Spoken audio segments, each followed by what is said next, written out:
Let me tell you about a kid named Wee Yonho, a 12-year-old with a fiery dream to become the number one under the heavens. Born into a family of martial artists, he knew the only path to his dream was through relentless, back-breaking effort. The kid lies there, sighing. Even with God-given talent, you can't succeed without hard work. But for a kid this determined, there was just one tiny problem. He rolls over, gets up, and blankly watches the last rays of sunlight fade away. Then he flops back onto the bed with a heavy sigh. So much for starting my legendary journey today. It's already dark. Might as well get a good night's sleep. Training can wait. Just then, someone enters the room, sees him snoozing, and roars. Get up now! The boy wakes with a smile. Father, you're here. This man is Wee Jongin, patriarch of the Nguyen clan, also known as the Wee Jongin. His father stares him down. Do you know? The boy scratches his head. I know. The father presses on. And you're still lazing around like this? The boy answers flatly. Well, the sun's about to set, isn't it? Veins pop on Wee Jongin's forehead. Do you have any idea how long you've been cooped up in this room? The boy looks confused. 2 days? 3? Probably 2. The man absolutely explodes. 4 days! It's been 4 days, you little punk. For 4 whole days, you've done nothing but roll around in a sealed room. Doesn't your back hurt? Even a bear hibernating for 3 days has to flip over from the back sweat. The kid just grins, scratching his head. That's why I occasionally sat up before lying back down again.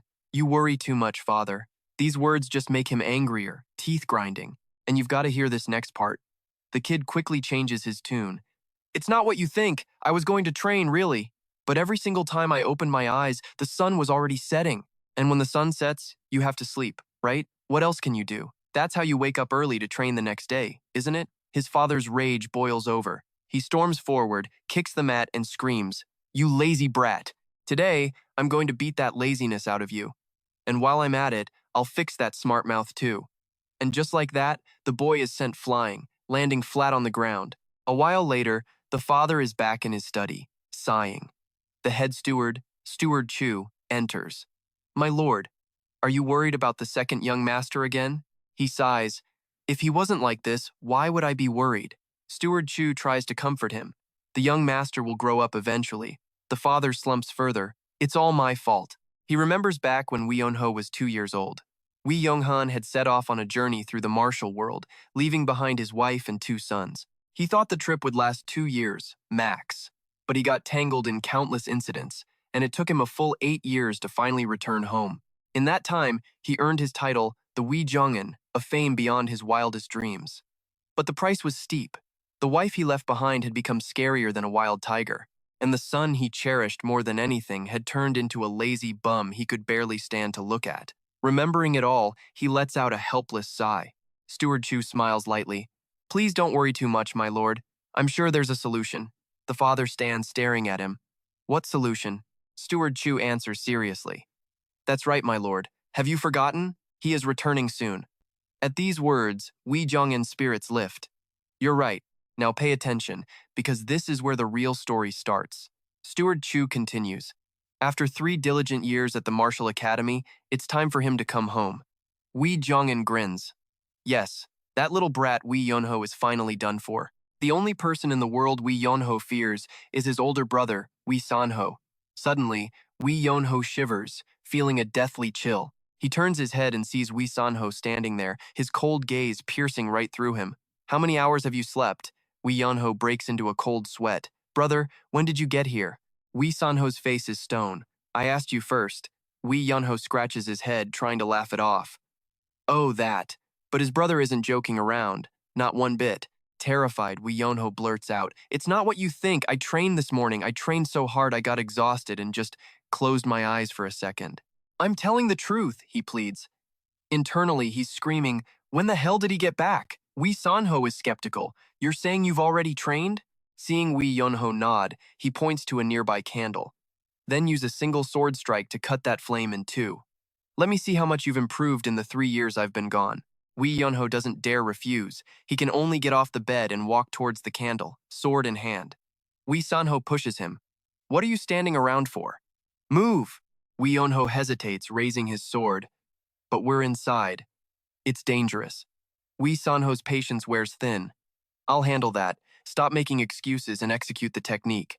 With no way out, Wee Yonho has to comply. He squeezes his eyes shut, thinking, whatever happens, happens. He takes a deep breath and begins to swing his sword. After a moment, he points his sword at the flame, about 3 meters away.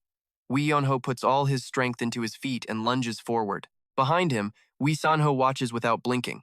The technique Wee Yonho performs is called Flying Dragon Ascending to the Heavens. After a flurry of movement, he stops, looks back, and the candle is completely untouched.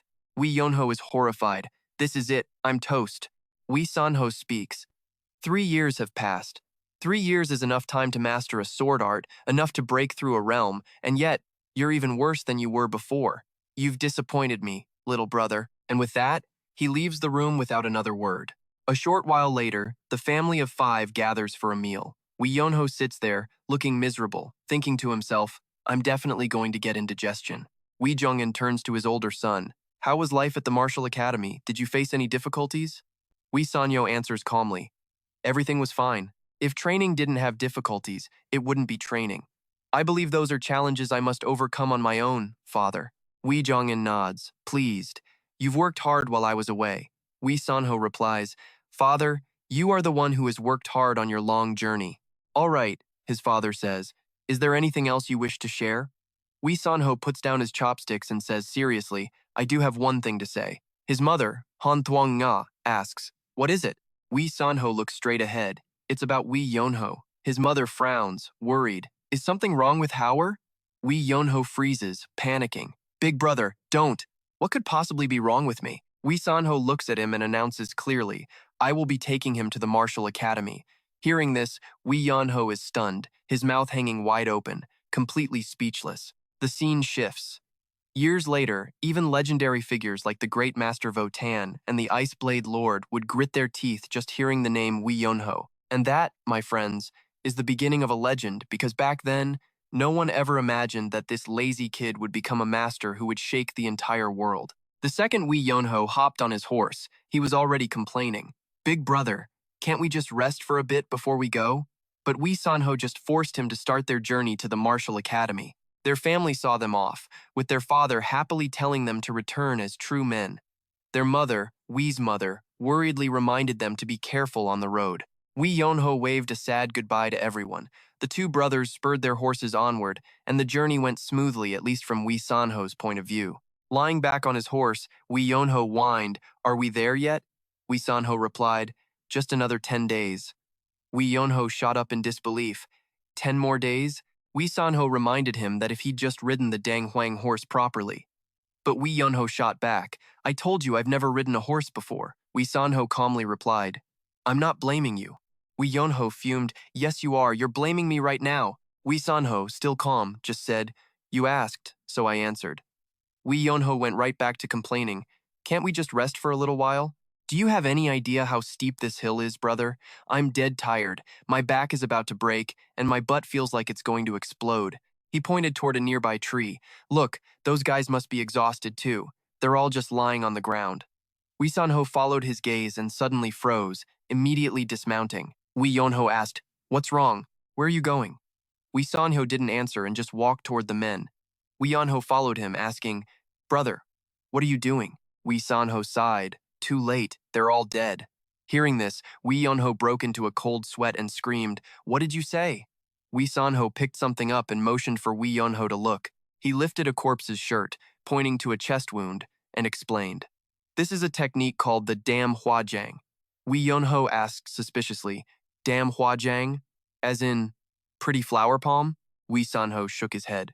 Originally, it was called the Red Flower Palm, but a lecherous demon named Taegu Hak used it to commit countless crimes. And so, its name was changed to the Dam Huajang. Wee Yonho cut him off. Wait, a demon? Are you saying that guy is somewhere around here? Wee Sanho continued. Taegu Hak doesn't hang around brothels. He targets women traveling on secluded mountain roads. Finding bodies killed by the Dam Huajang here means he was after a woman, which means someone is in danger right now. With that, he vanished with incredible speed, leaving only his words behind. I'll be right back. You stay here and watch the horses. Wee Yonho completely panicked. Are you telling me I have to stay here and guard the horses with all these dead bodies? Big brother, this isn't funny. But no matter how much he screamed, Wee Sanho's figure was already gone. Wee Yonho nervously glanced at the corpses beside him. The two war horses were panting heavily, and flies were buzzing all around the bodies. The longer he looked, the more terrified he became. Night began to fall. Wee Yonho looked up at the sky and screamed, "You liar! Why aren't you back yet? You should have just taken me with you." But then, a serious thought crossed his mind. Did something happen to Big Brother? Otherwise, there's no way he'd be this late. Just then, a strong wind howled past. Wee Yonho gripped the reins tightly to keep the horses from bolting. "I need a plan. If I stay here, I'll end up as wolf food." Right then, a massive bolt of lightning cracked across the sky, making him yelp in terror. The rain started pouring down. Wee Yonho looked up at the sky, defeated. Well, this is just great. His voice just echoed into the empty darkness. In the downpour, he gritted his teeth and started pushing the war horses up the mountain. For some reason, he had loaded all the bodies onto the horses, determined to take them with him. Damn it! If I leave them here, they'll become food for beasts. I can't just abandon them like that. I was going to give them a proper burial before leaving, but then it had to start raining. I need to find shelter, fast. Just then, the warhorse suddenly stopped. Pushing from behind, Wee Yonho yelled in frustration, "What's wrong with this horse now? So disobedient." By now, he had reached the bank of a stream. Another lightning strike spooked the horse, and it kicked out, sending him flying. Wee Yonho couldn't react in time, tumbling into a bush and lying there, groaning in pain. A moment later, he staggered to his feet. "Oh man, my back. That damn horse deserves to be struck by lightning." But as he sat up, he froze, noticing something. "What's this? A cave." A second later, he was laughing like a madman. "Awesome, I found shelter." He looked back outside and saw the two horses were still there. Wee Yonho quickly tied the reins of the two war horses to a nearby rock so they wouldn't run off. After he was done, he just stood there, sighing. "It's not like I can even punish them." Then he looked down at himself and muttered, "What a mess I am. No wonder they say leaving home is nothing but suffering. I left a mark at the cave entrance. Big Brother should be able to find his way here." With that, he collapsed onto the ground, sighing. Well, might as well get some sleep. But he lay there for a long time, unable to close his eyes, his heart filled with worry. "I hope nothing bad happened to Big Brother. Nah, probably not. I know how strong he is. He'll definitely come back and find me." Finally, he drifted off to sleep. And while he slept, the two war horses managed to break free and wander away. The sky quickly brightened, but Wee Yonho slept like the dead, showing no signs of waking. Night fell again. He slept for 2 whole days without moving. Suddenly, a blue light appeared, quickly enveloping his entire body. This light gently lifted him into the air, carrying him deeper into the cave, straight through a solid rock wall before vanishing completely. After some time, Wee Yonho groggily woke up. He looked around in a daze. "Where am I? The cave ceiling looks weird. It seems like I've gone deeper inside. Did I roll in here while I was asleep?" Just then, a voice echoed out. "Oh, Chosen One!" Wee Yonho jumped in absolute terror. "What was that?" He tumbled to the ground, writhing in pain. But then, he noticed a glowing blue orb hovering in the air. The voice came from it. "Welcome, Chosen One, who has arrived at this place through the threads of fate. My successor, Baek Muhan." Wee Yonho asked cautiously, "Excuse me, is that glowing ball talking to me?" The voice confirmed it. "Yes. O Chosen One, I am transcending space and time to pass my will unto you. Now, accept my will." But Wee Yonho just screamed in fear. "What the hell is this?" The voice reassured him. "Do not be afraid. I have already ascended. What remains here is but a fragment of my consciousness. I left it behind for the Chosen One who would one day arrive. So, do not doubt, accept my will." Wee Yonho thought to himself, "Wait a minute, this situation feels way too familiar. And you and I both know what this means in a manhwa. A mysterious cave, the will of a legendary master. This is a destined encounter. This must be a reward from heaven for living such a good life. With this, I can get strong super fast. I don't even need to go to that martial academy anymore." He burst out laughing. The voice spoke again. "There is not much time. O Chosen One, accept my sword arts and use them to restore justice to the world. I shall bestow upon you my Guanjium style. You must train relentlessly to hone yourself. If you inherit my bloodline, your talent will be second to none. Just train here for 30 years, and you'll be able to mirror a fraction of my true power." Our boy hears this and immediately smells a scam. A cheat code that still requires 30 years of grinding? 30 years isn't exactly a weekend trip, so he quickly waves his hands, rejecting this terrible deal. "Look, I don't think we're a good fit.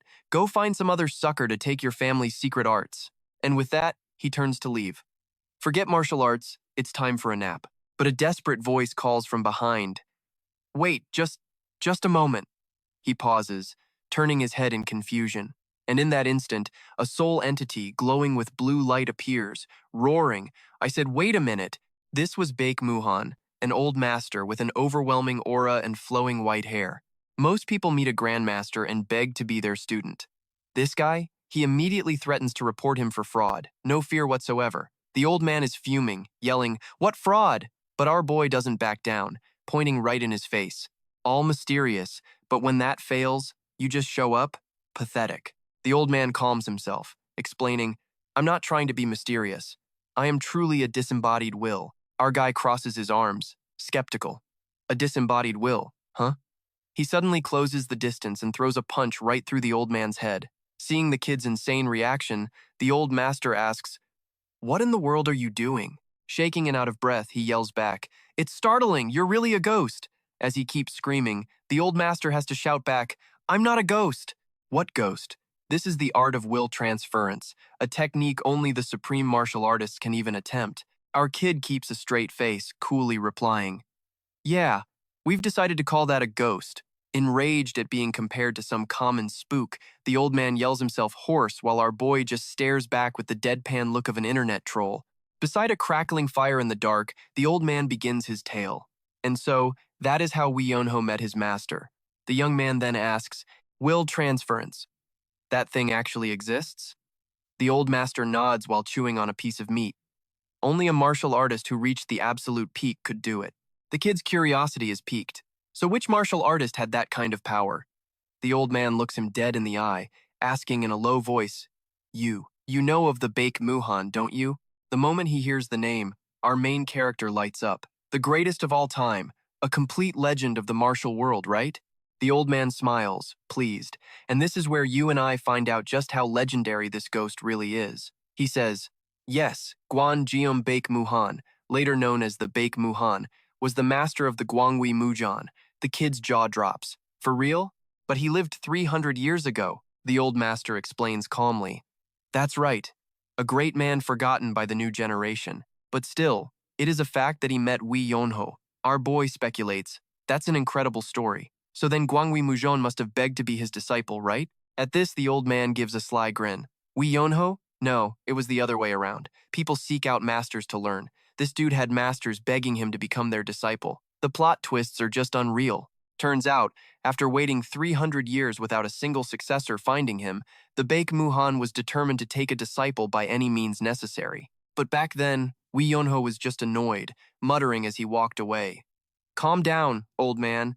I haven't even processed all this and you're already giving me homework. This attitude drove the Baek Muhan insane. He roared, you think I'll let you leave so easily? In a flash, a terrifying power erupted from his hand, creating a world-shaking explosion right in front of the kid. Wee Yonho just stares at the trembling ground. Seeing this, Baek Muhan laughs triumphantly. Ha ha ha, how about that? That stone door is 10 feet thick. With your current strength, you can't lift it or break it. The old master starts dangling the bait. But, if you learn my techniques, that stone door will be like a piece of paper. Faced with this offer, Wee Yonho just sighs in silence. Well, what can you do? He quietly draws the sword from his waist. The old man sees this and panics, shouting, your current strength can't possibly break that door. Now you'd expect some epic sword art, right? Nope. And you're gonna love what he does instead. He ignores the warning and starts chipping away at the stone. When the game's too hard, you just grind it out slowly. Witnessing this bizarre act, the old man asks, what are you doing? Wee Yonho calmly replies, can't you see? I'm digging. No matter how hard it is, it's still just stone. If you keep scraping it with iron, it'll eventually wear down. In a year or two, I'll be through. The old man is absolutely speechless. Is this kid's logic on a final boss level or what? Wee Yonho just scoffs. Haha, you're a funny guy. A person who told me to train for 30 years is saying that? Staring at the smart-ass kid, the old master trembles with rage but can't do a thing. He relents. Fine, just try it out. I promise you won't be disappointed. Wee Yonho still acts nonchalant. I'm not that interested. I guess I'll try it. For 20 years, he then flops on the ground complaining. Ugh, that's too long. If it were 3 years, maybe I'd think about it. Hearing this, Baek Muhan goes ballistic. 3 years? You bastard! You think you can master my techniques in just 3 years? Not even the greatest heroes of old could do that. Wee Yonho sits up, coldly declaring, then I guess we're not meant to be. With that, he goes back to scraping his sword against the rock. The constant scratching sound drives the old man insane. Just as Wee Yonho is getting into the rhythm, the old man suddenly shouts, 5! 5 years! That's right, 5 years. From total beginner to the #1 player on the server, Baek Muhan roars with determination, the blue light from his soul flaring brightly. No matter what it takes, I will make you the strongest under heaven in 5 years. Wee Yonho hears this and pauses. 5 years. The strongest under heaven. He looks at the soul entity radiating a vibrant will before him. He thinks to himself, will this vivid? I've never heard of anything like it. Maybe half of what this old man says is actually true. If so, he might really be the #1 master in the world. The decision is made. Wee Yonho decisively slams his sword into the ground. All right, let's do it. Time to change my life, because being a normal guy is getting kind of boring. Of course, at that time, Wee Yonho had no idea he was the legendary Baek Muhan. But you have to feel bad for the Emperor, meeting a character like this at the end of his long wait. While Baek Muhan is fired up and ready to go, Wee Yonho simply rolls over and falls fast asleep, drooling. The old master's face turns black as he roars like thunder next to his ear. What kind of disciple accepts a master and then immediately goes into hibernation mode? Wee Yonho groggily opens his eyes, yawns, and asks, so sleepy. Can't I just sleep? The kid then reasons, hey, you're already dead, but I'm a living person. Don't you know living people need to sleep? Baek Muhan can only look to the heavens and curse his fate. And that's how you and I just saw a legendary master get utterly played by the laziest disciple in history. He has no choice but to say, all right, I'm sorry, so please, let's just train a little. Model. Waking up screaming, who the hell trains this early in the morning? Our boy Doyeon's entire day is usually just sleeping, with training sessions lasting 1 whole minute. The Baek Muhan is going insane. At this rate, forget 5 years, it'll take 50 to get this kid in shape. Doyeon, half-assing a swing, just asks if there's a faster way. The old master snaps back that this is already the easiest method possible.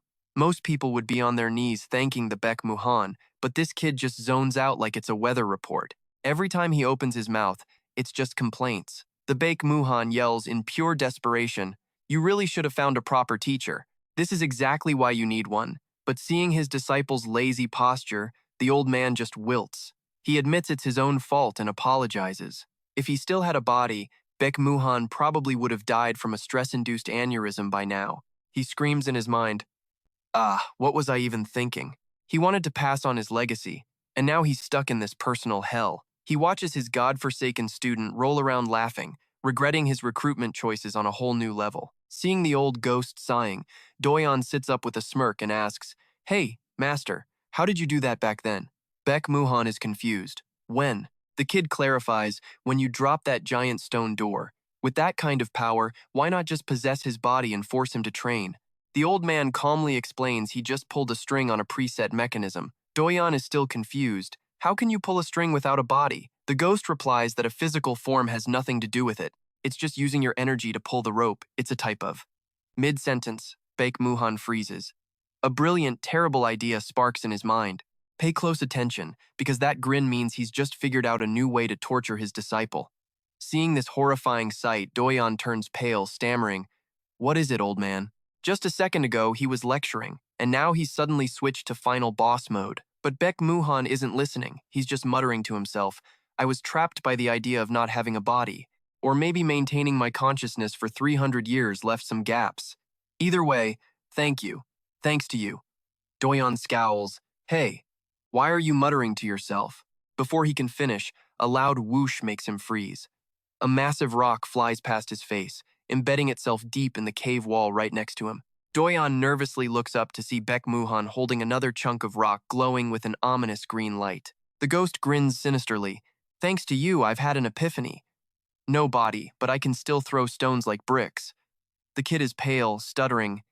Hey, wait, but the legendary Baek Muhan has completely snapped. A chilling aura pours out of him as he makes a threatening declaration.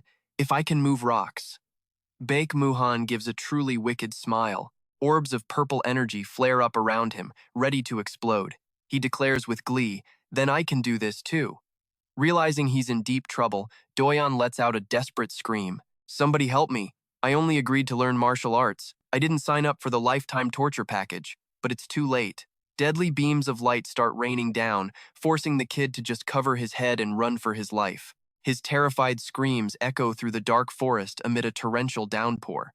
From that day on, Baek Muhan and Doyon's training became a non-stop, 24/7 event. For 3 days straight, he trained without a single break. His small frame constantly executed sharp sword moves to block and dodge his master's attacks. At night, instead of rest, he was dragged into theory sessions.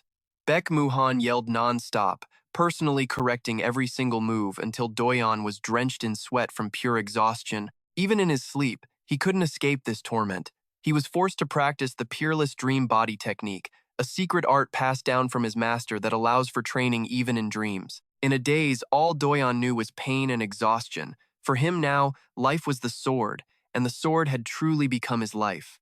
Under the strict supervision of the ghost, 5 years passed in the blink of an eye. Baek Muhan looked at his disciple with a proud smile. Giant boulders now lay scattered, sliced clean in half like tofu by Doyon's blade.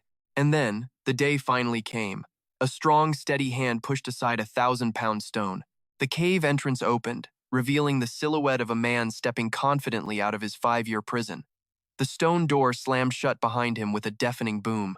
And I think you and I both know this scene. This is that classic post-time skip reveal where the main character emerges with his coolness stat maxed out.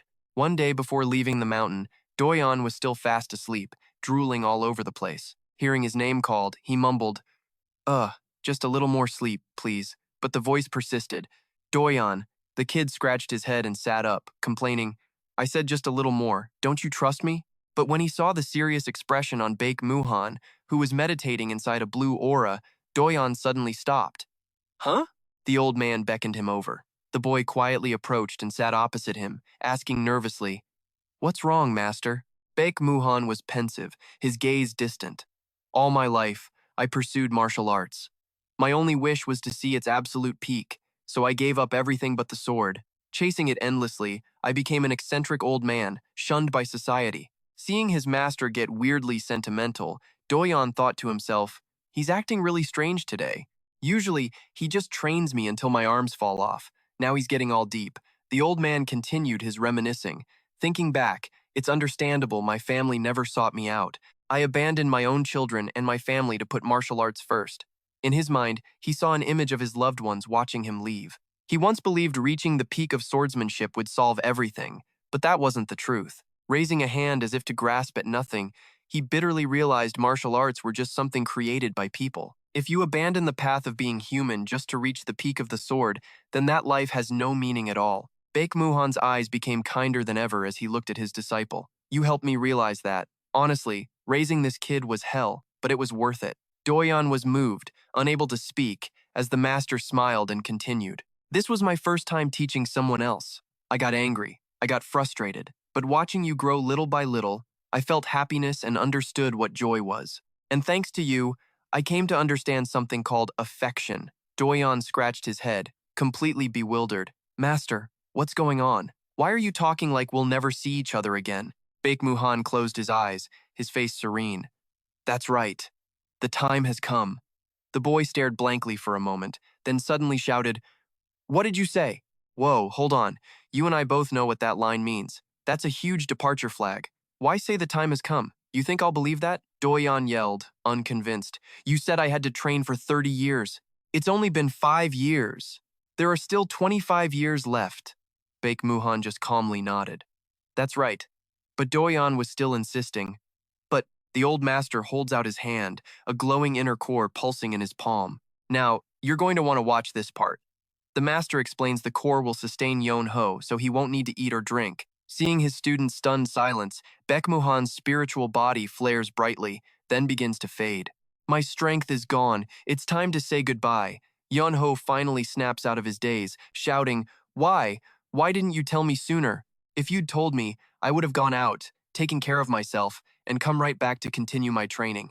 Witnessing his disciple's raw emotion, Baek Muhan gives a gentle smile. Yes, I understand your heart. Being with you. I was truly happy. He looks at Yon-ho with hopeful eyes. I wanted to see you travel the world a little longer, but this is enough. In my heart, I can already see you conquering it all.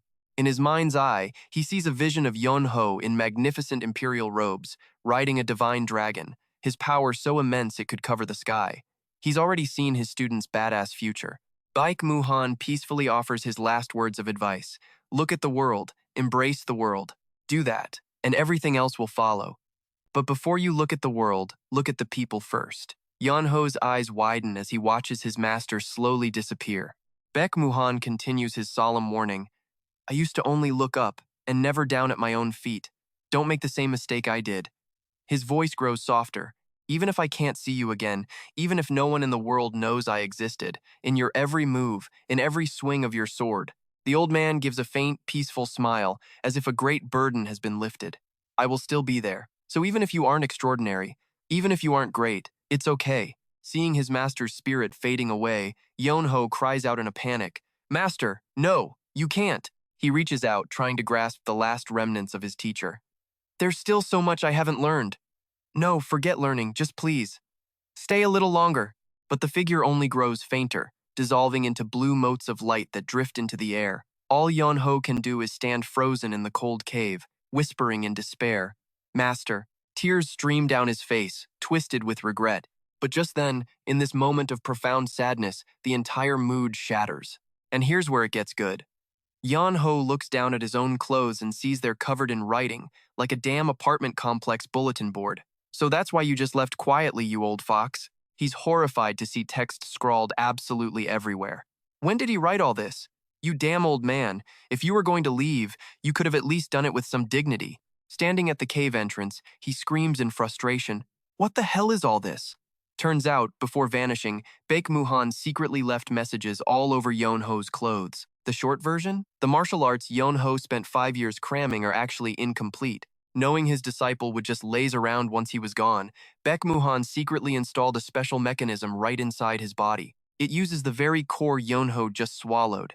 It sounds like a great deal getting stronger automatically, but the truth is far more brutal. If Yeon-ho's experience and martial arts knowledge don't keep up with the core's insane growth rate, it will reverse the flow, draining his life force until he dies. A line on his sleeve drives the point home. Basically, if you slack off, you're dead. It's a lifetime training subscription, and the only way to cancel is to die. The kid can only grit his teeth in frustration, but behind the threats is his master's final lesson, written out for him to follow. Go out and see the world. When you see the world, you will feel something, and when you feel something, you will gain enlightenment. Don't be satisfied with small things, but see the great and become great. Yeon-ho stares at the endless text on his sleeve and just clicks his tongue. Tch, that crafty old master. But reading closer, he realizes it's his master's final, heartfelt guidance. The old man even planned out his entire journey for him. The first place you should go is Nalam. Find the great scholar of the heavens and stay by his side. Reading this, Yeon-ho is stunned. Huh? What? Wait a minute. The message continues. You will surely feel something there. And after Na Lam is furious at being micromanaged from beyond the grave, he screams into the forest. That damn meddling master. Not only did he teach him martial arts, he planned a whole training/tourism package for him. Plopping down in the woods, Yeon-ho sighs, I just wanted to go home. He worries about his brother Soo-yeon, hoping he's okay. Thinking of his family, he mutters to himself, I'll take care of this and come back, so don't worry too much, Mom and Dad. And even though he's complaining non-stop, his feet start moving. A promise is a promise. Before leaving the cave he called home for 5 years, he kneels down and gives a formal, respectful bow to his master. As he turns to leave, he grumbles, Don't expect me to ever come back here again. You just had to make my life difficult until the very end. But a harsh reality smacks him in the face. The man who just left the mountain stops dead. Damn it! Where the hell is Na Lam? He's not even a day out and he's already completely lost. Suddenly, the spirit of Baek Muhan appears, laughing maniacally. Cack, cack, cack, he cackles, before yelling at his disciple, You idiot! If you don't learn from the world, you'll just dry up and die like a husk. What kind of martial art is that? Did you plan on just rotting away in some corner of a mountain? I can't allow that. The master looks out at the vast open space, his voice softening. Because the world is just too big. And of course, I can't let my martial arts go to waste. You fool. Before vanishing for good, he leaves one last message. Thanks to you, I was happy, so you live a happy life too. A strong wind blows, carrying away the leaves and the last image of his master into nothing. Yonho stands silently, whispering, I smell wildflowers. Time passes, and a single leaf rides the wind. It travels over mountains to the bustling city of Kaifeng. At a small branch office, a figure appears with messy hair, a gaunt face, and limbs covered in scarred bandages.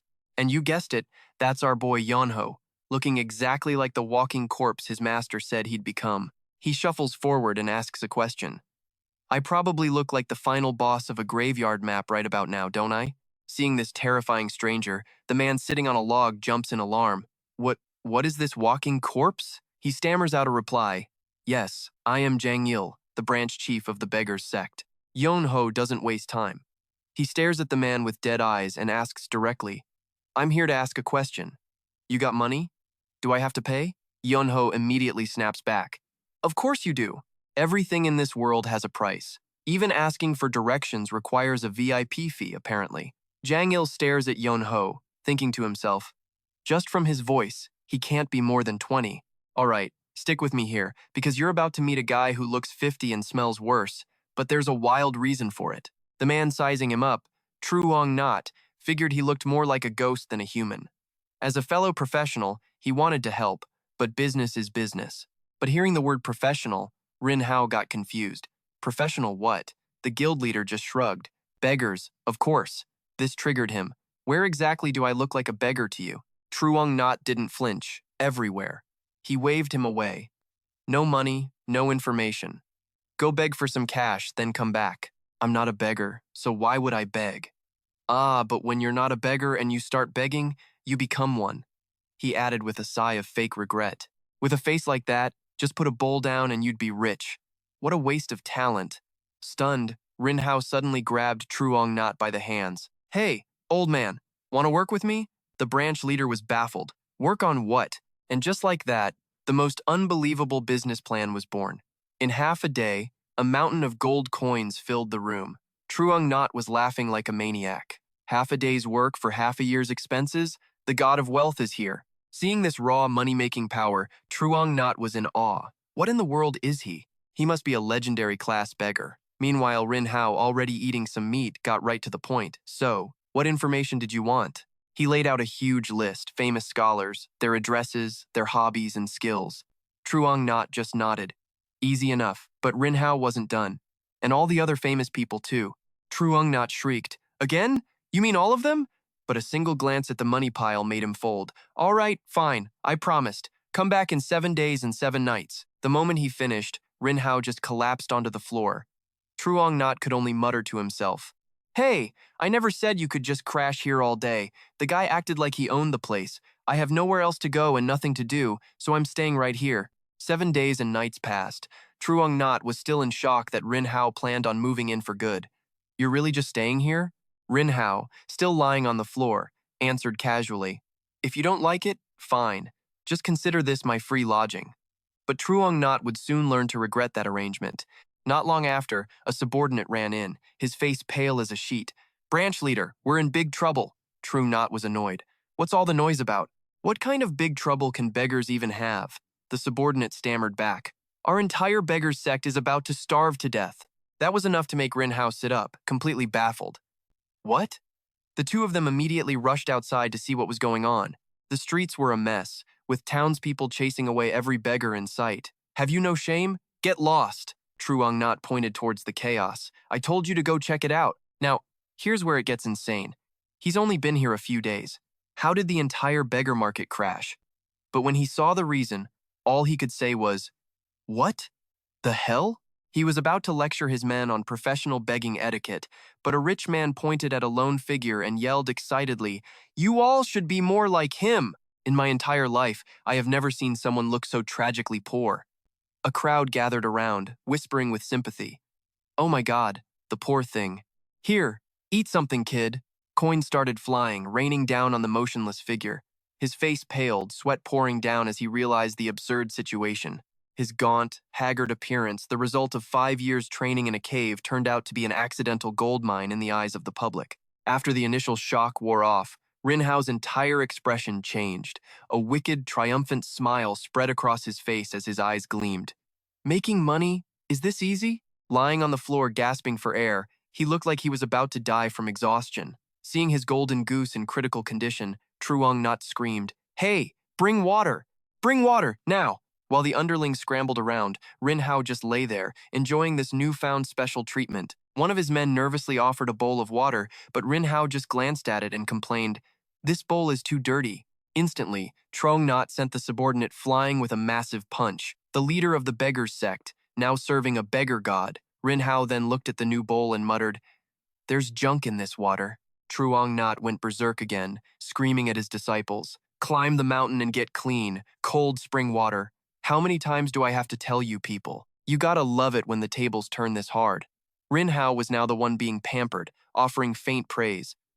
Excellent, good work." Behind him, Truong Not's hands were shaking with rage. He was cursing him internally. "Damn it all! I'm the branch leader of the Beggars Sect, and I've become a servant to this raggedy, worthless beggar." But looking at Rin Hao's pitiful face, he didn't dare do a thing, for one brutally practical reason. But if I let this damn monster go outside again, while the guild leader was having an internal breakdown, Rin Hao was just playing with an ant. "Hello there, Mr. Ant." The humiliation peaked when Truong Not had to personally give the supreme beggar a back massage. Rin Hao grimaced and complained, "My back is killing me." Truong Not almost snapped back, but stopped himself. "This is the first time in my life I've had to massage a beggar, and I have to be nice about it."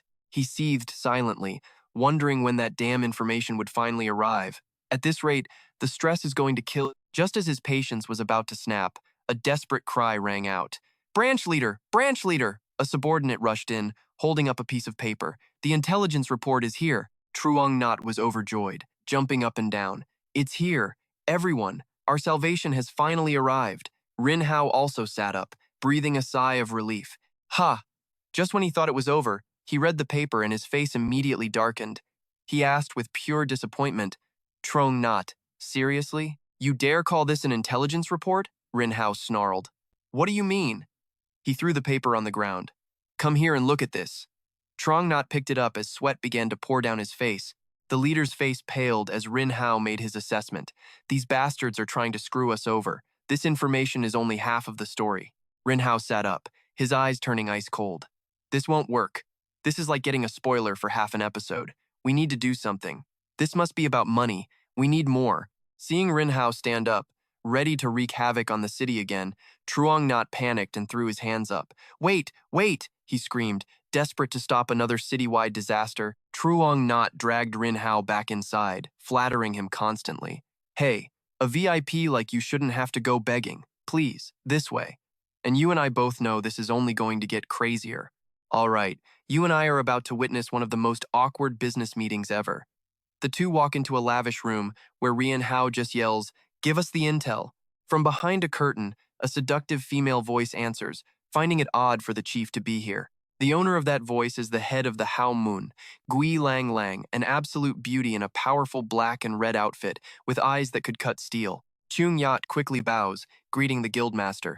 Seeing her call him by his nickname, Rin Hao just blurts out "Hokao," and then he just explodes with laughter, pointing right at the branch leader's face. "Your code name is Hokao?" While Chung Yat seethes, Rin Hao starts chanting it like a mantra. "Need info? Hokao. Need info? Hokao. Hokao." Gi Lang Lang watches this mess with a stone-cold face. How strange, the Beggars Sect branch leader asking the Hao Mun intelligence agency for help. Everyone knows the Beggars Sect and the Hao Mun are like fire and water. So, what's going on here? Chung Yat waves his hands, trying to explain it's not the sect asking, he just brought a client.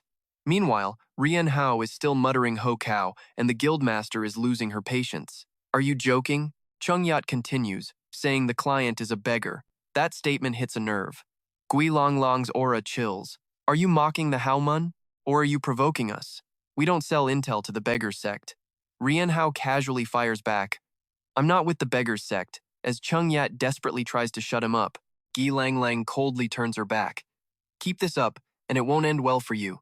Remember, the Hao Mun has its pride." That's when Rin Hao drops the verbal bombshell that stops her cold. "The Hao Mun is an intelligence agency, right?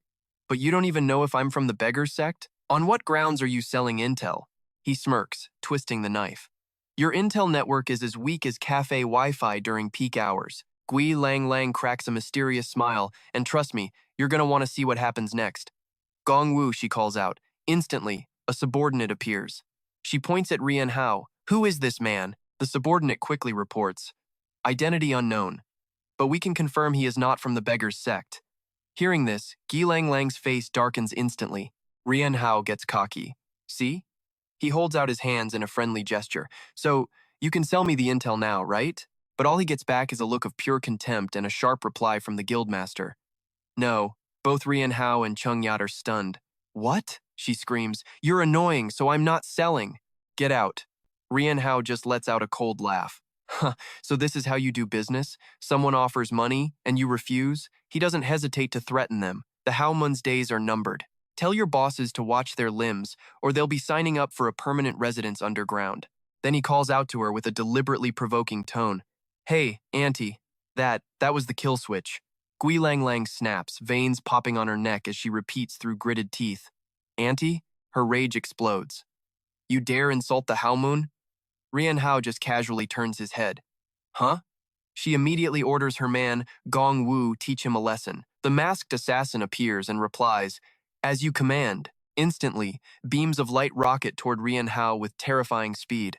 A shadow drops from above with a powerful kick. Chung Yat is freaking out, and I know what you're thinking. Is our guy finally in trouble?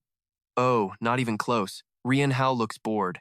He shoves Chung Yat aside and coldly orders, Stay back. Then, he slams a palm into the ground, unleashing a shocking explosion that shakes the entire room. Gui Long Lang and Chung Yat are frozen, stunned by what they just saw. The assassin is completely flattened in a deep crater. Chung Yat trembles in fear. A master. Rian Hao casually apologizes. Whoops, sorry about that. It was just a natural reflex. If you'd told me you were going to attack, I would have raised my hand. Chung Yat is sweating bullets, realizing this scruffy beggar is an absolute monster. Rian Hao just scratches his head, muttering, This is all that old man's fault. Seeing his opponent's incredible power, Gui Lang Lang's attitude does a 180. She stammers, I didn't realize you were a grandmaster who's faced death. Rian Hao cuts her off. What are you talking about? We were just having a conversation. She squints, now suspicious of Chung Yat's true motives. Chung Yat frantically waves his hands. Guildmaster, believe me, I'm not here to cause trouble. The Beggars Sect couldn't get this info, so I had to bring my boss here as a last resort. Looking at her injured subordinate being carried away, Gui Lang Lang muses. So you brought a tiger into the rabbit's den, then claim you only wanted its fur? Chung Yat insists. It sounds crazy, but it's the truth. After a moment, the guildmaster coldly speaks. Fine, I'll believe the Beggars Sect branch leader. Chung Yat is overjoyed, but his happiness is short-lived. Gi Long Long adds with an icy tone, Don't celebrate yet. It's true your man injured my man, so the Hao Mun is getting its payment. Hearing the words the price, Rian Hao and Chung Yat can only stare blankly. Gui Lang Lang now radiates an overwhelming dark aura, her eyes sharp and murderous. She growls. In the underworld, there's always a price. Blood for blood. A life for a life. Instantly, the sound of swords being drawn fills the room. The Hao Mun's assassins unsheathe their blades in unison, surrounding the two of them. Standing in a circle of cold steel, Rian Hao still looks completely unbothered. Gui Lang Lang hasn't cooled down one bit. I don't know what you want, but since you hurt one of mine, you're not leaving in one piece. Seeing things getting way too tense, Rian Hao holds up his hands, trying to explain with a look of pure sincerity. Hey, calm down. She stares at his skeletal face and snarls. You bag of bones, the law of the underworld is simple. If a hand is cut, we take back a hand and a foot. Hearing these brutal rules, Rian Hao isn't scared at all. In fact, he mocks them. Sounds like the fee schedule for a loan shark. Chung Yat turns pale with fear, screaming, Hey, I said stop. But it's too late. She says, Then I'll just have to cut a little bit of your face. Faced with a blade at his throat, Rian Hao casually holds up a hand to stop her. Hey, sorry, but I don't have any face left to cut. I haven't been eating well lately. He even touches his own bony cheeks to prove his point. His sheer audacity finally pushes Gui Lang Lang over the edge. Her eyes bulge, veins popping all over her face as she lets out an earth-shattering scream. Kill him! Instantly, the assassins rush in at blinding speed. A flurry of deadly sword strikes rains down from all directions. Rian Hao, quick as a flash, weaves and dodges every single lethal blow. And that's where we'll leave him for now, caught in a storm of blades, still cracking jokes about them charging by the minute. You and I both know this is about to get even crazier. Let's kick things off with a little lesson in overwhelming force, shall we? Wee Yunho moves with impossible speed, countering with a sharp elbow and a bone-crushing wrist lock. The assassin's eyes bulge in pure shock and agony, while Gui Longlong just screams in utter horror at the one-sided beatdown. Meanwhile, Wee Yunho strolls forward, and with a single burst of energy, sends the goons flying like cheap ragdolls. Standing among the wreckage, he coldly looks around and speaks. Nobody move. I'm not finished yet. A blazing blue aura explodes around him, forming a vortex of energy that crushes all will to fight, shattering nearby swords and driving them deep into the ground. Wee Yunho glances around, his warning simple and cold. Don't make me do this. The air grows thick with killing intent. Staring at the blue aura, Zhang Yi is sweating bullets from sheer terror. Even Gui Lang Lang can't keep her composure. She's pale, her heart is hammering as she wonders, what is this energy? In his mind, Wee Yunho recalls the stern image of his master, Bai Wuchan, who taught him that if you can strike twice, you can strike a third and a fourth time. Never leave any room for regret. Wee Yunho thinks to himself, I can't stand that old man, but he wasn't wrong. Gi Longlong finally gets it now. A cold sweat breaks out as she thinks, I picked a fight with the wrong person. He's untouchable. I need to calm down. Looking at Wee Yunho's imposing figure, she understands that one wrong move, one misstep, and her entire Kaifeng branch of the Hao family could be wiped out today. Swallowing her fear, Gui Langlang asks, What do you want?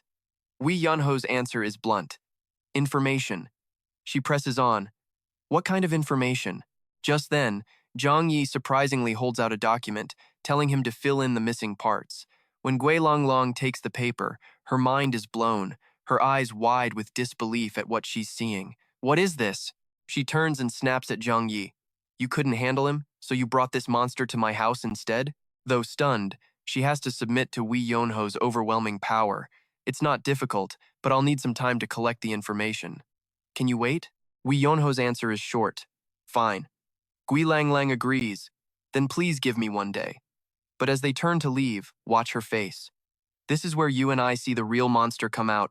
A sinister smile forms on her lips, her eyes glowing with a venomous light as a dark purple aura surrounds her. She's plotting. As for the branch master of Kaifeng, can you follow me for a moment? The next scene is something else entirely. Wee Yunho is clutching his stomach, roaring with laughter. Ha ha ha ha ha.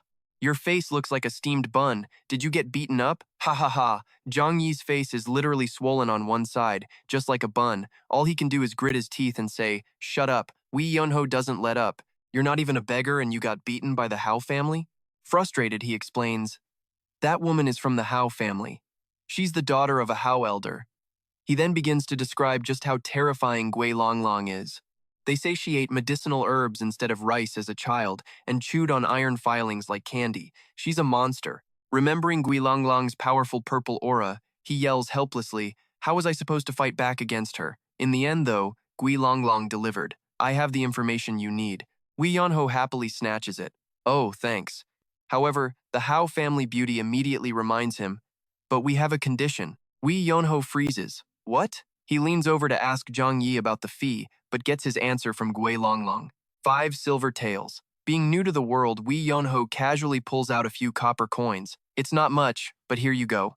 Zhang Yi looks at the pile of coins and almost faints. He yells, Silver taels, silver! Wee Yunho just looks confused. Huh? Gui Langlang calmly explains that it includes confidential information, so the price is a bit high. With no other option, Wee Yunho reluctantly agrees.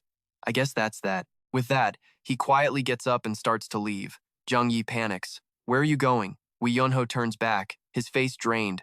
Where do you think? Okay, I know what you're thinking. A god-tier fighter has to grind for cash? In this economy, even masters have to hustle. Seeing his meal ticket leaving, Zhang Yi dives and grabs his leg, screaming desperately.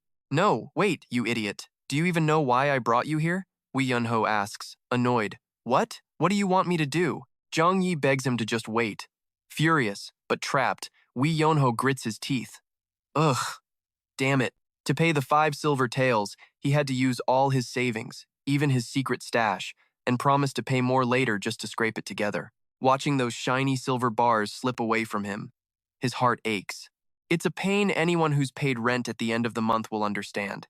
Seeing his miserable state, Gui Longlong can't resist teasing him. Hey, are you crying? I completely cleaned out my secret fund for this. After receiving the payment, Gui Longlong reviews the file and nods, satisfied. Good quality. You get what you pay for. The work of a pro is on another level. He says he wants to send a letter to Guangdong. Wei Yonho immediately asks nervously, "Is it expensive?" She explains that it's more expensive than traditional services, but he can pay by. First, for your identity. May I ask your name? He casually replies, Wei Yonho. When asked for his age, he says, just turned 17. Hearing this, Gi Longlong freezes, sweat beading on her face. 17? She can't believe that someone so young could radiate such an overwhelming presence. She mutters the name Wei Yonho, then suddenly slams the table and stands up, staring at him in shock. Guangdong. Wei Yonho, don't tell me you're the second young master of the noble Wei family of Guangdong? Wei Yonho just looks puzzled. Huh, you know me? Gui Longlong confirms that the Wei family had hired them to find their missing young master. She presses on urgently. Wei Yonho, second son of the Wei clan. Are you Sanhao's younger brother? Wei Yonho asks in surprise. Huh? You know my brother? He's a friend. Gui Longlong explains, adding that the letter to the Wei family will take at least 10 days to arrive.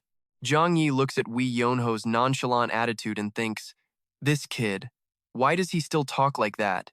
But Wei Yonho just calmly replies, it's fine. I've already waited 5 years. What's another 10 days? Gi Langlang holds out a red silk ribbon. And this, it marks you as a VIP client of the Hao family. Tie it where you're staying, and one of our members will find you. Wei Yonho asks casually, Fee? She replies, don't worry about it. Gui Longlong thinks in amazement, a 17-year-old who can overpower civil and military officials alike. There's no one like him in the Orthodox factions right now. A relationship like this can't possibly be a bad thing. Next time, the information will be free, and that's our cue to leave it there. Hearing this amazing offer, Wei Yonho is ecstatic. For real? That sounds better than a midnight snack. Gi Langlang looks him dead in the eye and confirms, we are making a special exception for you. We don't want what happened to sour relations between our families. But as he leaves, Ryun Hao just grins, saying, what's the big deal? It's fine. Chuang Not clutches his head in agony. Damn it, my money! Seeing the old branch master losing his mind, Ryun Hao just spouts some calm, philosophical nonsense. Money is something you can have or not have and still have. Basically, his wallet's empty, but his mouth is running a marathon. Chuang Not grinds his teeth, his killing intent flaring. I can't just beat this punk for 3 days straight. He swallows his rage, waves a hand and says, whatever, you have the info. But just as he turns to leave and escape the debt, Ryun Hao grabs him by the shoulder. The old man spins around, snapping, what is it now? With a face shining brighter than the sun, Ryun Hao drops a devastating truth bomb. I have no money. Let's just say my wallet is currently cleaner than a monk's dating history. Chuang Not freezes, his face twisting in shock as he just screams at the sky. Oh, for the love of... Meanwhile, from a rooftop, Gui Longlong watches the whole thing unfold. A subordinate approaches. Gui Langlang immediately gives the order.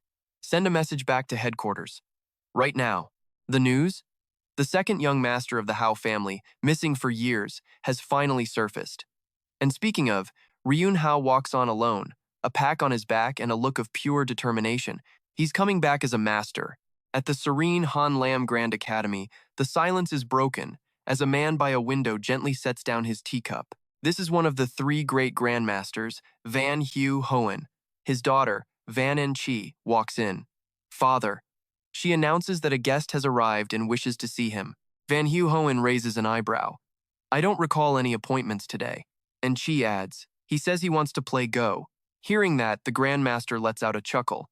Play Go? Now that's interesting. A moment later, En Chi leads the visitor in. I've brought our guest. Ryun Hao enters, looking like he's seen the world. He speaks quietly. I'm not sure if I'm interrupting anything. Van Hu Hoen stands, his presence completely relaxed. How could you be? Anyone who seeks me out is clearly just drawn to the handsome, scholarly aura of a true gentleman. He gestures to the Go board. So, you wish to play a game with me? Ryun Hao glances at the board, replying casually, it's the only thing I know how to do. Van Hu Hoen smiles, overflowing with confidence. Good. Let's have one match then. The old master gestures grandly. I will take the white stones. You may go first. Ryun Hao licks his lips, his gaze turning razor sharp. Then let's begin. The sharp click of a go stone echoes in the room. He decisively picks up a black stone. Seeing this, Van Hoen silently scoffs. Look at him. He's probably just here for a free meal. What skill could he possibly have? I'll go easy on him, call it an act of charity. But pay attention here. The moment that first stone is played, Ryun Hao slams it down with enough force to shake the table, shocking Van Hoen. The grandmaster freezes, thinking, wait a minute, what kind of rookie plays like he's driving a nail through the board? The game's momentum shifts with dizzying speed. Van Hoen starts sweating, tension etched on his face as he realizes his opponent's true strength. So he likes to play fast, but that control over his energy, it doesn't match his age at all. The only sound is the rapid-fire clack of stones. Ryun Hao attacks relentlessly, giving the grandmaster no room to breathe. The old man is drenched in sweat, his breathing heavy and ragged. His hand trembles over the stones, hesitating, unable to make a move. Van Hoen's eyes bulge, his face a mask of horror as he stares at the impossible board. What is this? He screams in his mind. And while the grandmaster is completely stunned, Ryun Hao just rests his chin on his hand, smirks, and asks, why haven't you moved yet? Looking at the board, now a brutal war zone, Van Hoen is in absolute shock. He mutters, incredible. In the grandmaster's eyes, this isn't a game of stones anymore. It's a real battlefield. The black and white pieces fall like a storm of blades, creating a soul-shaking scene. His opponent's army is crashing down on him like a tidal wave. Van Hoen knows this isn't a situation for a normal game, but his opponent is attacking like a madman, fighting for his very life. If he shows even the slightest weakness, he'll be devoured instantly. The image of Ryun Hao across the table twists, becoming a monstrous beast with glowing red eyes, snarling right at him. You and I both know that look. That's not a Go player, that's a final boss. The grandmaster trembles, thinking, this is a battle demon. The pressure is unreal. When the last stone is placed, the grandmaster sighs, a look of pure admiration on his face. That was an excellent game. You have a truly special aura. Ryun Hao just bows his head. Thank you. When asked where that overwhelming presence comes from, he deadpans. It's from being tortured by my master. No mercy. The answer stuns Van Hoen. You have a master? And in Ryun Hao's mind, an image of the freakish old man, Baek Muhan, appears. He remembers the old man roaring with glee. If I lose, you get 3 days off. Thinking back on those days, Ryun Hao breaks into a cold sweat. Yeah, a truly wicked old man. Back in the present, Ryun Hao makes his request. If it's all right, could I stay here for a few days? My master insisted I had to live in this forest. Van Hoen nods, completely misunderstanding. Ah, so you are following your master's final wish. In that case, of course I must help you. He declares generously, I'll have a room prepared. Stay as long as you like. He immediately turns to his daughter, and she, prepare a room and some clothes for our guest, and take him to bathe first. She respectfully bows. Yes, father.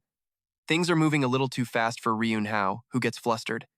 But I don't have any money. His brutally honest confession makes Van Hoen roar with laughter. Ha ha! You are too formal. Even if you hadn't mentioned it, I was planning on having you stay for company. He gives him a kind look, adding, I only ask that you play Go with me and my guests from time to time. Ryun Hao nods, accepting the grandmaster's offer. I think I can handle that. After saying his goodbyes, he quietly follows An Chi out of the room. The young lady simply says, please follow me. Their first stop is a luxurious bathroom with a steaming hot tub. Sinking into the warm water, Ryun Hao lets out a long, satisfied sigh. Ugh, this is amazing. Feels like a full character reset after years of grinding non-stop. He closes his eyes, savoring the rare moment of peace. I used to hate bathing, he thinks. Maybe the water here is just that good. He can literally feel the grime of the road washing away, his skin feeling cleaner and brighter. This feeling of pure bliss only reminds him of his past suffering. Meanwhile, Enchi is walking down the hall with fresh clothes, a sour look on her face. She frowns, judging the new arrival. I don't get it. What was father thinking, letting someone like him stay here? This guy has boss-level trouble written all over him. Just then, a foot steps out of the steam, and Ryun Hao, completely naked, appears right in front of her. Stunned by the sight, her eyes go wide, and she lets out a scream that could probably shake the heavens. And that right there, that's what we call a very, very memorable first impression. Ren Hao, thinking a ghost just appeared, shields his face with a pile of clothes and stammers. Please, cover yourself. Our main character just mumbles, what? And casually reaches for a towel to wrap himself up. But when Enchi peeks through her fingers at the man in front of her, she freezes, her cheeks flushing bright red. Through the steam, Ren Hao's physique, forged by 5 years of brutal training, is on full display, all coiled muscle and raw power. He casually ties the cloth around his waist, long, wet hair framing his rugged, masculine face. He looks her dead in the eye and asks, "Is this better?" The young miss is so completely stunned by him that she drops the entire stack of fabric she was holding. All she can manage to whisper is, "Who are you?" A few days later at the Van estate, Enchi storms up to her father, fuming, "Father, you have to say something to him." Van Hu Hoen calmly looks up from his game board and asks, "Him?" The daughter snaps, "That new guy. He hasn't stepped out of his room all day." Meanwhile, inside said room, Ren Hao is dead asleep and drooling, and Chi complains. He only comes out for meals, then sleeps all day. It's like he regrets ever coming here. Hearing this, Van Hu Hoen just quietly murmurs to himself, "Come to think of it, I never even asked for his name." But Anchi isn't having it, throwing her father's own lessons back in his face. "You're the one who said laziness is a sin, that hard work beats talent, so why are you coddling this freeloader? The whole estate is in an uproar because of him." Van Hu Hoen finally explains, slowly, "Anchi, I love playing Go because it allows you to see through your opponent. Words and faces can lie, but a person's spirit cannot." He places a stone on the board with a sharp click. An impulsive person can't be patient. A relaxed person has no will to fight. A man's strategy reveals his entire life. His aura is incredibly fierce and combative. I've never in my life felt such an extreme presence. He is absolutely not some lazy bum. He must have lived a life so harsh and bitter that we can't possibly imagine it. Looking at the pieces, he continues, "The brighter the sun, the deeper the shadow. If he's letting himself go now, it's because his life before was pure agony. When a bird flies into your home to escape a storm, you let it rest. You don't shove it back out into the rain. So, can you please let him rest a little longer?" Faced with her father's logic, Anchi bows her head. "I understand." But the moment she turns away, she lets out a frustrated sigh. She's not buying it for a second. "Yeah, right," she thinks. "Somehow I feel like this is about to get real dramatic, real fast." Marching towards his dark room, the sight before her makes Anchi want to explode. Ren Hao is passed out on the floor amidst a pile of dirty dishes, snoring away. She thinks furiously, "Father has been completely fooled. A slob like this can't be some hidden dragon. I'll make sure he gets kicked out." She stands right over the sleeping freeloader and lets out a deafening roar. "Wake up! This isn't a free inn. What are you, trying to catch up on a month's worth of sleep?" And she stands with her arms crossed, glaring down at Ren Hao on the floor with utter contempt. He groggily opens his eyes, muttering, "What is it?" But before he can even wake up, Enchi yanks the mattress clean from under him, sending him tumbling to the ground. "Get up!" she screams. "It's the middle of the day." Ren Hao sits up, scratching his head. "Oh, is it? In that case, let me sleep a little more. They say you need proper rest to have the energy to save the world." Her jaw drops at his shameless reply. "Who in the world are you? While everyone else is studying seriously, you're just lying around being useless like this?" Ren Hao just stretches and casually argues back. "They study because they want to. I want to sleep. So what's the problem?" And Chi's face turns beet red as she yells, "Shut up! Even if that's true, if the elders saw you loafing around all day, they would never forgive you. And do you know who has to wash these disgusting blankets?" The young miss continues her furious rant. "You eat our food, so you have to work. Nothing is free here. People can sympathize with hard workers, but a lazy freeloader who just eats and sleeps can forget about getting another meal. Disappear." Ren Hao tries to use her father as a shield, but your father clearly said, and Chi immediately gets in his face and screams, "I'm the one who manages the money." Faced with the power of the person holding the purse strings, Ren Hao breaks out in a cold sweat and finally gives in. "So, what do I have to do?" And Chi leads him to the laundry area, where dozens of sacks are piled high as a mountain. She says nonchalantly, "Just this." Ren Hao looks at the pile in horror. "All of this?" She gives him a wicked grin. "It's not that much," Ren Hao mutters bitterly. "This is the price for one meal? It's not like I ate solid gold." And she simply smiles and says, "Well, good luck with that." "Make sure they're spotless," she yells as she walks away with a triumphant smirk. "If they're not perfectly clean, I'll make you do it all over again." Sparkling clean? You hear me? Okay, I know what you're thinking. There's no way he can finish this today. But when Enchi comes back to check a moment later, her jaw hits the floor as she breaks out in a cold sweat from pure shock. Right before her eyes, the entire mountain of laundry has been perfectly washed, hung across the entire courtyard, and is literally sparkling in the sunlight. Enchi is frozen to the spot, stammering, "How? How could he wash all of this?" She can't believe her eyes, yelling, "What kind of trick did you use?" Unwilling to give up, she clenches her fists with grim determination. "No, it can't end like this. Just you wait." Immediately, she drags him to a massive clearing filled with enormous uncut logs. "Chop all this firewood. I'll give you an entire week. Let's see you try." She's confident that this pile of wood will make him work until he collapses from exhaustion. But once again, reality delivers a brutal slap to her face. In the blink of an eye, Ren Hao is lounging on top of a perfectly chopped mountain of firewood, and she is stunned, stammering, "What is this? I only blinked for a second. Did he just activate some kind of 10 times speed mode?" She can't believe it. This amount of work should have taken 10 strong men 10 full days to finish, and it didn't stop there. Next up was dishwashing. Thousands of plates and bowls, stacked impossibly high, were sparkling clean and reflecting the sunlight.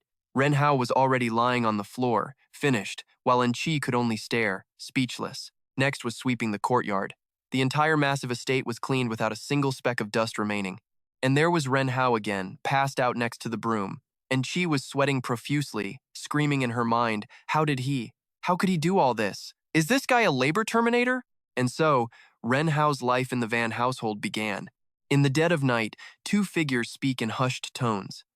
Accepting Ren Hao was a mistake by the Grand Scholar. That boy should have never been allowed to step foot in this manner. When the other asks why, the old man states with absolute certainty, "One thing is for sure, that kid brings disaster wherever he goes. And trust me, you and I both know the real storm is just about to begin. Some guys just attract trouble. And our main character? He's a walking magnet for it." Stick with me, because chaos just followed him right into the Confucian Academy.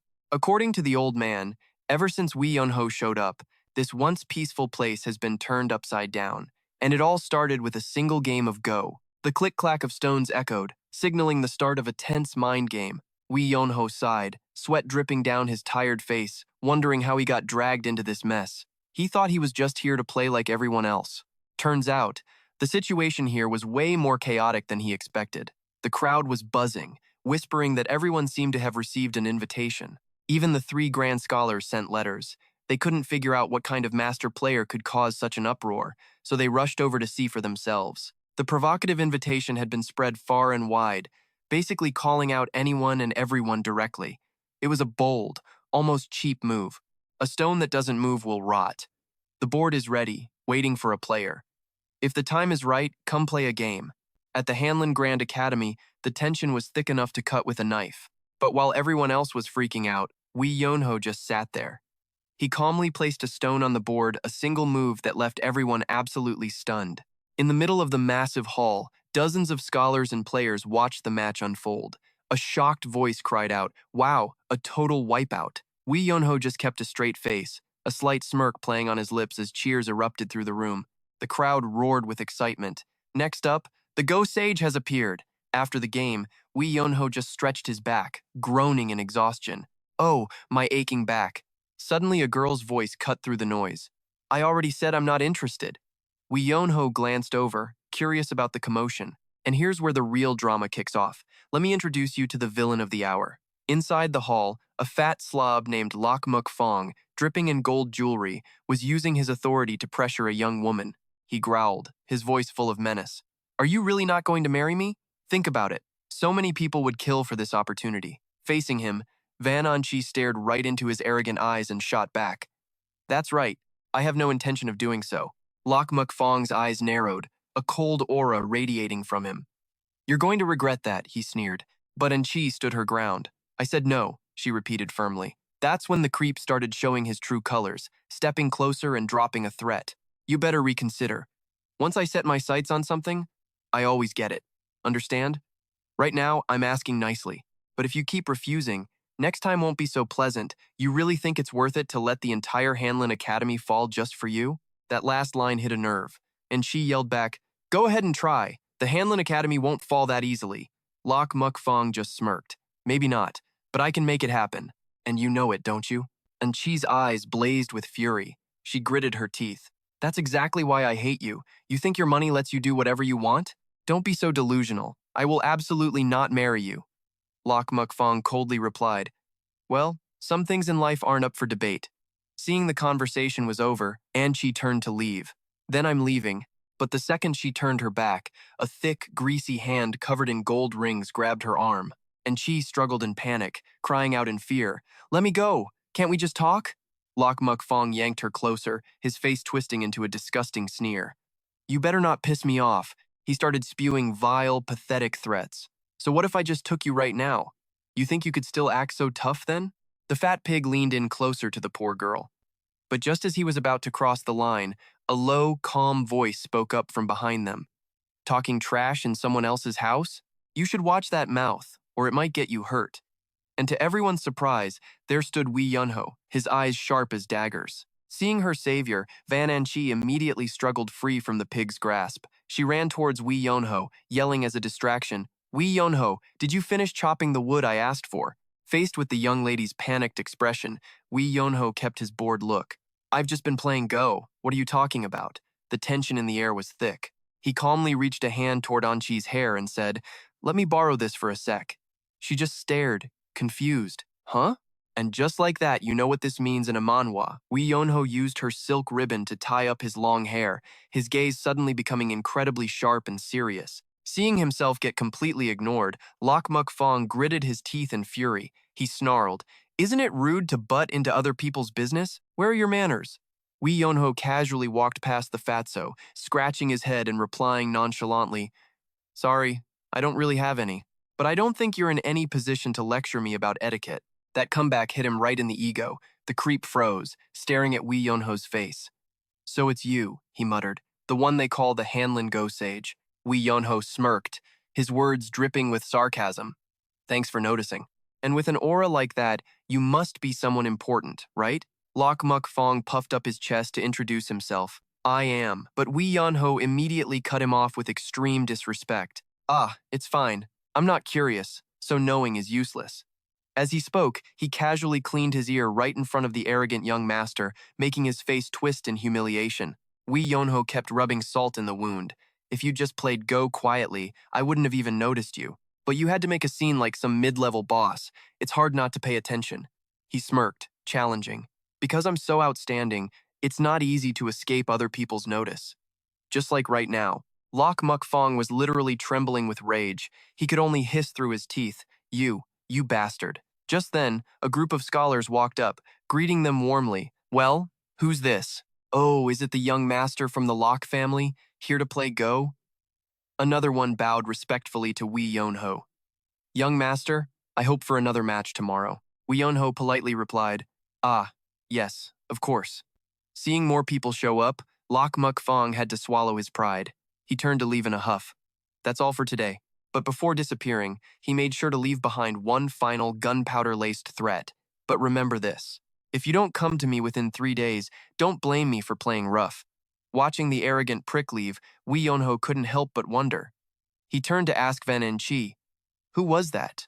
Anchi explained in a low voice, that's Lok Mukfong. He's the adopted son of the Grand Eunuch, Lok Kai. The guy who basically controls the entire imperial family. He's no joke. So what would a guy like that want with you? And she looked down, her eyes filled with disgust. He says he wants to marry me. I've refused him so many times, but he's always this annoying. Seeing her looking so down, Wee Yunho's trollish side came out. He teased, well, it's not all bad. He seems sincere, at least. The bad joke made Anchi flare up. Do you want to die? But then she got serious. He doesn't want to marry me for love. He just wants to use me. She then began to explain her father's position, a fact Wee Yunho knew nothing about. My father is very well respected among the Confucian scholars. They say he's brilliant enough to run an entire country, yet he insists on playing this small-town role.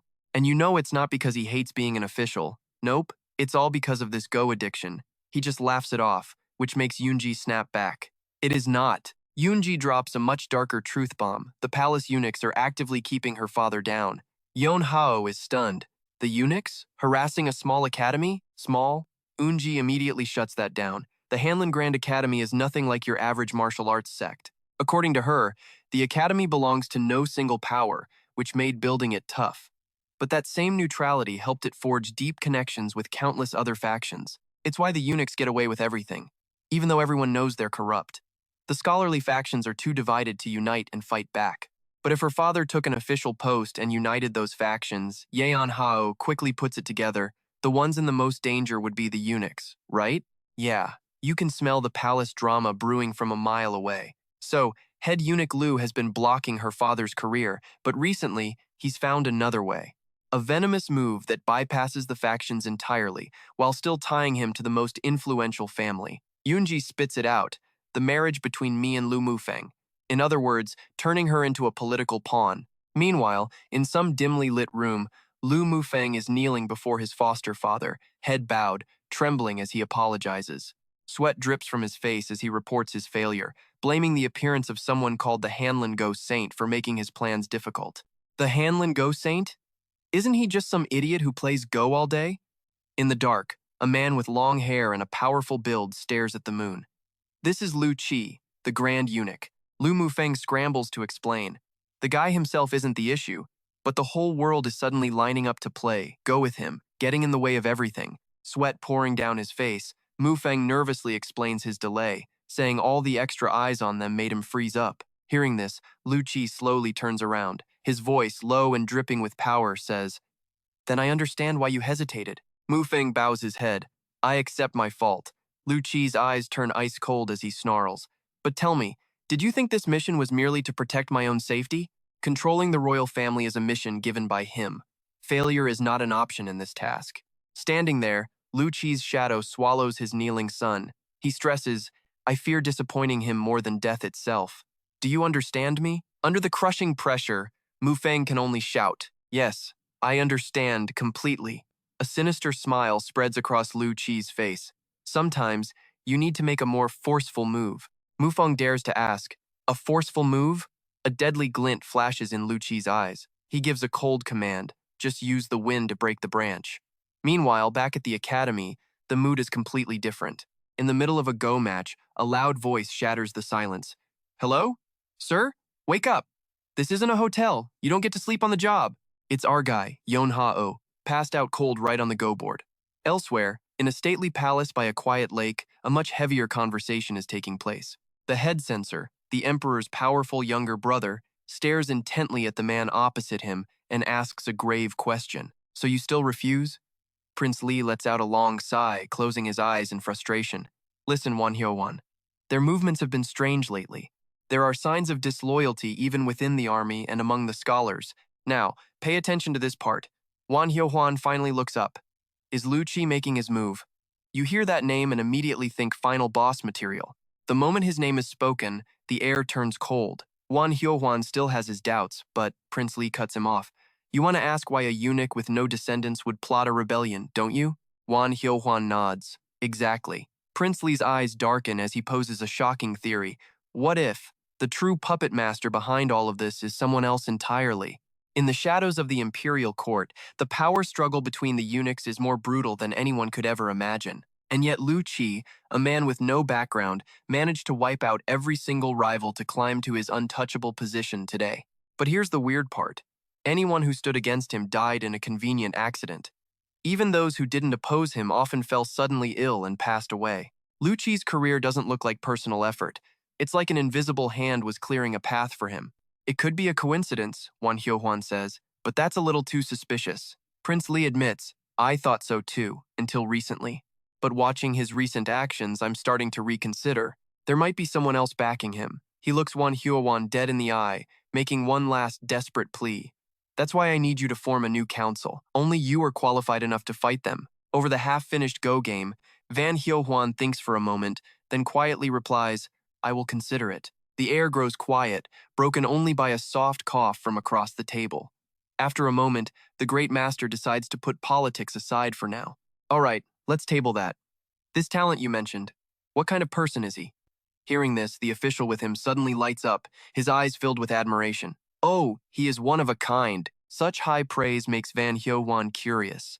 "For you to value him so highly, I'm eager to find out why for myself." When can I meet him? The official smiles. I believe Yoonji has already gone to fetch him. Right on cue, Yoonji appears in the doorway. Father. Van Hyo Hwan brightens up. Ah, you're here. Bring him in. And then Yeonhao walks in, looking like an absolute mess, his hair a damp, tangled disaster. Let that sink in. His robes are so sloppy you can see his chest. He just drawls, "You called for me?" Eunji, behind him, looks like she wants to die. They're just staring at this supposed geniuses and thinking the universe sent the wrong guy. To break the crushing awkwardness, the official speaks up first. My apologies for disturbing you so early in the morning. Did you sleep well? Yeonhao answers casually, yeah, slept great. Then he adds a complaint that leaves everyone speechless. If only someone had splashed water on me, I could have slept right through till noon. The high official just bursts out laughing. Haha, I see. Well, in any case, it's good you got your rest. At this point, Van Hyohwan finally gets down to business. The reason I called you here is to introduce someone. He humbly introduces himself as just an old man passing by. Yeon Hao glances at the go board between them, his observation full of hidden meaning. That explanation seems to be hiding quite a story. Why are you really here? The man asks. You're asking why I'm here? So, what does he have to do with the Academy's grandmaster? Nothing. He just wants a game of Go. But stick with me, you're about to see the craziest power move. Yeah, I can't do that. Can't? The grandmaster is floored by the blunt refusal. Yeonho just nods. That's right. Yeonho's reason leaves the old man speechless. Get in line, Pops. No VIP passes here. He stays cool, explaining, I never said I wouldn't play you. I just mean you gotta follow the rules. Someone got here first, so wait your turn. As he says it, he casually reveals a chest full of battle scars, instantly making the air heavy. Ha ha ha, if that's the only problem, I can handle it. I'll just ask the others for their permission. But that smile dies on his face when Yeonho locks eyes with him, an ice-cold stare. He growls, that's just you using your authority to muscle in. That's not a game.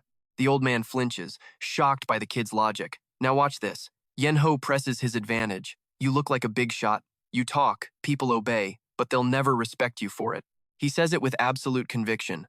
I may not look the part, but I have my principles, and I keep my word. Damn, this kid's solid, a man of his word. The grandmaster tries a softer approach. Can't you make just one exception? But Yeonho isn't moving an inch. He crosses his arms, his voice final. I said, you wait. A bystander just sighs, knowing this day was not going to end peacefully. Father, I think I can resolve this. The grandmaster looks surprised. You? Meanwhile, Eunji watches from afar, wondering about this strange man. Principles? Promises? Who is he? Suddenly, Eunji walks right up and places a hand on his shoulder, making him jump. Huh? Her next words stun everyone in the room. All of today's scheduled matches, including this one, are cancelled. Yeonho's eyes practically bug out of his head as he screams, What? Cancel all of them? Seriously? Yeonho is stunned. Look, that's a tempting offer, but I have my principles. My duty. If we just push it to tomorrow, but before he can finish, Yoonji cuts him off sharply. No, not tomorrow. The young lady steps closer, her face suddenly becoming terrifying, her sharp eyes seeming to pierce right through him. She threatens, if you want to leave today, you'll play this game first. She gives him zero room to escape. No more talk. Decide now. Crushed by the pressure, Yeonho has no choice but to sit down. Yoonji stands behind him with a smug smile, while Yeonho lets out a heavy sigh and slams a stone onto the board with a powerful crack. Seeing the kid's initial reluctance, Master Lee frowns, disappointed. He thinks to himself, how pathetic. So he was all talk after all. The Grand Master is losing his patience, ready to just walk out. But then he glances at the board, at the formation taking shape. He tells himself, well, I've come this far. Might as well see what this kid's got. He focuses, picks up a stone, and slams it down on the board.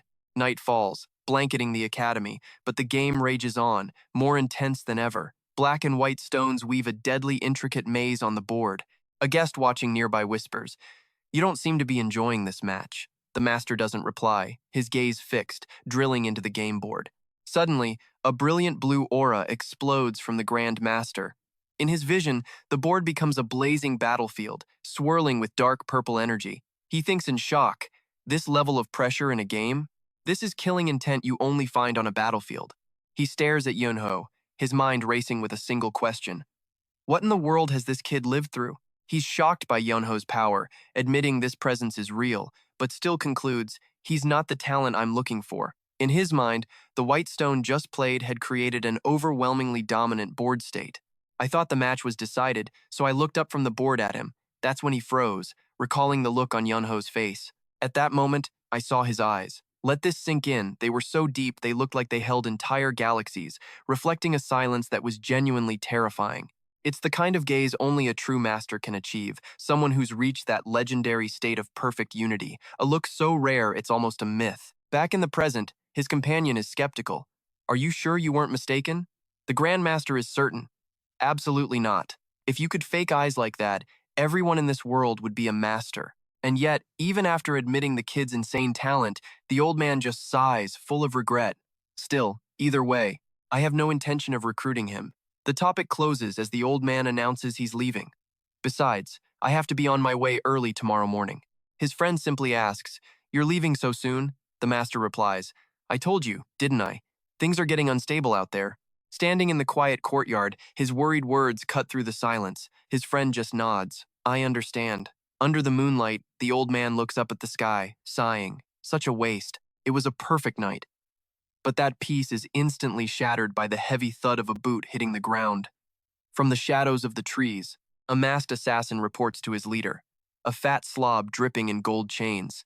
The package has arrived. The men are ready to move. The leader grunts out a single word. Good. At his command, the assassins draw their gleaming blades and spread out. The leader growls his command. Subdue them all. Instantly, black figures blur into motion, shouting, "Yes, sir!"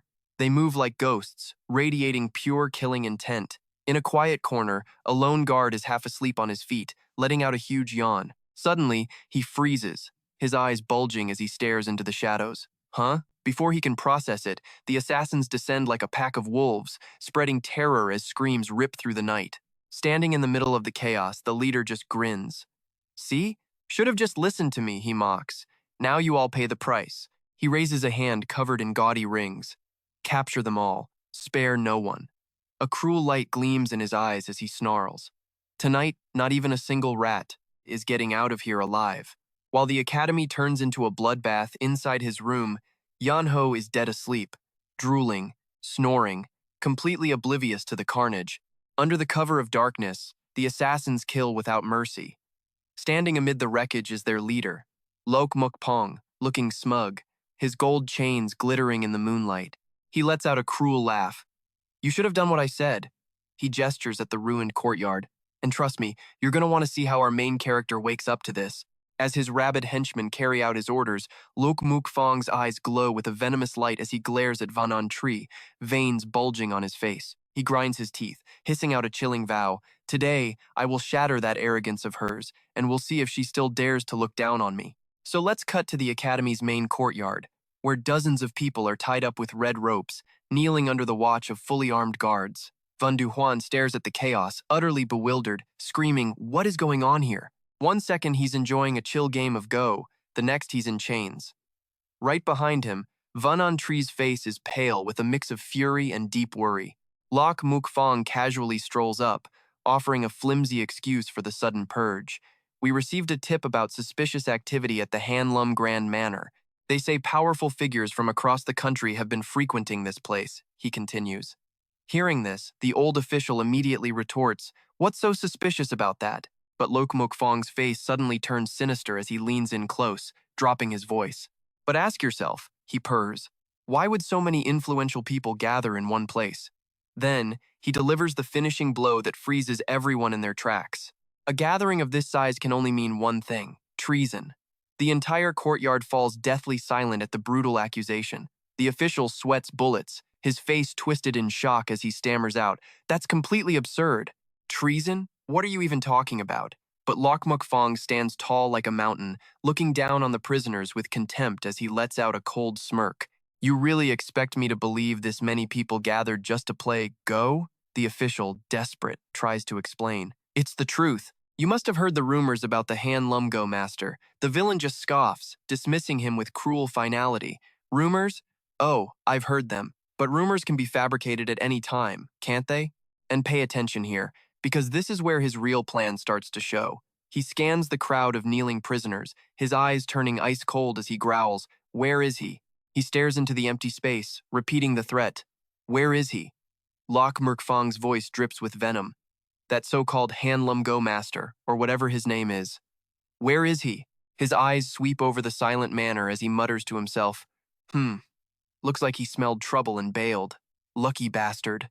Turning back to the prisoners, he puts on a mask of false mercy. "Don't worry, if you're innocent, you'll be released soon enough. After a thorough investigation of the manor, we'll free you and offer a formal apology."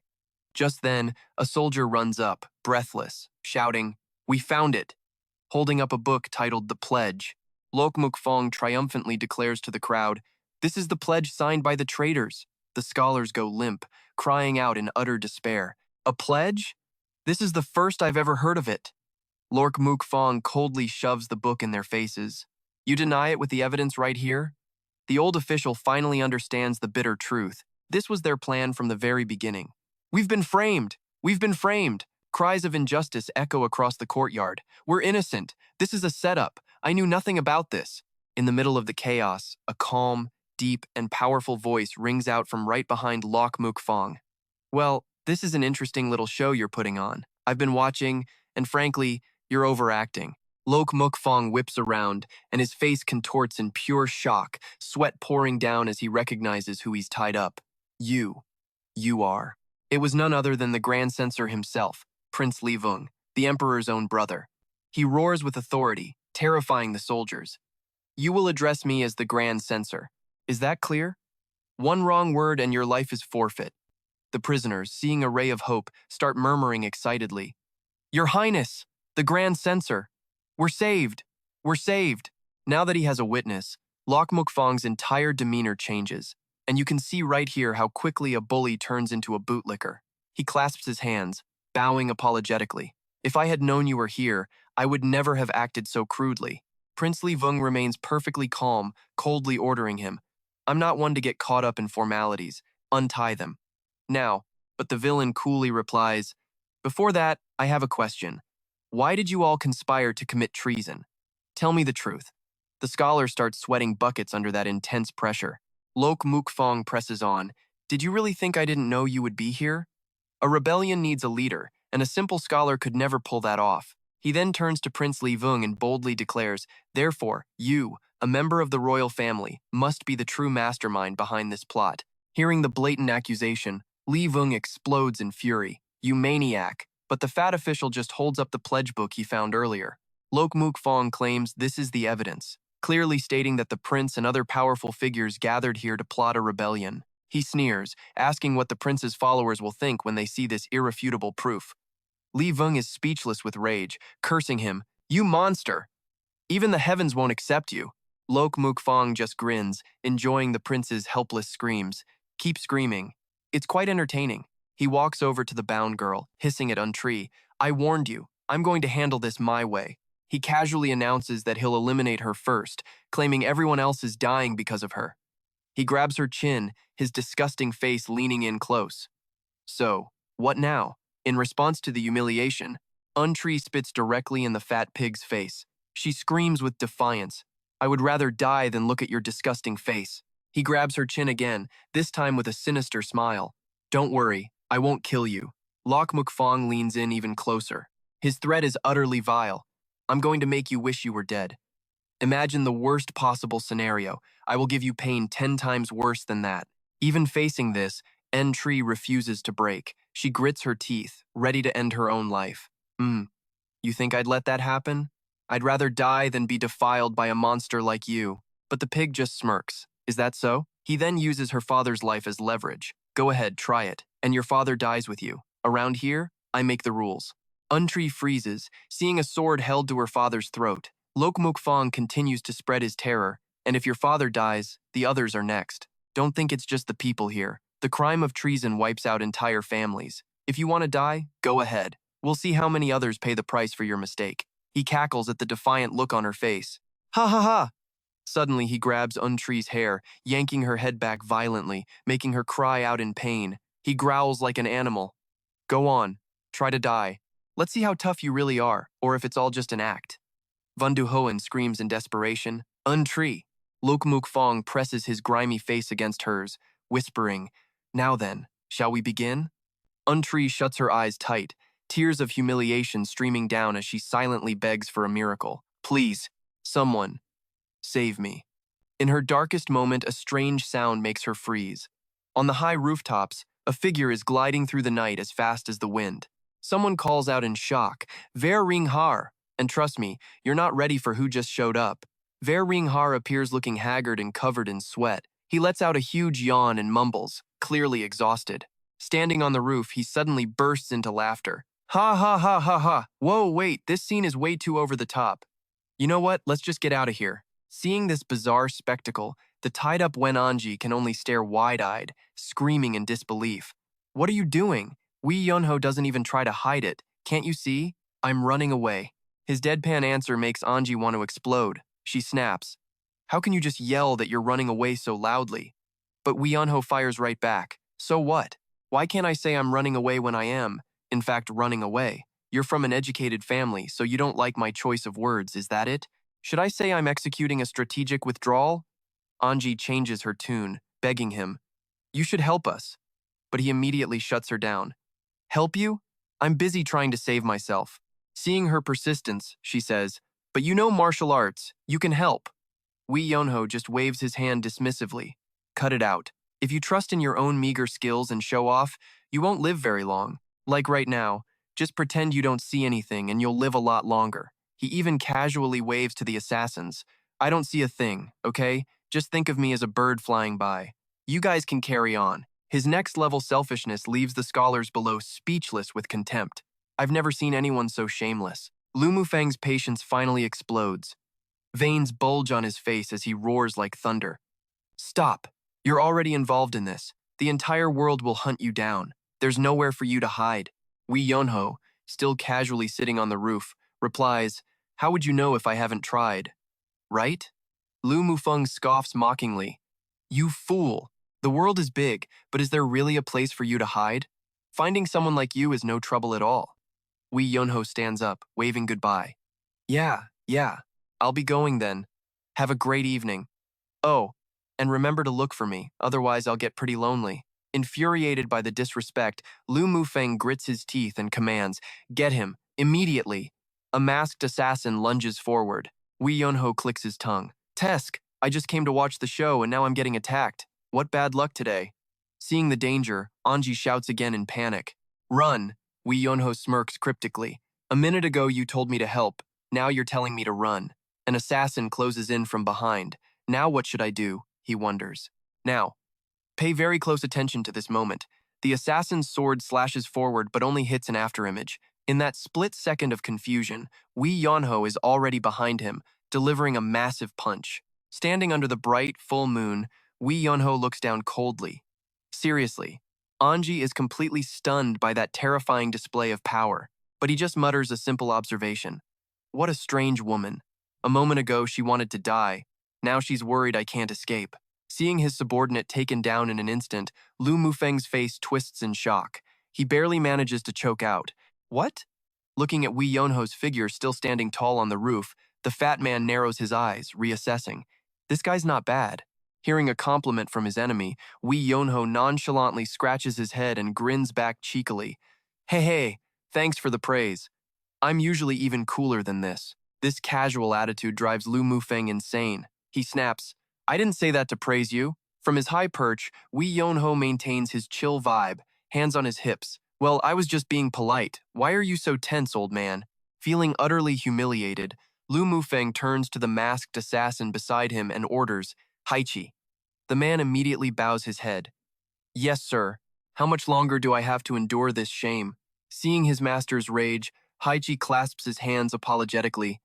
"My deepest apologies. I will take care of him right away." He prepares to eliminate the target, but Lu Mufeng suddenly stops him. "But don't kill him," Haichi asks, confused. "Sir?" The man spits out each word with cold cruelty. "I'm going to tear him apart with my own two hands."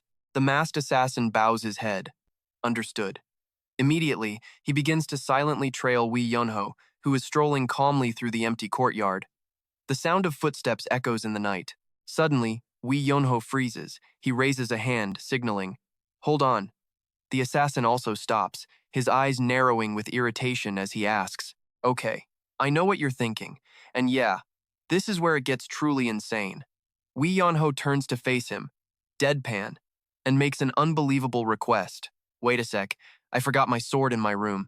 Just stand here and wait for me to get it, okay? Hearing such a ridiculous demand in a life-or-death situation, the assassin snaps. Are you crazy? But Wee Yeon-ho argues back with his own absurd logic. Look, you're an old man. Why get so upset just because a kid wants to grab his sword? His casual tone makes the assassin grit his teeth and roar, Shut up. But suddenly, he notices something. Huh? He screams in shock. What are you doing? Wee Yeon-ho casually swings the broom in his hand, answering nonchalantly. What does it look like? If I can't get my sword, I have to use something else, right? Seeing his opponent wielding a broom against him, the assassin feels deeply insulted. He roars, Are you looking down on me? Wee Yeon-ho gives him a bored look and asks back, Why are you so angry? In that case, just let me go get my sword. The assassin radiates a cold-killing intent, declaring, I will not kill you, but I will make you suffer a torment worse than death. Later, even if you cry and beg. Before he can even finish his threat, Wee Yeon-ho lets out a long, tired yawn and cuts him off. Yeah, I get it. Can we start now? I'm getting really sleepy. If you keep talking, I might just pass out for real. This ultimate display of contempt drives the assassin mad. Veins bulge on his forehead as he grits his teeth in pure rage. He lets out a world-shaking roar and lunges forward to attack. You bastard! The assassin swings his sword, which glows with a vibrant green aura. The sharp blade closes in right before Wee Yeon-ho's eyes, but he calmly receives the attack. Wee Yeon-ho swings the broom in his hand with immense force, landing a heavy blow straight to the assassin's face, sending him crashing to the ground. His eyes are wide with utter shock. He stammers, What is this?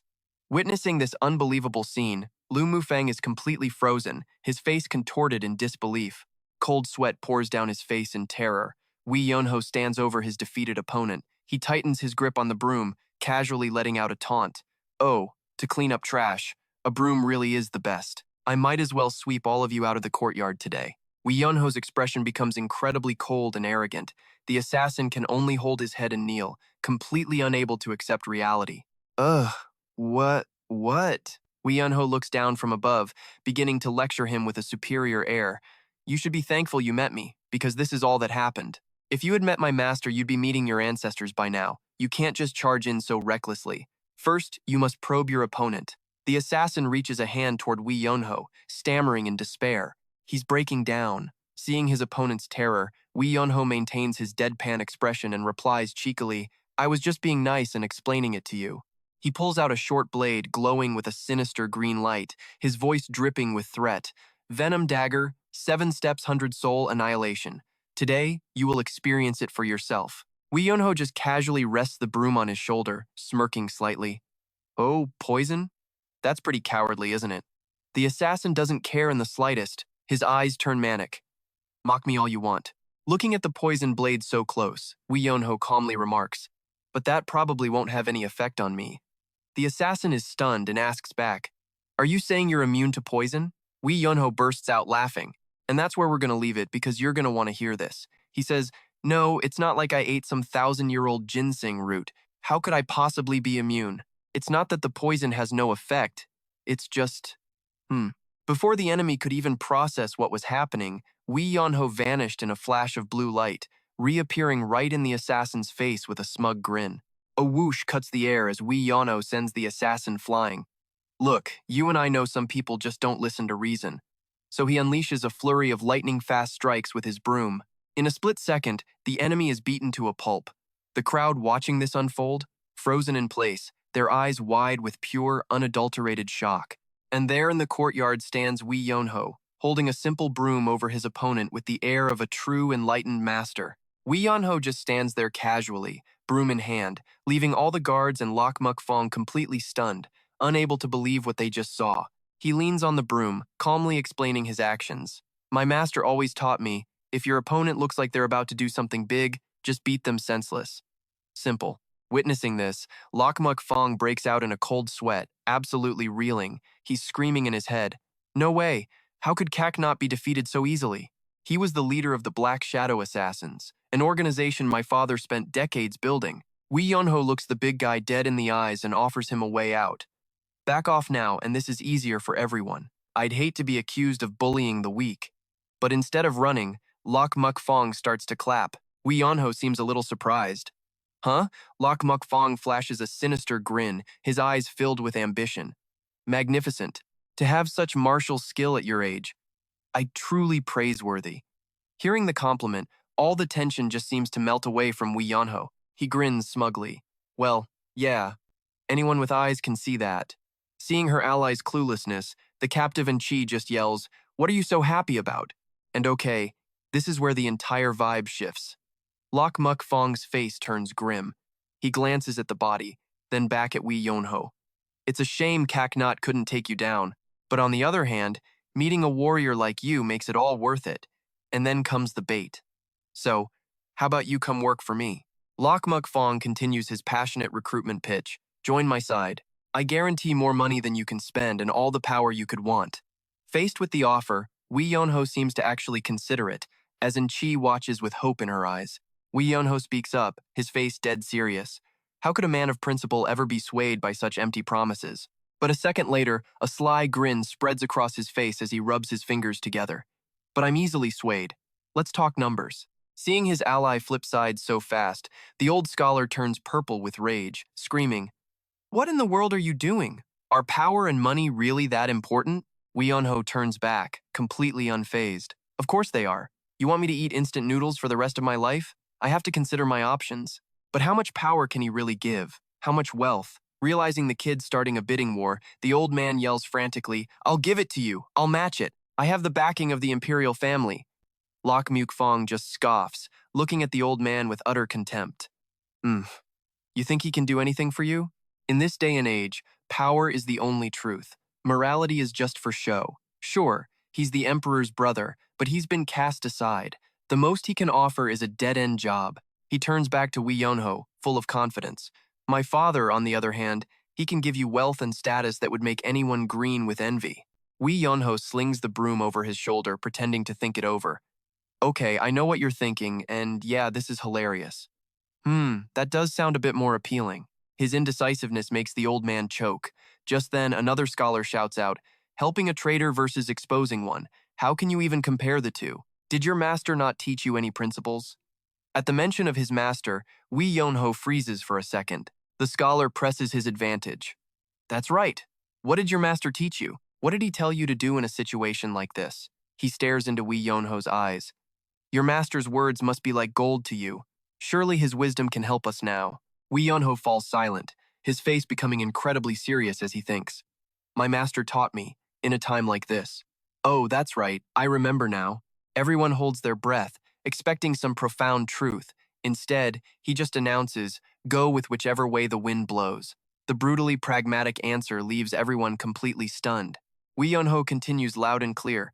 "Master always said you can't eat morality, just join whichever side has more food." Lok Muk Fong sweats, unable to believe his ears.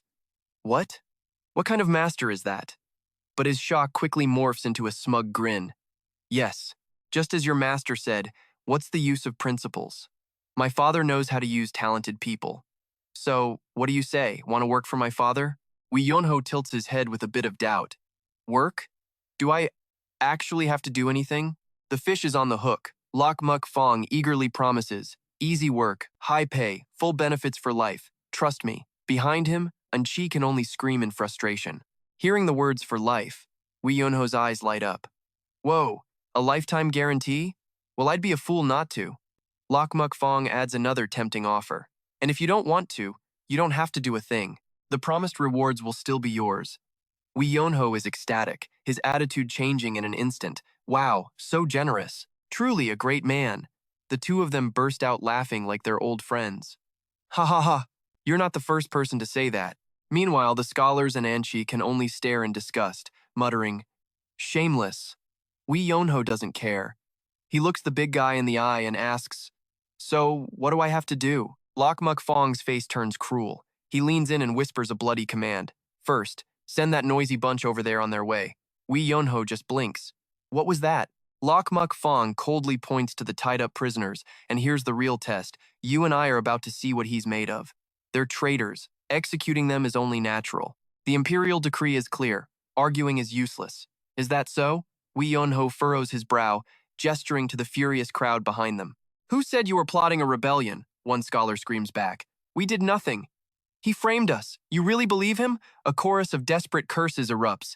You bastard! Asked to kill people to prove his loyalty, Wee Yun-ho's entire demeanor suddenly changes. He waves his hands dismissively, a look of pure innocence on his face. Killing him is a bit much. I've never done this before. But Luo Mufeng just sneers in disgust, glares at Wee Yun-ho and barks an order. Then let me do it. Bring me the sword. He takes the blade from his subordinate, announcing for all to hear. I really didn't want to dirty my own hands, but for the sake of the law, one must be decisive. As the blade begins to leave its sheath, Wan Hyo-hwan desperately pleads, Please, stop this. You're a man of honor, aren't you? How can you betray the nation that feeds you? But Luo Mufeng is unmoved, raising the sword high as it glows with a brilliant green light. He roars, What I'm doing now is loyalty. Try and stop me. The blade slices through the air. In a tear-filled panic, Yoonji screams, Father, as Wan Hyo-hwan shuts his eyes, ready for the end. His last thought is a silent apology to his daughter. But then, a sharp clang rings out, and here it is, folks. Wee Yun-ho has somehow appeared right in the path of the blade. He's blocking Luo Mufeng's attack with his bare hand. Let's just stop here, okay? He says calmly. Luo Mufeng is frozen solid, sweat pouring down his face as he thinks, how is he this powerful? Wee Yun-ho just stares him down with ice in his eyes. He casually asks, Did you already forget what we just talked about? This whole peer pressure thing ends now. Then, our boy casually puts his hands behind his head. He smirks. You want to wield a living blade, know the first thing you need. It sounds crazy, but it's true. Wee Yun-ho stares right into Luo Mufeng's soul and drops the ultimate truth bomb. If you want to live a quiet life, then stop making so much damn noise. A memory flashes through his mind, back to his childhood. He remembers accidentally breaking his father's most prized inkstone while the old man was out of town. He spent the next 3 days living in absolute terror, waiting for him to come home. 3 days, he thinks, felt more like 3 eternities in hell. When his dad finally got back, he beat Wee Yun-ho half to death. But honestly, it was a relief just to be alive. For him, the constant anxiety was way worse than the actual punishment. Hearing this completely random story, Li Wang and Yoonji just sweat bullets, not knowing how to react. Awkward. Luo Mufeng just laughs it off, looking down on him. Hey, Mr. Academy Sage, what is all this nonsense? Wee Yun-ho closes his eyes, his voice suddenly low and heavy with power. My master taught me. Never forget a debt, he continues, remembering his master's lesson. Debts of kindness, even more so, because if you don't pay them back, the interest is a killer.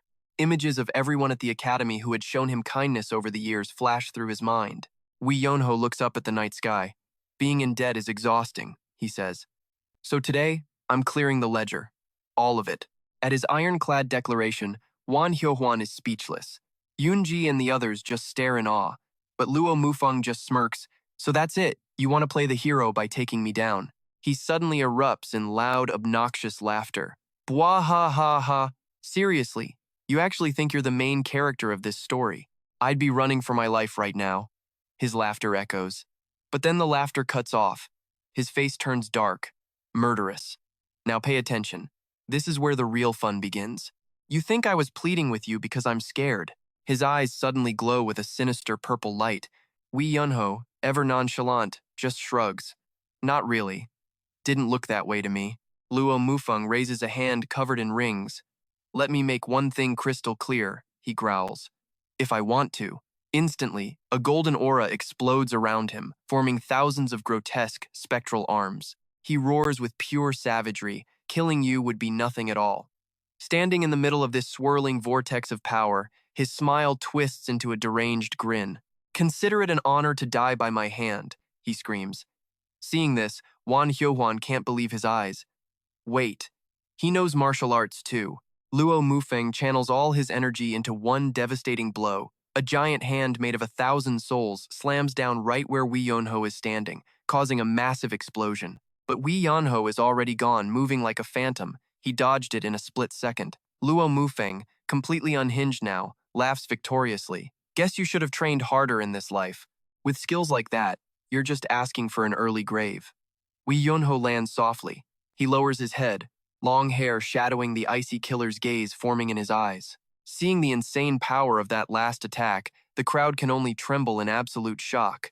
But through the dust, Wee Yunho stands there, completely, unnervingly calm. He mutters to himself, "Weird, I feel like I've seen that move before." Luo Mufeng, meanwhile, is drenched in sweat, his glowing golden fist clenched tight.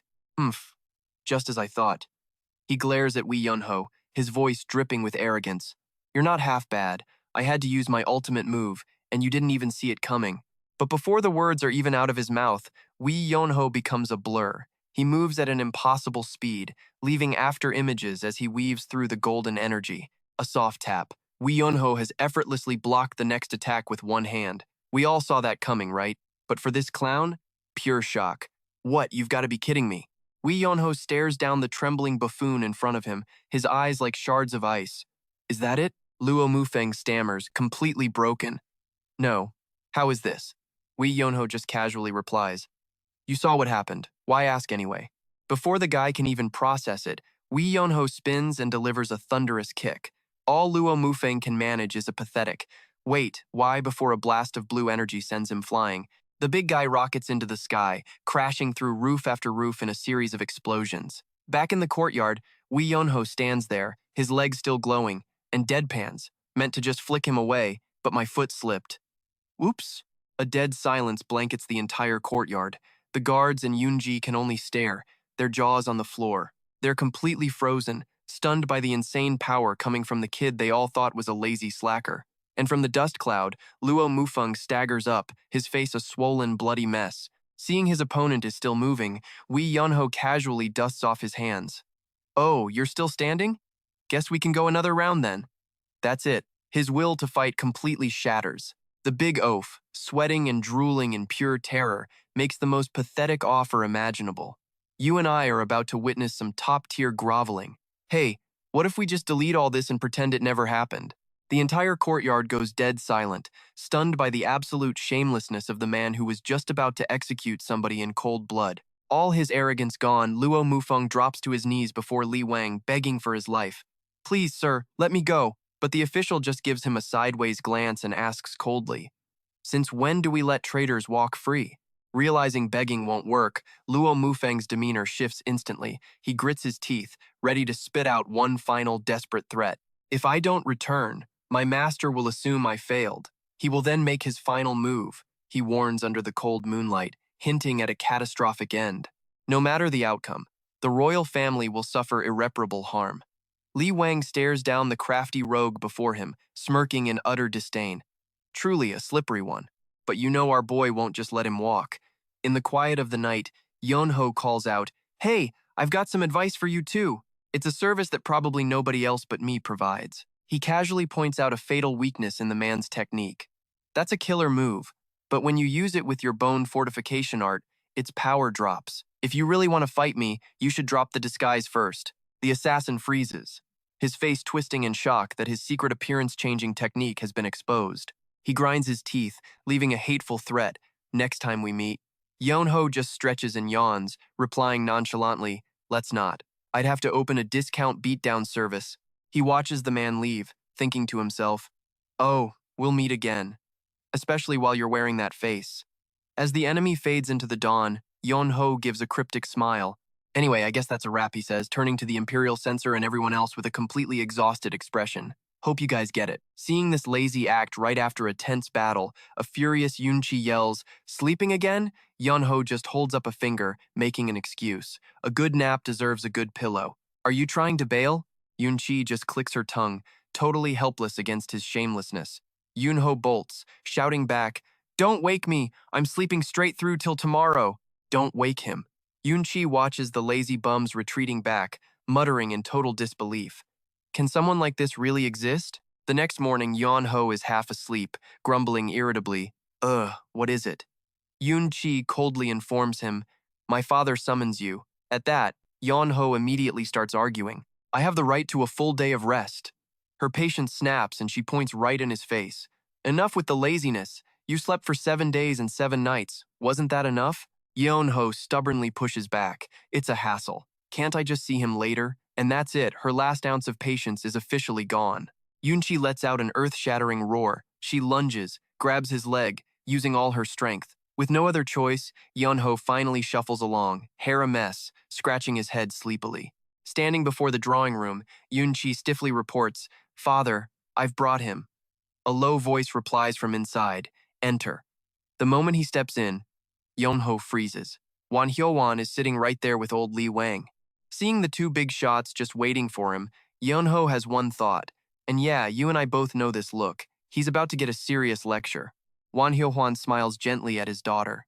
"Good work. You may leave now." Both Yeonho and Yoonchi bow.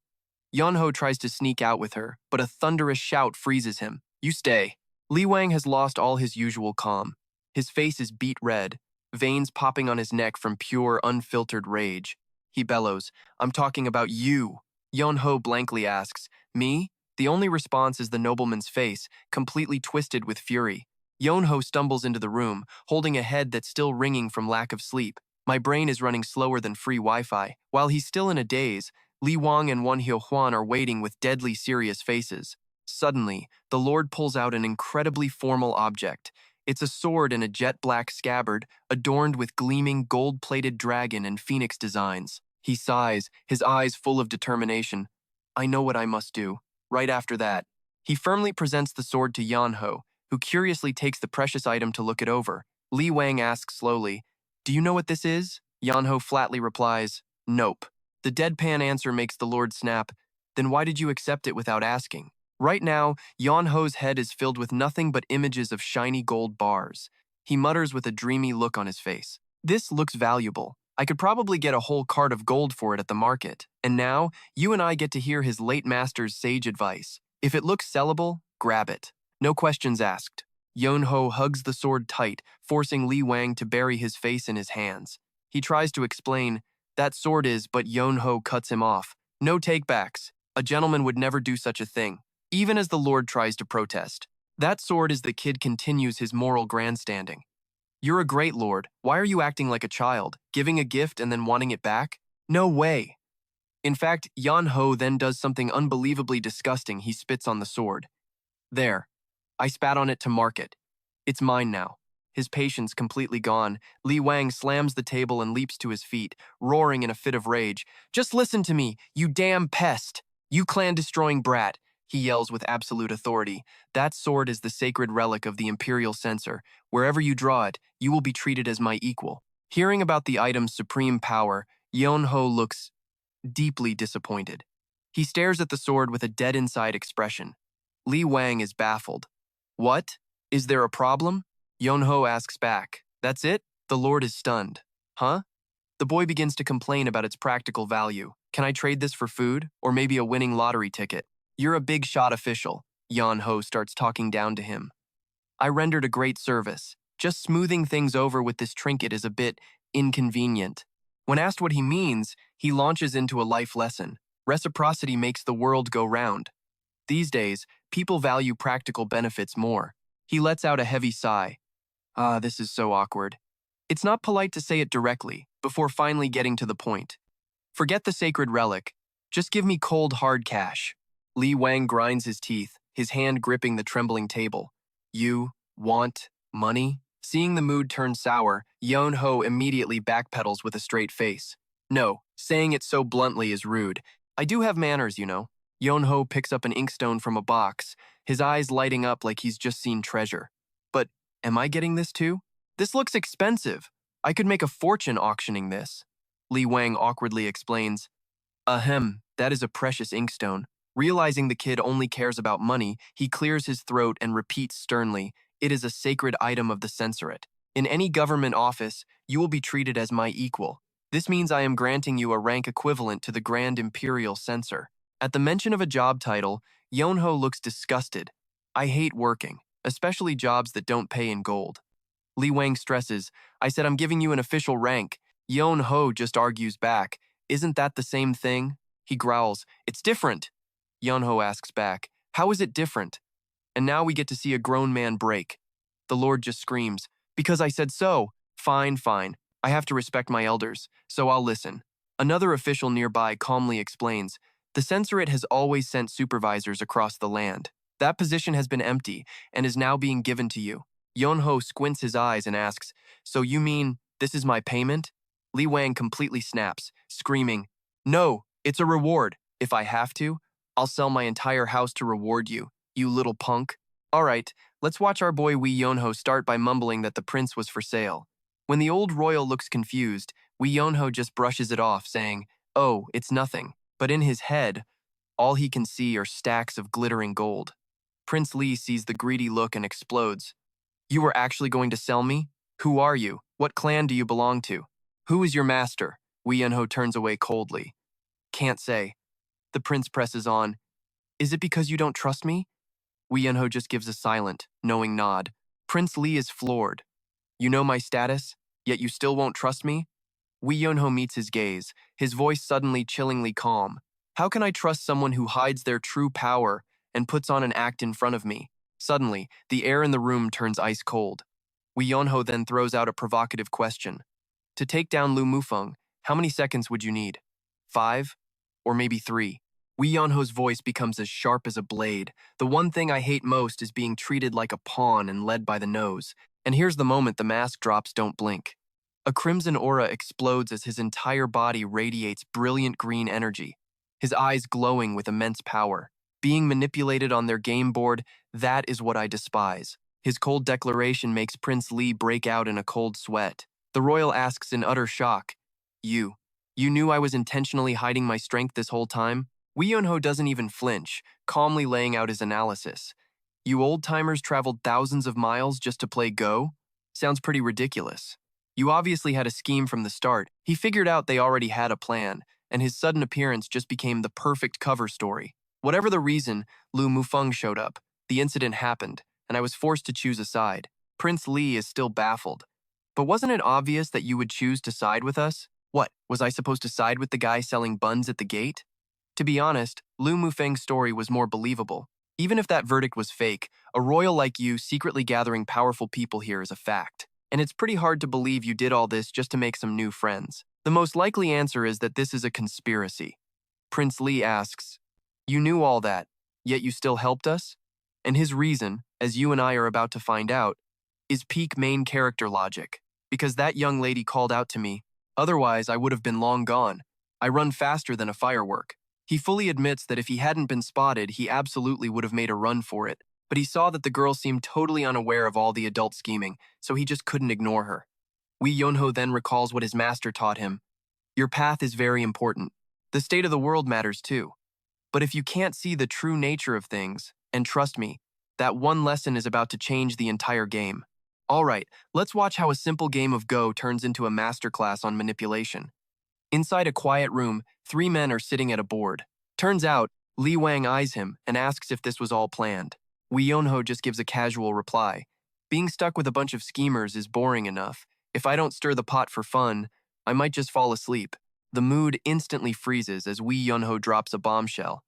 By the way, I'll just ask you straight. You're planning a rebellion, aren't you? The 4th prince misses a beat, then smirks. And so what if I am? What are you going to do about it? But instead of tension, our guy's only thought is, great. Now I can finally get a good night's sleep. Wait, so the 4th prince is really plotting a coup? A coup? Wee Yonho asks back, completely deadpan. So, do you need me to wish you success on your new startup? The prince is stunned by the kid's sheer audacity. You have no loyalty to the royal family? Wee Yonho declares without blinking, not a drop. This brutally honest answer makes the 4th prince roar with laughter. Ha ha ha ha. He then swears on his life to reveal the truth. We are not planning a rebellion. The 4th prince is just gathering forces to deal with Lok Ki. Wee Yonho gives a slight nod. I see. But this secret plan of theirs is already blown wide open. The problem is, Lok Ki already found out. A flash of Lok Ki, the sinister head of the eunuch faction, appears. The 4th prince then reveals the man's cruel strategy. Do you know why Lok Ki sent Lok Mukfong here? Turns out, he never intended to arrest the 4th prince. He wanted the prince to murder his own adopted son for him. He didn't want the prince captured. He wanted the prince to kill Lok Mukfong. The second that happened, Lok Ki would use it as the perfect excuse to expose the prince for hiding his martial arts. And during the murder investigation, he'd have the perfect reason to uncover the prince's secret alliance of powerful figures. The fourth prince looks at Wee Yonho. Thank God you stepped in just in time. He bows his head slightly in apology. If my little test made you uncomfortable, that was absolutely not my intention. He insists that both he and Van Hyo Hoan were fighting for their lives against Lork Mork Fong, that it was no act. Wee Yunho just replies, I get it. The prince keeps pleading, please, believe us. Our boy just clicks his tongue in annoyance. Sheesh. I said I get it. Why do you keep repeating yourself? That's when Li Wang cuts in with a serious job offer, a position as a shadow inspector. Wee Yonho just gives him that signature, exhausted look, and flat out refuses. The prince just smiles knowingly. It's fine. Even if you don't want the job, the world won't leave you alone. Wee Yonho narrows his eyes. Are you cursing me? Li Wang calmly clarifies, no, that is the path of a true hero. Staying true to his lazy as hell brand, Wee Yonho is firm. In that case, I refuse. I'm fine just sleeping at home. But the prince just drops a line like he's seen the future. Destiny isn't something you can just refuse. Seeing no point in arguing, Wee Yonho stands up. Well then, I'll be taking my leave. He quietly walks away, leaving the prince and Van Hyo Huan at the tea table. The prince calls after him. Consider it settled, then. I will also be leaving today. As he walks, Wee Yonho grumbles to himself. I really hope I never see you again. You people are drama magnets. Li Wang just smirks. For some reason, I have a feeling we'll be meeting again very soon. A cold shiver runs right down Wee Yunho's spine, giving him goosebumps. He quickens his pace, not even daring to look back at the two men. The moment Wee Yunho is out of sight, Van Hyo Huan asks quietly, What do you think? And here's where the masks come off. Li Wang's smile vanishes, his eyes turning incredibly sharp and cold. Beyond my imagination. He admits that he knew Wee Yunho's martial arts were impressive, but he never dreamed the kid was monstrous enough to see right through his own hidden techniques. Li Wang thinks to himself, utterly wary. I thought I'd found a dragon, but I accidentally brought home a monster that could swallow me whole. Still, that danger only makes him more determined. Van Hyo Huan nods. His intellect is also far beyond that of a normal person. He grasped everything, yet didn't make a move until the very end. He is more than just a powerful warrior. As they walk through the empty courtyard, the old scholar can't help but wonder, what kind of person could possibly raise a monster like that? Prince Li immediately issues an order. Investigate everything about him. Even if you can't find his dead master, you must find his martial school. Do you understand? Van Hyo Huan respectfully replies, yes. That night, under a full moon shining brightly over the Hanlin Academy's tiled roofs, a lone figure is sprawled out, enjoying the silence of the night. Suddenly, a voice shatters the peace. Leaving so soon? Wee Yonho is startled, sitting bolt upright and looking down. Seeing the headmaster standing there, he lets out a small, genuine smile. You gave me free food and a place to sleep for so long. It would be rude to leave without saying goodbye. Up on the roof under the moonlight, Van Hyo Huan begins to speak. You've been planning to leave this place for a long time, haven't you? Wee Yonho simply nods his head in admission. Yes. He looks into the dark night and continues. Still, while I was here, I saw and felt many things. Van Huan asks with a slight smile. And what did you feel? Wee Yonho is silent for a long moment before slowly answering. 1. Book-smart guys who preach about morals rarely live by what the books teach. He adds his second point. And 2. This scholar's den has way more insane drama than I ever expected. The headmaster asks, surprised? Scary?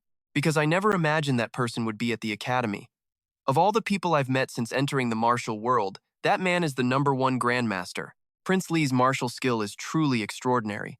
Then, he turns to Van Hyo Huan with a knowing smile. And I know what you're thinking, is he going to call this guy out too? Oh yeah. Now, if I could ask you to stop your little act? Faced with the direct accusation, Van Hyo Huan doesn't flinch, his eyes suddenly turning incredibly sharp and dignified. So you've noticed. Wee Yonho replies casually, yes, from the very beginning. Van Hyo Huan sighs softly. Well, that is a bit of a problem. May I ask you a favor? Wee Yonho is firm, I won't tell anyone what I know. Hearing this, the headmaster bows his head slightly. Thank you. I want to continue living as a scholar. Wee Yonho holds up a finger as a sign. In return, just tell me one thing. Van Hyo Huan nods. Please, ask. Wee Yonho starts explaining his original goal. My master told me to come to the academy to observe time. I thought that in the academy I'd see things like justice or the honor of a gentleman, but what I saw here seems to be the dark side of this era. He remarks bitterly, everyone pursues their studies and holds on to their own ideals. It's only a matter of time before they're at each other's throats. When those ideals clash, people realize that, to achieve their dreams, they must first overcome reality. Everyone knows they need to untangle the twisted knots of the era, but untangling them takes too much time, and there's no guarantee that time alone will solve anything. In the end, the impatient ones will just choose to cut the knot. He looks toward the game board, now cleared of its stones. That is what you see, like crushing another's life, or sending the righteous to their death. That is the very essence of these dark, deceptive, and filthy schemes. Wee Yun-ho turns and asks the old man, "Is the world just fundamentally broken like this?" Van Hyo-hoen quietly answers, "The imperial court is far harsher, but other places aren't much different." Wee Yun-ho lets out a heavy, aimless sigh. And this, right here, is what you and I just witnessed. My master wanted me to see the world, but it's moving way too fast for this slow-witted apprentice to keep up. Hearing the Baek Muhan's words, Wen Hyo-hwan calmly replied, "Wouldn't that be for the best?" Yun-ho, however, just looked confused. "Huh?" The old swordsman gazed out at the courtyard, offering some profound advice. "If the world moves too fast, then you should just walk at your own pace. The diligent might see and learn many things, but maybe," he continued, "the lazy one sees everything even more clearly. Let's be real, if you already decide what you're going to feel before you experience it, what's the point?" He told the boy to walk on his own 2 feet and see the world through his own eyes. Only then would the world show him the path he was meant to take. Yun-ho mumbled to himself, "So he means, just be myself, and see the world for what it truly is." Sitting on the rooftop in the dead of night, he decided to feel it for himself. Yun-ho's hands formed a seal. A surge of purple energy exploded from the core in his body. Under the full moon, a brilliant pillar of blue light shot from him into the sky, bathing him in immense spiritual power. Wen Hyo-wan watched from a distance, his face turning serious as he witnessed this incredible growth. After the meditation ended, Wen Hyo-wan approached him. "So, have you understood anything?"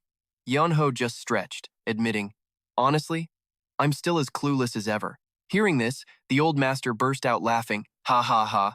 That's good enough. As long as you feel it with your heart, that's what matters." He walked away at a leisurely pace, leaving one final piece of advice.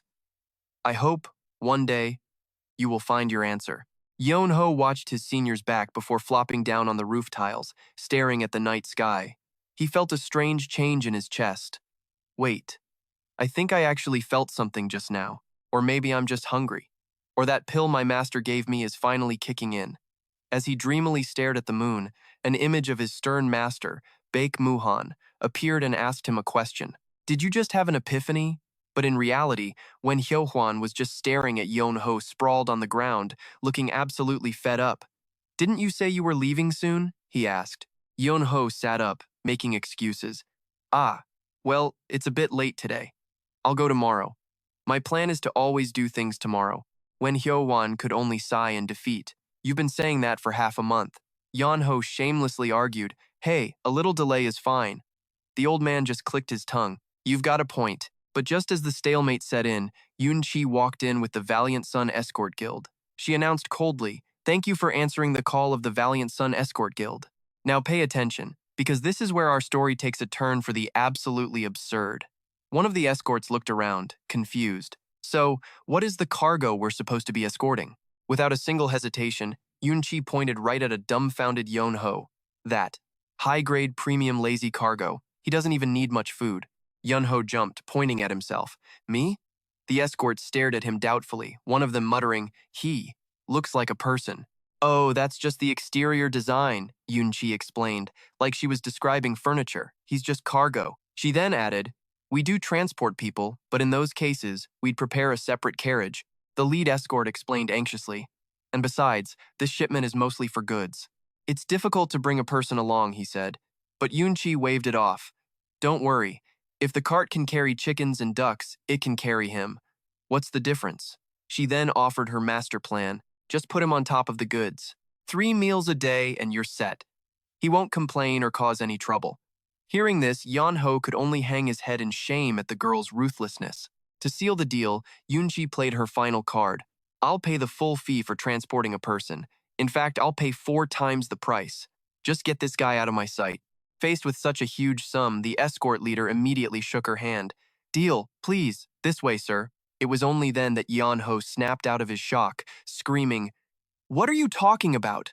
You want to load me onto a cart like I'm a sack of potatoes?" Wen Hyo-hwan, standing nearby, just nodded in approval. What a brilliant idea. Yoon-chi shot Yeon-ho a look of pure disgust. She turned to her father. What is this? We need to get rid of this freeloader fast. And yeah, I know what you're thinking. Our MC cries out in anguish, Heavens, I've heard the chivalry of the martial world has declined, but how could it come to this? I'm the one who saved you people, and you're selling your savior like common merchandise? When Hyo-hwan just turned his back, muttering, You're right, Yoon-chi. After all, we do owe him a debt of gratitude. If we're talking about repayment, we should at least let him do whatever he wants. This remark made Yoon-chi look at Yeon-ho with alarm. At this rate, he'll still be here next year. Yoon-chi insisted she was doing this to help him, but Yeon-ho immediately screamed back in protest. Help me! How is this helping me? Yoon-chi calmly explained. You were planning to go to Hubei province, weren't you? Since this escort is also heading to Hubei, you can just go with them. Besides, aren't you too lazy to walk the entire way to Hubei? Yeon-ho started to waver, scratching his head. Well, when you put it that way. Yoon-chi's lips curled into a smirk. You get a free ride, the escort guild makes money, and I get to get rid of a nuisance. It's a win-win-win. Faced with her flawless logic, Yeon-ho broke into a cold sweat, admitting to himself, damn, she's persuasive. But even as he was being pushed, he mumbled one last protest. But my mom told me not to go with strangers.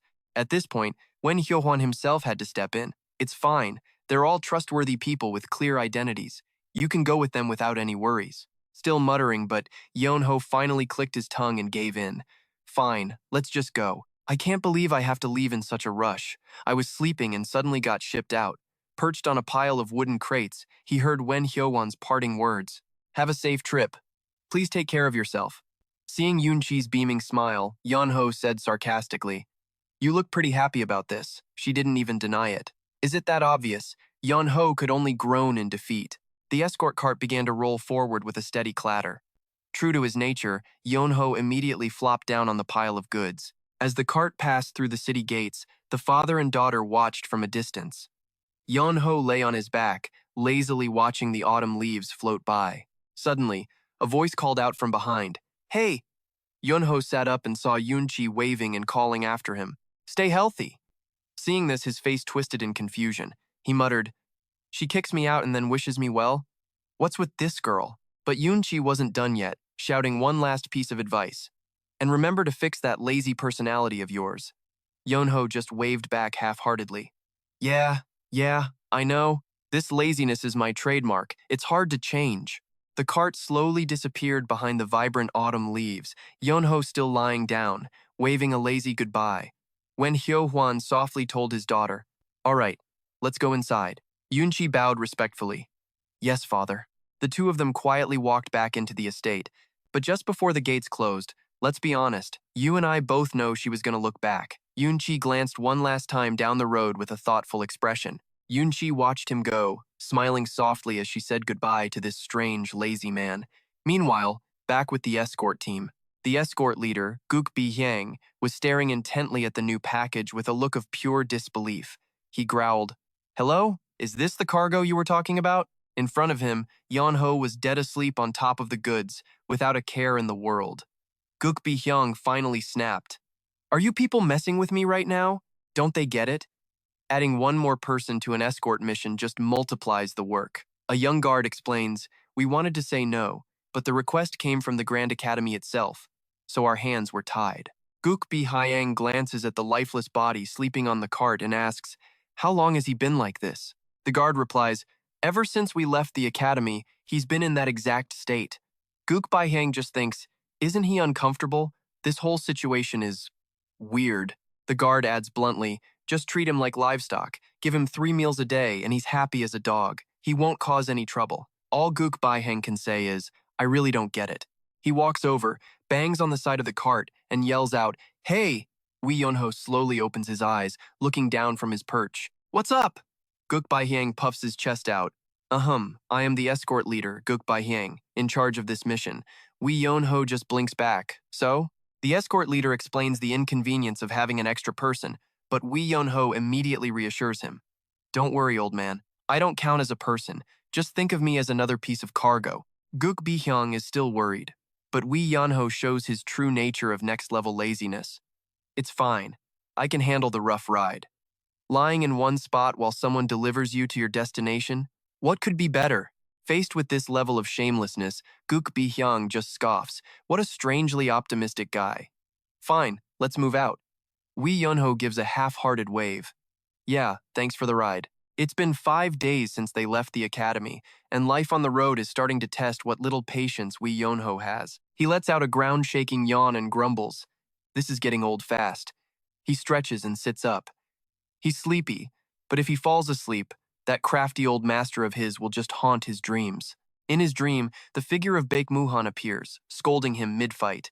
Even if your swordplay is lazy, your strikes have to be faster. How many times have I told you? Wee Yonho clutches his head in exhaustion.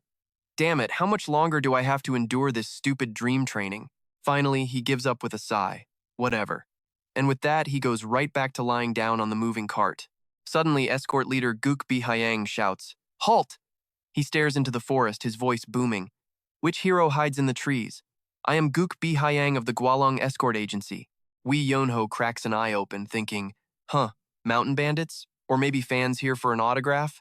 The silence that follows is deafening. Guk Bai Hyang's brow furrows. No one's showing themselves. Now, this is where it gets dangerous. An experienced fighter knows there are only two possibilities when an enemy stalls like this. One, they're total amateurs. His hand tightens on his sword. If it's the first one, they're lucky. But he can't sense any clear energy, which means these guys are definitely not rookies. He yells again, I am escort leader Guk Bai Hyang. Whoever is hiding in that forest, step out now. Otherwise, I'll consider this a direct attack on the Gualong Escort Agency. After a rustle in the bushes, a massive figure in red clothes carrying a giant blade emerges. Guk Bai Hyang gasps. The man lands with a heavy thud, then cups his hands respectfully. I am Peng Daokuk of the Hebe Peng clan. His face is etched with desperation. I'm being pursued by enemies, and I can't escape them alone. Please, you have to help me. This could become a disaster for the entire martial world. The worried escort leader asks, but what are we supposed to do? Peng Daokuk pleads, just get me over this mountain. I guarantee your payment will be more than satisfactory. Seeing the urgency, Guk Bai Hyang agrees. We will help. First, hide quickly among the cargo. Peng Daokuk nods and rushes toward the back of the cart, but he freezes when he sees Wee Yonho just casually sleeping there. He stares at the lazy young man with a tense expression. Guk Bai Hyang quickly opens a large crate. Get in here. Peng Daokuk whispers his thanks and slips inside. The escort leader gives him a final warning. Absolute silence. You hear me? One loud breath and we're all dead. From his spot on top, Wee Yonho lazily replies, Got it. He watches the escort leader go, thinking, always picking up stray causes. But hey, genuinely good people like him are rare these days. The cart begins to rumble down the path once again. From the crate, Peng Daokuk's guilty voice rings out. I've put you all in danger because of my problems. If we get through this, Wee Yonho immediately cuts him off. What good is a reward if you're dead? Through a crack in the crate, Peng seethes. Have you no conscience? You're putting everyone here in danger. The least you could do is pretend you didn't see me. Wee Yonho snaps back. All right, shut up already. I need to rest. We'll figure out who's chasing who later. Right now, my aching back is the priority. The escort leader just sighs. Fine, fine. The deeper they go into the bamboo forest, the more Guk Bai Hyang sweats, praying they make it. They're almost down the mountain now. And so far, no sign of Peng Daokuk's pursuers. Are they in the clear? But just as he thinks that, a thunderous voice shatters the calm. Stop! Wee Yonho jolts upright. A long-haired man in dark blue robes is blocking the path. In an instant, black-clad assassins leap from the trees, surrounding the cart completely. The leader, a man with a long scar over his eye, coldly draws his sword. A murderous aura instantly floods the entire forest. Seeing the ambushers, Guk Bai Hyang's face goes pale, sweat pouring down his face. What? What is this? The Green Forest Bandits. My luck has officially run out. Though trembling, the escort leader forces himself to stay calm. He bows respectfully. I am Guk Bai Hyang of the Gualong Escort Agency. I greet the heroes of the Green Forest. The scarred leader gets straight to the point. Have you seen a young man in red clothes? Guk Bihayang immediately denies it.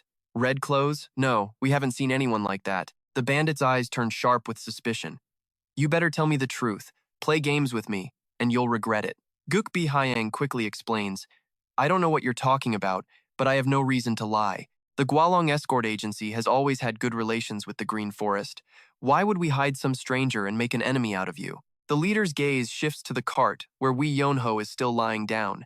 He demands, and who is that? Startled, Guk Bihang replies, oh, he's just cargo. When the bandit still looks skeptical, he leans in and whispers to the leader, don't mind him, he's a bit touched in the head.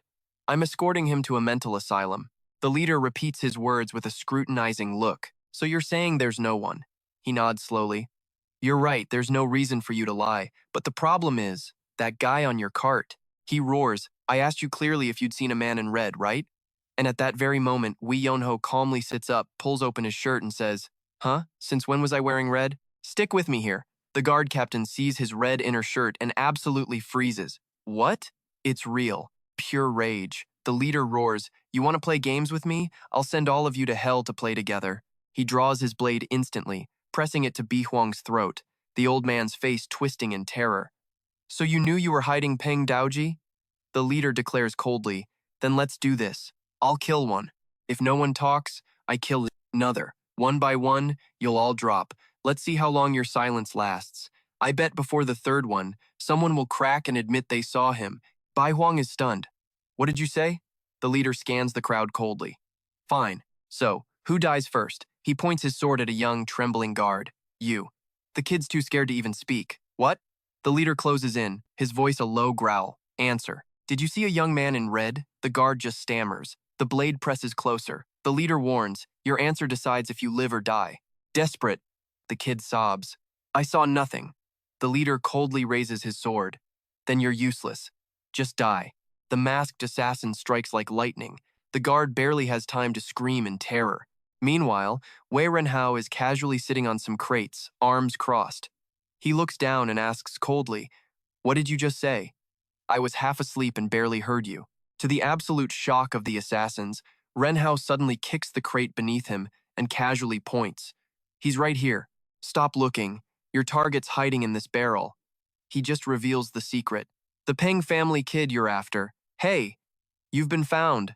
Get out here. Nothing's dumber than dying for someone else, especially one who never even bought me a meal. Renhao turns to the silent barrel and snaps. What are you still doing in there? Waiting for everyone here to die before you show your face? Immediately, the barrel shakes violently. The lid flies off. Peng Daoji, a hulking figure, climbs out, breathing heavily. The assassin leader sees him and just smirks. If you'd stayed in there, you might have lived a few more minutes. Coming out like this, you must have a death wish.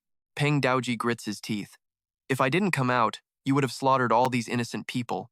Veins pop on Peng Daoji's face as he roars in fury. I, Peng Daoji, may not be a hero, but I'm not so cowardly I'd watch innocents die for me. He turns and bows to the escorts. Thank you for your help, but this is my problem to solve.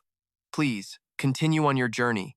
He insists, their only target is me. If I'm separate, your agency is safe. Seeing him ready to sacrifice himself, Bai Huang worries.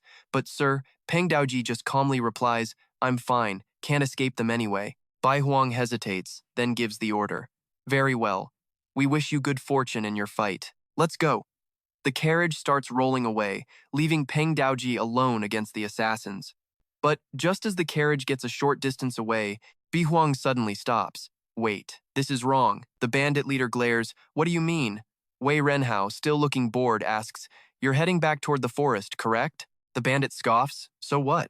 He coldly warns that if the escort continues on their way, his bandits will attack, and at that point, every single one of them will die. The captain's face goes pale. What? Seeing his confusion, Renhao sighs. And yeah, I know what you're thinking. How did this bored-looking kid figure it all out so fast? No matter how reckless these bandits are, they don't want a direct fight with the Peng family.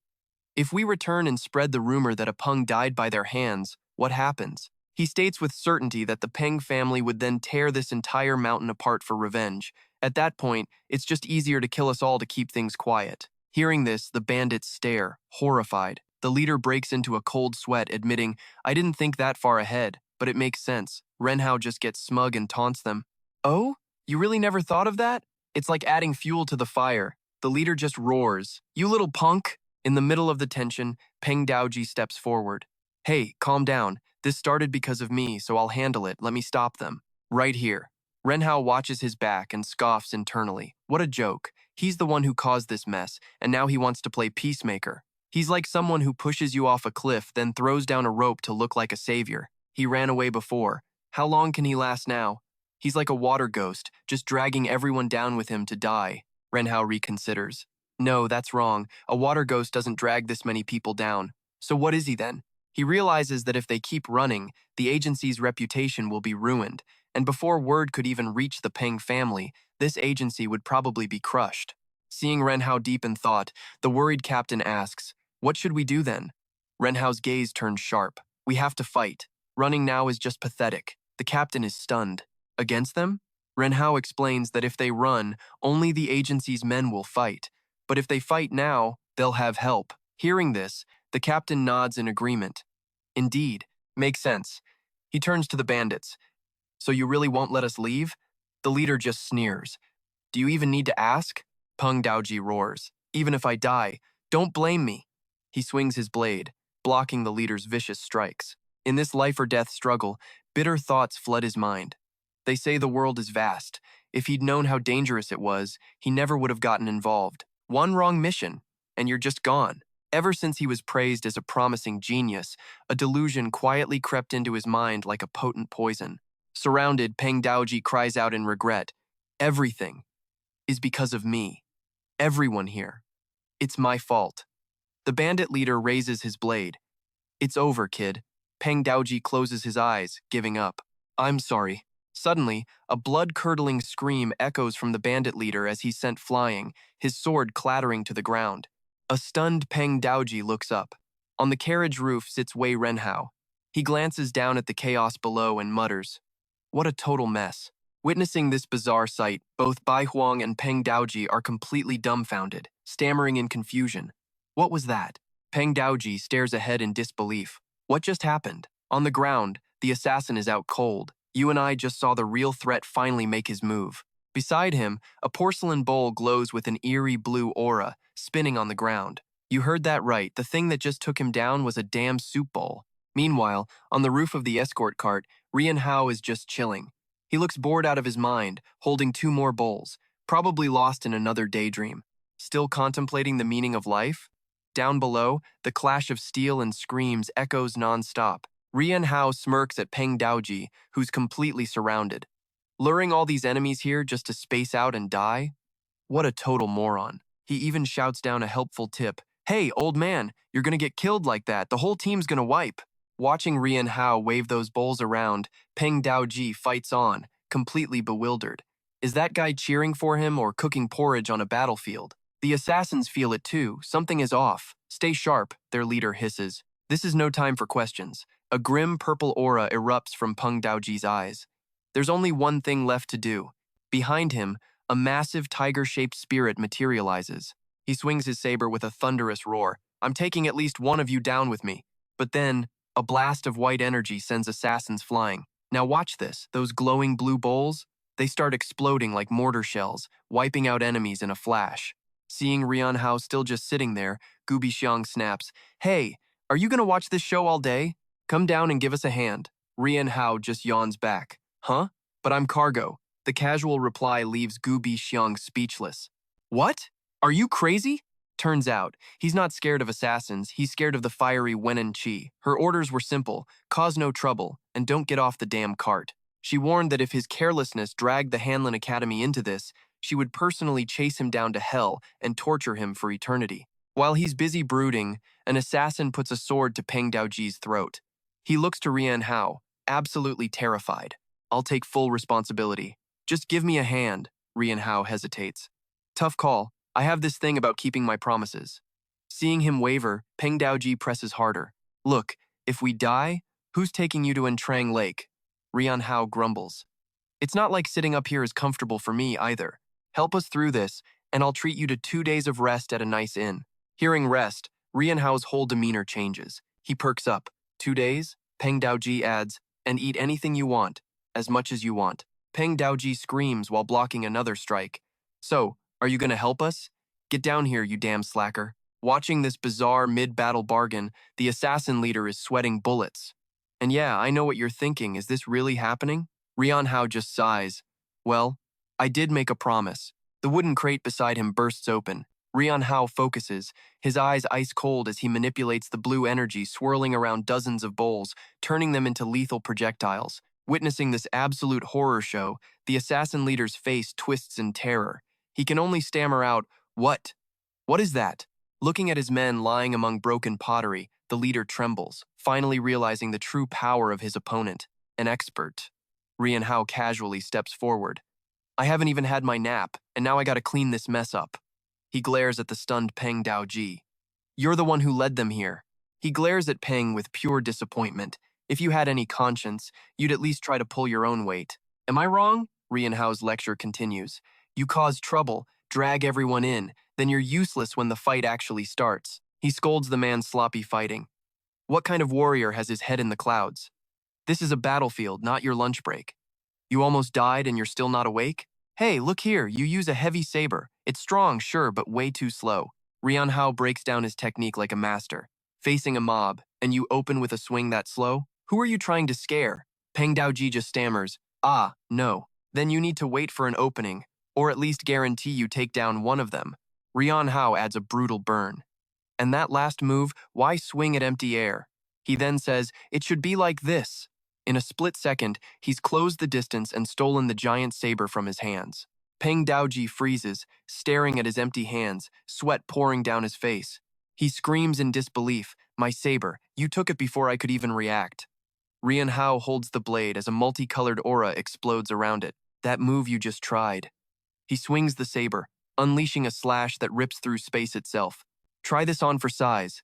An earth-shattering blast carves a massive trench through the forest. Seeing this, Peng Daoji is just stunned, sweating from shock. Is that the mountain tiger severing saber? He absolutely cannot believe his eyes. How? How could he possibly know the mountain tiger severing saber? Ignoring his shock, Rian Hao keeps lecturing. When outnumbered, you gotta be fast. Weaker hits are fine. Peng Daoji just trembles. Yes, no, sir. Rian Hao demonstrates again, the saber moving like a blur. Depending on the situation, you have to sacrifice some power for more speed. But other times, you need to be slow, powerful, and decisive. Rian Hao gets right in his face, yelling, why can't you understand something so simple? He just stammers, sorry, I'm sorry. But inside his head, he's just thinking, wait, why the hell am I apologizing to this guy? Done with the lesson, Rian Hao tosses the saber back. There, now do it right. Witnessing his insane power. The remaining assassins can only tremble in fear. Peng Daoji grips his saber, his focus absolute, faster, cleaner, even if it means less power. He roars, all right, here I come. But before the fight even starts again, Rian Hao lets out a massive yawn. Ugh, seriously? This is so boring. And with the journey over, Rian Hao waves goodbye. Thanks for all your help. The leader just waves back. No need to thank us. It was just the job. And trust me, you and I just saw one hell of a job get done. Yan Ho just cracks a smile. The escort leader genuinely thanks him, saying that because of him, the trip was safe. We owe you our lives. We'll never forget this. Hearing this, Yan Ho stretches, glances at the man, and drops a dose of reality. You and I both know a verbal thank you is pretty hard to swallow, right? The blunt question leaves the guy speechless. Yan Ho just waves it off, laughing. Relax, I'm kidding. If you can't pay me back later, just wire the money. Think of it as me giving him an installment plan on his honor, old man. This makes the leader wonder, hey, why were you so kind to him? You didn't have to chase him off like he was some kind of water demon. Hearing that, Yan Ho remembers when he bluntly told that so-called young hero from the Peng clan to just get lost. Seeing the leader's confusion, Yan Ho lays it out cold. If I wasn't there, you and your men would all be dead, and it would have been entirely his fault. The leader nods, admitting it's true, but adds that the kid seemed busy with something important. Wasn't he just acting like a hero when he got into that mess? Yonho's brow furrows. Acting like a hero? He gets a nod, then asks with ice in his voice, so if you're a hero, are people's lives just optional? Or does flipping on hero mode turn everyone else into a side quest item? He recalls his master's teaching. My master always said there is nothing more foolish than risking your own life for something that has nothing to do with you. He said, you have to live first before you can even think about helping others. Yonho continues his lecture. Some people think justice and heroism are the ultimate calling. Sounds cool, right? But if people have to die for that so-called great cause, then it's better if it doesn't exist at all. I have to be happy first, then others can be happy. Therefore, the number one priority should always be yourself. He turns to leave, adding one last practical jab. Besides, trying to save him cost your side pretty heavily, didn't it? The leader just laughs it off. It's fine. The Wild Dragon Escort Guild promised to compensate us for the goods and send more guards. As for the bandits, I heard his Soaring Heaven Martial Alliance will handle it. A powerful alliance formed by the 5 great families and the 9 sects. Yonho just nods. Well, that's good then. The leader cups his hands to say goodbye, hoping to meet again. Yonho gives a slight smile, but his words freeze the man in place. In our world, meeting again usually means something's gone horribly wrong. Sweat pours down the leader's face as he yells, "Why would you say something so terrifying?" Yonho just waves casually, later then, and strolls off through the red-leafed forest. The leader watches him go, sighing. If only he'd be a little more serious, he'd be perfect. After a long journey, Yonho finally stands before a stately manor. He mutters to himself, if I hadn't slept in the carriage on this long road, I'd have collapsed halfway. This is the Seongsu estate, headquarters of the Yi family in Guangdong. Inside, the atmosphere is heavy and dark. The old family head and his wife sigh in sorrow. Still no sign of him? I'm sure he's still alive somewhere. Where on earth are you, Yenho? Suddenly, a servant rushes in, out of breath and shouting, Master! Master! The family head jumps, startled. What is it? The servant holds out a letter. An urgent message has arrived. Young Master Yonho sent a letter home. Hearing the name of his long-lost son, the old man's eyes go wide with shock, and he chokes out with overwhelming emotion. Yonho! All right, let's switch gears for a second and see what the bad guys are up to. In a dark room, a man with long, flowing purple hair sits in silence. His sharp eyes are filled with disappointment. He rests his chin on his hand, his voice dripping with pressure. Humph. You failed such a simple plan? Below him, a subordinate kneels, not daring to look up. The purple-haired lord asks coldly, Are you that afraid of death? The kneeling man quickly replies, No, my lord. If I had died at the hands of Li Wang, it would have had some meaning. But I was fighting someone else entirely. So even if I died, it would have done nothing to harm Li Wang. Sweat drips down his guilt-ridden face as he continues, I don't fear death, but a useless one. I wish to offer my life where it can be of use, father. Hearing the word father, the purple-haired man's expression remains like ice. He growls a warning. Remember this. I don't raise useless dogs. If you want to stay by my side, you must have a purpose, even if it's just picking up a piece of bone. Act like a background character, and you'll be deleted instantly. Facing the steely warning, the subordinate kowtows respectfully. I will carve this into my very soul. Seeing this, the Lord says only one thing. Go. The man bows in obedience. Yes, sir. Left alone, the purple-haired lord smirks as a dark, sinister aura erupts around him. He schemes to himself with a venomous look in his eyes. In the end, they will all become useful, but feeding these guys must be expensive. Out in the hallway, the man who just left the room grinds his teeth in fury, his face twisted with resentment. He silently curses. That fool really doesn't know his place. Lucci still has his uses. A masked assassin suddenly emerges from the shadows, reminding him, you are to keep him alive. The man stops short, asking coldly, so you're here. The two begin to discuss their next moves. The guide narrows his eyes and asks, Crown Prince Li Wang, now that his power is exposed, what can he possibly do? The assassin calmly explains.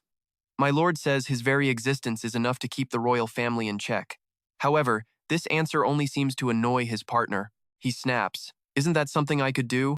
Why do I have to keep tolerating and flattering that worthless peasant? The assassin immediately stops him. Great prince, you have your own separate mission. A silence falls over them as the assassin delivers critical information. There is a recall order from the main fortress. The command is to return as soon as possible. Hearing this, the man looks to the sky, his eyes gleaming with excitement. If that's the case, then I can finally shed this disgusting disguise. He smirks with contempt. Lucci is just a pawn to be eliminated when his value runs out. Use him, then delete him. I'll let him live until he's no longer useful. After that, everything that belongs to Lucci will be mine.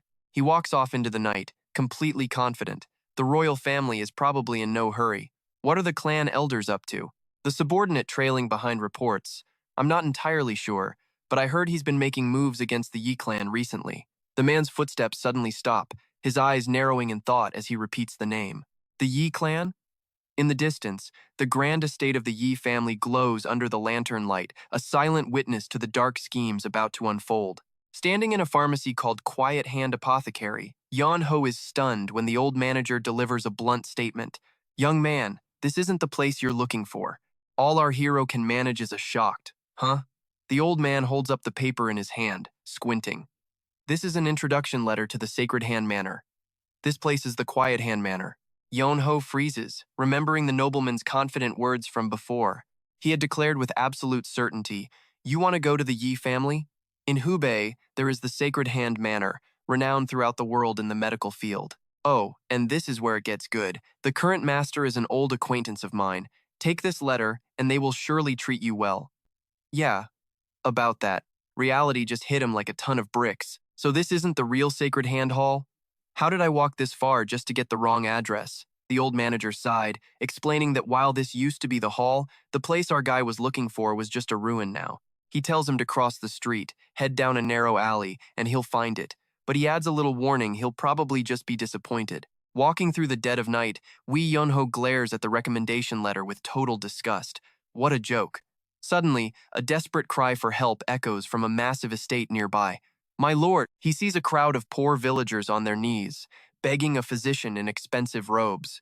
They're weeping, pleading, "We swear we'll pay you back. If you don't help us, our father is going to die." But all their desperation is met with nothing but the doctor's ice-cold, cruel indifference. I've already told you, no money, no treatment. Healing isn't charity. Sorry. Watching this unfold, Wee Yun-ho's eyes narrow, his entire mood turning grim. He figured healers were supposed to, save people. But apparently you need to pay up before they even bother casting a single spell. He turns his back, leaving their heartbreaking sobs behind him. Wee Yun-ho smirks bitterly to himself. Of course, in the end, everything in this world comes down to money. Following the old man's directions, he mutters and starts looking around. Finally, he stops in front of a rotting wooden sign, completely covered in dust and cobwebs. Carved into it are the words, Sacred Hand Hall. He's completely shocked. So this is it? The legendary Sacred Hand Hall with a 500-year legacy of master physicians? It looks like an abandoned shop.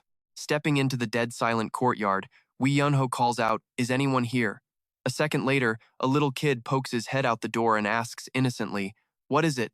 Wee Yun-ho is a bit thrown, but asks directly, "I need to see the hallmaster. Is he here?" The kid nods firmly. Yep. Wee Yun-ho asks for an audience, but the boy just says calmly, "You can talk to me." This kid's casual attitude is starting to tick him off. He glances around and snaps, "What do you mean, talk to you? I need to see the master. Is your dad not here?" The boy suddenly goes quiet, his eyes filled with a sad, serious look. "My father passed away last year. I am the master of the Sacred Hand Hall now." "What? You're the master? A kid master?" Wee Yun-ho yells out in total frustration. "I knew it. There's no way my luck would ever let me be treated properly. Just not getting struck by lightning on my way here was a miracle." He clutches his head, groaning with regret. "Oh gods, why did my useless master make me do this? This feels like I was tricked into hitting some stupid sales quota." While Wee Yun-ho has a full-on meltdown, the boy, Tan Xiaoya, just looks confused and calls out, "Big sis, we have a guest. He says he wants to see father." Hearing his call, a woman gracefully steps out. Pay attention, because this is where everything starts to change. She asks, "You're here to see our father?" The moment he sees her, Wee Yun-ho just freezes. The girl's beauty is elegant, almost otherworldly. She asks softly, "You had business with our father?" "This is Tan Zealand of the Sacred Hand Hall." Wee Yun-ho stammers, yeah, and awkwardly hands over the letter. "This." Tan Zealand takes it and reads carefully. After a moment, she looks up and says, "According to this recommendation, it seems you're here to join our clinic." Wee Yun-ho just scratches his head and gives a weak smile. "Yeah, that's pretty much it." Zealand explains quietly, "As you can see, our Sacred Hand Hall isn't what it used to be. But since you were sent by Uncle Wen, we can't just let you leave empty-handed." She glances around the desolate yard and offers sincerely, "It's not much, but I hope you will stay a while." Wee Yonho waves his hands, embarrassed. No, I'm fine. I can find somewhere else. If I'm bothering you, I'll just go. She insists. We can't have that. She's firm. If we turned away a guest who came looking for our father, the entire world would mock the Sacred Hand Hall. Faced with the beauty's sheer determination, Wee Yunho is just flustered. Well, if it's really not a good time, Zeelan states flatly, absolutely not. That night, Wee Yunho sits alone in the old dusty room. He sighs to himself, I should have known something was up when I heard that old scholar knew them. Oh well, at least it's a clinic. Staying here is fine, I guess. As he finishes the thought, he flops down on the floor to sleep. Suddenly, a knock comes from the door. Wee Yonho groans out a lazy, yeah? Tan Zealand enters with a tray piled high with roast chicken and other amazing dishes. She says gently, You looked hungry, so I prepared a meal. It's nothing much, really, but please, help yourself. Wee Yonho's eyes go wide looking at the feast she called nothing. He's screaming internally, Nothing much? He quickly invites her, Hey, eat with me. If I eat all this by myself, I'm going to have to start a food channel. Zeelan just offers a small smile and turns to leave. I've already eaten. Please, enjoy your meal. And so he sits, in front of a glorious feast. Wee Yonho thinks, okay, maybe they aren't as poor as they look. At this rate, I might just ask to stay for good. But just then, his ears twitch when he hears quiet whispers from another room. A young voice asks worriedly, Big sis, what about all that food? Tan Zylan's voice is hushed. Be quiet, the guest is eating. The boy is still confused. He's so far away, how can he hear us? Besides, we're out of rice. Where did you even buy all that? Wee Yunho starts to sweat when he hears her scolding. Boys shouldn't meddle in household matters. Just finish your food. But the boy is still worried. I'm trying not to, but sis, what about your hairpin? Zeelan's reply is short. I've put it away for now. Her answer makes the boy completely panic. That's mother's hairpin. You've never taken it off, not for a single second. Don't tell me you sold it. Wee Yunho freezes, his mind a total mess. And yeah, let that sink in for a minute. Her mother's keepsake? Suddenly, this meal feels impossible to swallow. Turns out, to afford this feast, Zeelan had to pawn her mother's most precious heirloom. She reassures her brother, I only used it to borrow a little silver. When things get better, we can get it back. The boy is still upset. Even for a guest of honor, how could you sell mother's memento to feed him? Zeelan snaps. What are you talking about? He came all this way looking for our father. Are you saying I shouldn't treat a guest like him with proper respect? Hearing that, the food in Wee Yunho's mouth suddenly tastes bitter. He thinks, I can't swallow another bite. Just then, the door slides open and Tan Zeelan walks in, looking worried. Oh, is the food not to your liking? Wait a moment, I'll make something else. Wee Yunho frantically waves his hands. No, the food isn't bad, but after hearing your story, I just feel massively in your debt. He squeezes his eyes shut and shoves the food in his mouth, thinking, I wonder if it's possible to trade these dishes back for the money? After cleaning every single plate so as not to be rude, Wee Yunho walks out onto the street with a painfully full stomach. Finally done. That was a meal of pure obligation. He can't shake the guilt. That hairpin couldn't have been cheap. So what does our MC do now? You and I both know he can't just let this slide. He recalls the boy's words, she said, the Yinhei pawn shop, right? He finds the Yinhei pawn shop with a look of pure determination on his face. The manager steps out and asks, How may I help you, sir? Wee Yunho gets straight to the point. He's here for a pawned item. When asked what it is, he says it's the jade necklace from the Sacred Hand Manor. The manager's ears perk up at the name and he quickly ushers Wee Yunho inside to talk. And here he is, the branch manager, Ha Dai Bang, with a face so greasy you could fry an egg on it. Trust me, you can just tell this guy is absolute trash. He coldly informs Wee Yunho that the item was collateral for a loan, so unless someone from the Sacred Hand Manor shows up, he can't release it. Wee Yunho doesn't even flinch. He just calmly replies, I am from the Sacred Hand Manor. The manager squints, sizing him up. You look new. Wee Yunho nods. Just got here yesterday. Wee Yunho drops a heavy coin purse on the table with a satisfying clank. Is this enough? He then looks around and smirks. You hear that? That's the sound of real money, not some online sound effect. The old slob lazily glances inside before shaking his head. Not quite enough. Wee Yunho's brow furrows. There's over 2 taels of silver in there. But the manager just smirks, enjoying this way too much. Of course. The loan was only for 1 tael of silver. Wee Yunho stares him down. And so? The old man just holds up 2 fingers. his eyes glinting with pure greed. He calmly lays out his predatory terms. To redeem an item, you have to pay back 3 times the original loan amount, and if you're over 3 months late, it triples again. Wee Yunho's eyes widen. What the hell? That's basically online loan sharking. My own wallet is clenching just listening to this. Wee Yunho's eyes narrow. He calls him out directly. Isn't this just loan sharking? The fat man just laughs it off, waving his hand dismissively. Oh, please. Not at all, it's just our bank's official policy. He then adds a slimy suggestion. Of course, if that's too much, you could just sell it to us instead. Wee Yunho stares at him, confirming. So you're saying this isn't enough to get the item back? The manager gives a smug nod. That's right. Wee Yunho goes quiet, thinking about the Chin sisters and how the manor is struggling just to eat. There's no way they could afford to redeem this jade necklace.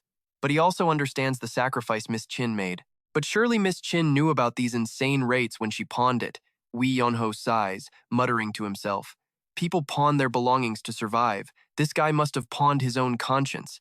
Having made his decision, Wee Yunho asks, So, are you taking pawns from me? The fat man beams. Of course, just pay back triple the amount in 3 months. Wee Yunho reaches into his robes and pulls out a glittering gold bar. I'll use this to cover the rest, he says. It's real gold, ought to be enough. The manager snatches it, his eyes widening. Whoa, it's the real deal, quality stuff. All right then. With this, I can loan you 1 tael of gold. The old man's greed takes over, but to get it back, you'll owe me 3 taels of gold. But then, suddenly, the old man freezes. His eyes practically bug out of his skull in sheer horror. Sweat starts pouring down his face, completely drained of color as he examines the item. This is. Now pay attention, because here's the part where his whole world shatters. The exquisitely carved characters for Imperial Censorate gleam under the light. The fat man starts shaking. Oh my heavens, the Imperial Censorate. Wee Yunho leans in close, his voice ice cold. What was that about 3 taels of gold? You seemed so sure of your prices just a moment ago. Holding the official token, he watches the scammer's soul practically leave his body. All Ha Dai Bang can do is cry out in pure despair, It's over, I'm finished. Meanwhile, in the dead of night, a tense conversation unfolds between 2 shadowy figures. The white-bearded leader speaks gravely. We have a problem. Our plan to seize the Imperial Palace has failed. Hearing this shocking news, the subordinate can only stammer, The Imperial Palace? Does this mean Lu Qi failed his mission? He quickly reports the grim details. The Imperial Censorate took a hard line, completely neutralizing Lu Qi's forces. We may have to abandon the entire plan to take the palace. The leader sighs. On top of that, our Lu Lin division has also run into trouble. While securing the Lu Lin region, some rivals from the Xia Lu faction appeared and caused trouble. The subordinate asks nervously, Did the Bing clan figure us out? But after a second thought, he shakes his head. No, it looks like our own government. They probably just stumbled upon our forces by accident while out hunting bandits. Faced with all these unexpected problems, the leader remains completely unfazed. When you're trying to change the world, 100 little problems like this are bound to pop up. You know the speech, right? The important thing is how we handle these setbacks. Big plans always mean big drama, apparently. The subordinate bows his head. I will remember your words. The old man gazes into the distance, confident in his other schemes. The situation with the Yi family is proceeding smoothly, and our other operations are going just as well. Our 2 main objectives are nearly ripe for the picking. He recalls the past struggles. Ever since he went into hiding, we have endured so many hardships. But now, we've finally gathered enough power to inherit his grand ambition. Soon, the entire world will know our names as we crush this era. The sound of my name alone will make them tremble, and they will truly understand the terror of my blade. Back at the Milky Way Bank, Ha Dai Bang's eyes are wide and vacant, his face a mask of pure, unadulterated shock. He can't even form a sentence. This is. Clutching the token, dripping with sweat, he finally chokes out the words. The Imperial Censorate, Wee Yunho, his face like ice, shoves the token right in the manager's face. You were saying something about a gold bar? Ha Dai Bang's soul has completely left his body.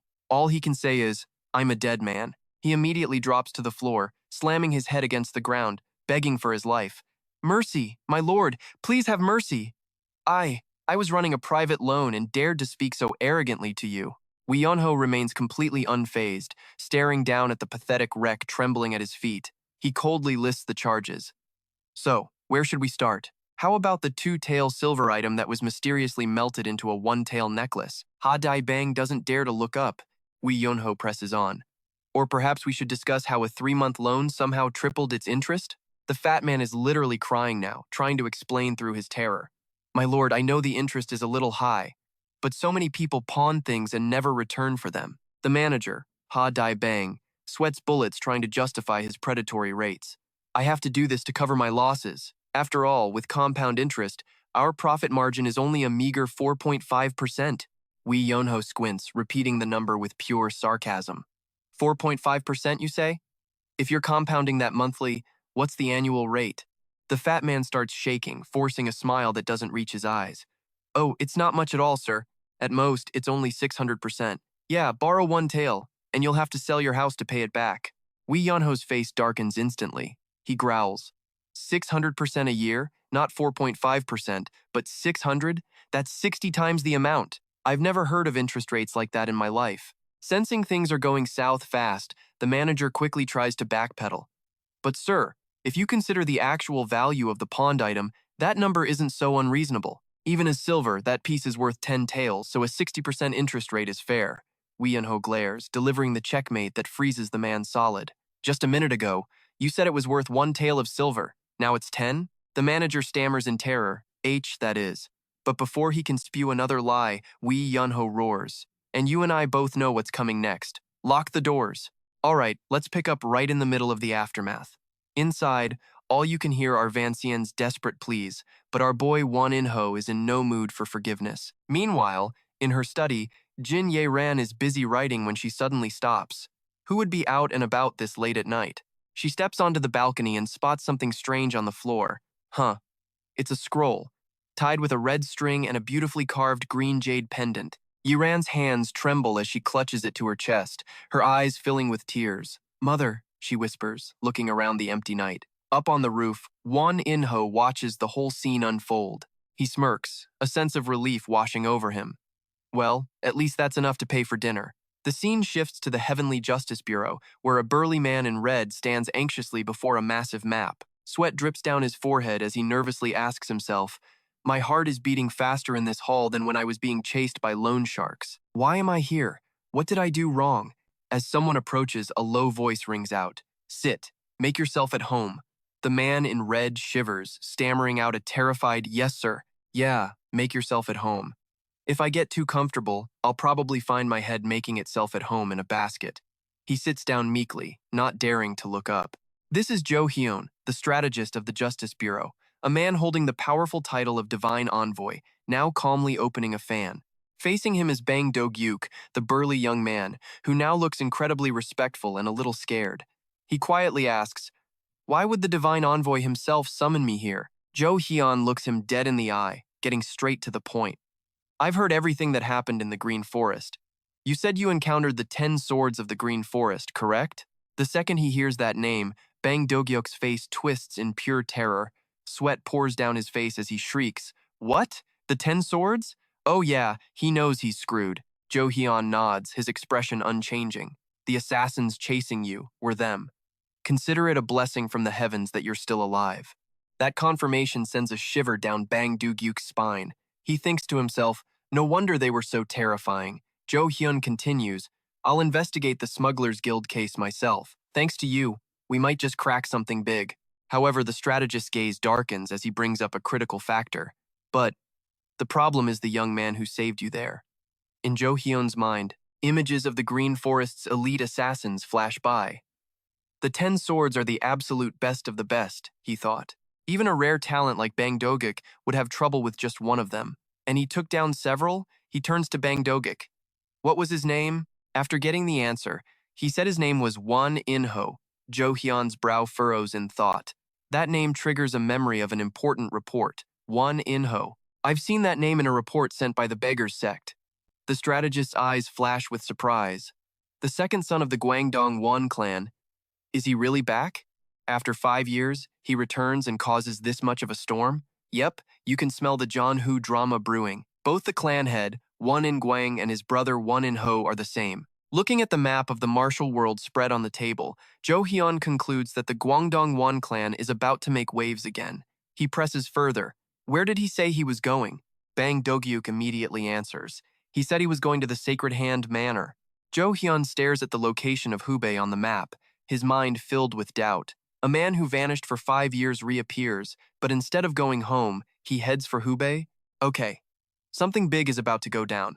It seems I need more information on that boy. Jo Hyun suddenly steps forward, placing a hand on Bang Do-gyuk's shoulder with a serious expression. But for now, you're the only one who has seen his face. Can you lend me a hand? I'm entrusting this matter to you.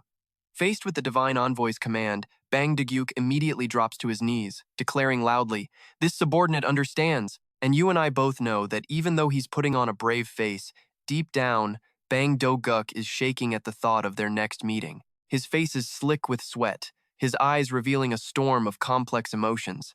I have to meet him again." Won In-ho. Meanwhile, in a corner of the Sacred Hand Manor, our main character is fast asleep. Won In-ho is snoozing peacefully on a rooftop, which leaves young Jin So-ah down in the courtyard completely stunned. He climbed onto the roof without a ladder. Is he from the martial world? But then, looking at the man's ragged clothes, So-ah's face scrunches up in doubt. Then again, with clothes like that, he can't have learned any decent martial arts, looks more like a beggar than a master. Just then, a desperate shout and the thunderous sound of banging from the main gate shatters the quiet afternoon. "Miss!" A group of miners rushes in, carrying people covered in blood. The cries for help are desperate. They're from the quarry. A rock slide caused many serious injuries.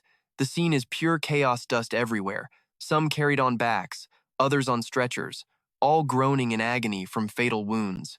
One miner, on the verge of tears, whimpers. "We only managed to pull these few out." Facing the shell-shocked little So-ah, they plead, "We don't have any money, so we came here. Please, you have to save them."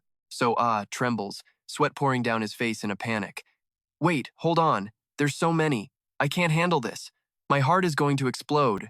Just as the boy's panic reaches its peak, a steely, authoritative voice rings out from behind him. "What are you just standing there for, Jin So-ah?" Jin Ye-ran appears like a goddess of salvation, her robes fluttering. She snaps out an order. "Get the patients inside. Now, move it." So-ah cries out in relief. "Sister," without a moment's hesitation. Ye-ran takes command, professionally directing the scene. "Triage the patients. Move the non-critical ones to the outer court. Anyone with life-threatening signs, assess their condition immediately." She points, commanding the miners. "Get these two to the outer court and prepare hot water." On the roof, Won In-ho has been awake for a while, silently observing the entire event with a thoughtful gaze. He mutters to himself, "What in the world? I take a short nap and wake up in a MASH unit." In the courtyard below, Ye-ran yells, "Lay the critical patients on the ground, now." She quickly moves in, checking the pulse and condition of a barely breathing patient. Instantly, Ye-ran pulls out a long silver needle, its tip gleaming sharply in the sun. Her hands move like lightning, performing a master-level acupuncture technique, striking vital points with deadly accuracy. A series of whooshing sounds fill the air as the needles fly with incredible speed. Jin Ye-ran, frantically performing acupuncture, screams with urgency. "Hurry up! Can't you see the others are on the brink of death? Are you two just going to let them all die?" Jin So-ah, dripping with sweat, quickly replies, "Yes, I understand." He looks at the chaotic scene, at the patients groaning in pain, and realizes with a sinking feeling there aren't enough hands to help. In desperation, So-ah looks up at the roof, where Won In-ho is sitting and watching. The boy begs him, "Please, lend a hand." But seeing Yuan Hao's clueless look, Xiao Ya presses, "You're a martial artist, aren't you?" The kid points to a fading patient and urges him, "Use your skills to stop the bleeding, hurry up, or this guy is about to be history." Yuan Hao reluctantly jumps down, scratching his head. "Listen, I only know a few half-baked medical tricks. I'm not an expert. What do I do?" Xiao Ya immediately barks an order. "Press the Tiantu point lightly, then use half your strength on the Zhongfu point." Yuan Hao follows along, trying to confirm, "So, half power for Tiantu and full power for Zhongfu, right? Don't want to mess this up." But the second Yuan Hao touches him, the patient starts convulsing violently with strange noises. Our main character mutters in a panic, Oh, I think something's wrong." Seeing this, Xiao Ya flips out, yelling, "Half power on Tiantu, full power on Zhongfu. Is that so hard?" Yuan Hao just points blankly. "Isn't this the spot?" Xiao Ya's face turns black with rage. "You useless idiot, that's not the Zhongfu point. It's lower. Do it again, now." As Yuan Hao tries again, he mumbles defensively, I told you I didn't know anything. Suddenly, the patient starts to breathe again. Wisps of air escaping his lips, Xiaoya gasps with joy. Ha, he's breathing again. That's a good sign. His blood is circulating. He's about to wake up. Okay, critical moment. Suck the clotted blood from his mouth. Now, Yuan Hao freezes, eyes wide with shock. Huh, say what now? His mind instantly fills with horrifying images. He asks frantically, You mean I have to give this old man mouth to mouth? This isn't the time for some sappy romantic scene, kid. Xiaoya urges him intensely. There's no other way. Do it now, or he's going to die. Yuan Hao scrunches his face in disgust, muttering, Don't I just need to get the thing stuck in his throat out? He snaps. Then just say that in the first place, I thought I had to activate my emergency first kiss skill. Yuan Hao decisively covers the patient's mouth with his hand. Xiaoya watches, confused, not understanding what's happening, and starts yelling. Hey, what in the world are you doing? But pay close attention here, because Yuan Hao doesn't explain. He just channels his qi, and a blazing red aura explodes around his arm. He slams his palm down with incredible force, and all the clotted blood and foreign objects shoot out of the patient's throat, leaving Xiaoya utterly stunned. Scene change. Standing under the quiet silver moon, Yuan Hao stares silently at the letter in his hand, his eyes betraying his shock as he whispers, Mother, this letter is for the other Yuan Hao, his older brother, the one who's in Malam. He trembles as he reads his mother's urgent words, My dearest son, Shan Hao, I wanted to ask how you were first, but this is too urgent. Yuan Hao's face drains of color, sweat trickling down as he reads the fateful line. Yuan Hao is still alive. A letter from his brother finally arrived home after 5 long, bitter years. The letter continues, The burden in your heart can finally be eased, but he said he's under a golden seal and cannot return. Immediately, an image of his parents flashes in his mind. His father, upon hearing the news, was enraged. He roared, How dare they place a golden seal on my son? His mother, though worried, remained calm and urged him, Now is not the time for anger. Let's pack our things and go. Moms are always the most level-headed ones in the house. Faced with his wife's determination, his father gives a firm reply. Yes, the letter closes by announcing their journey, so your father and I decided to set out immediately to find Yuan Hao. I'm sending this letter to you right before we leave. Yuan Hao's letter was sent from the Hao Mun Kaifeng branch, so we are heading to Kaifeng. Back in the present, Yuan Hao clutches the letter tightly. He whispers in disbelief, so he really is alive, but then he quickly snaps out of it, pushing his feelings aside. No, this is not the time to get emotional, and I know what you're thinking. This is about to get complicated. He turns, his gaze becoming sharp with determination. Kaifeng, that's where Zhang Yi, the submaster of the Beggars Sect, is. Something big is about to go down. A brilliant blue aura of qi explodes around Yuan Hao as he channels power into his fist, ready for a new, stormy journey. Late at night at the Sacred Hand Manor, a young servant gently knocks on Yuan Hao's door. Sir, are you asleep? From inside, Yuan Hao groans back. Yeah, I'm asleep, the servant thinks to himself, but it doesn't sound like you're sleeping very deeply. The boy enters and finds Yuan Hao passed out on the floor, completely drained from a day of saving people. The servant gently scolds him, How can you be a doctor if you don't even believe in what people tell you? Yuan Hao groggily opens his eyes and replies humbly, You worked hard today. I only helped a little bit. Hearing this, the young servant immediately objects with gratitude. A little bit. You sucked out so much poisoned blood and saved that patient's life. You helped a lot, truly. Tan Xiaoya looks at Yuan Hao and asks curiously, Sir Yuan, what kind of sect do you think our Hao Mun is? Yuan Hao, still lying on the floor, answers casually, That's a tough question. Why the sudden interview? Is Hao Mun a martial arts sect or a club for people who like to save others for free? The boy's expression turns serious as he shares his dream. I want to restore my ancestors' medical legacy, but first, I want to hear your honest opinion, Sir Yuan, as an outsider. Yuan Hao sits up, thinks for a moment, then gets straight to the point. The biggest problem is money, let's be real. Without cash, even a divine doctor ends up becoming a delivery boy. The pragmatic answer leaves Xiaoya stunned. Yuan Hao says it again. I said money, there. Xiaoya argues back, flustered. In a medical hall, skill is obviously the most important thing. Isn't money just a secondary concern? Yuan Hao smirks and begins to dig into the past. All right, let me ask you from the beginning. Why did your family fall from grace?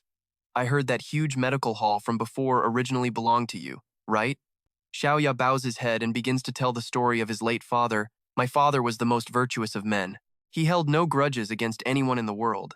Just like us now, he taught medicine for free to the poor and needy. Even if offered 1,000 gold pieces, my father wouldn't take a single coin from the poor. Luckily, back then, our family still had some wealth left by our ancestors, so we could afford that generosity. But by the time I was born, the treasury was dwindling, and by the time I grew up, it was completely empty. The doctors in our hall left one by one.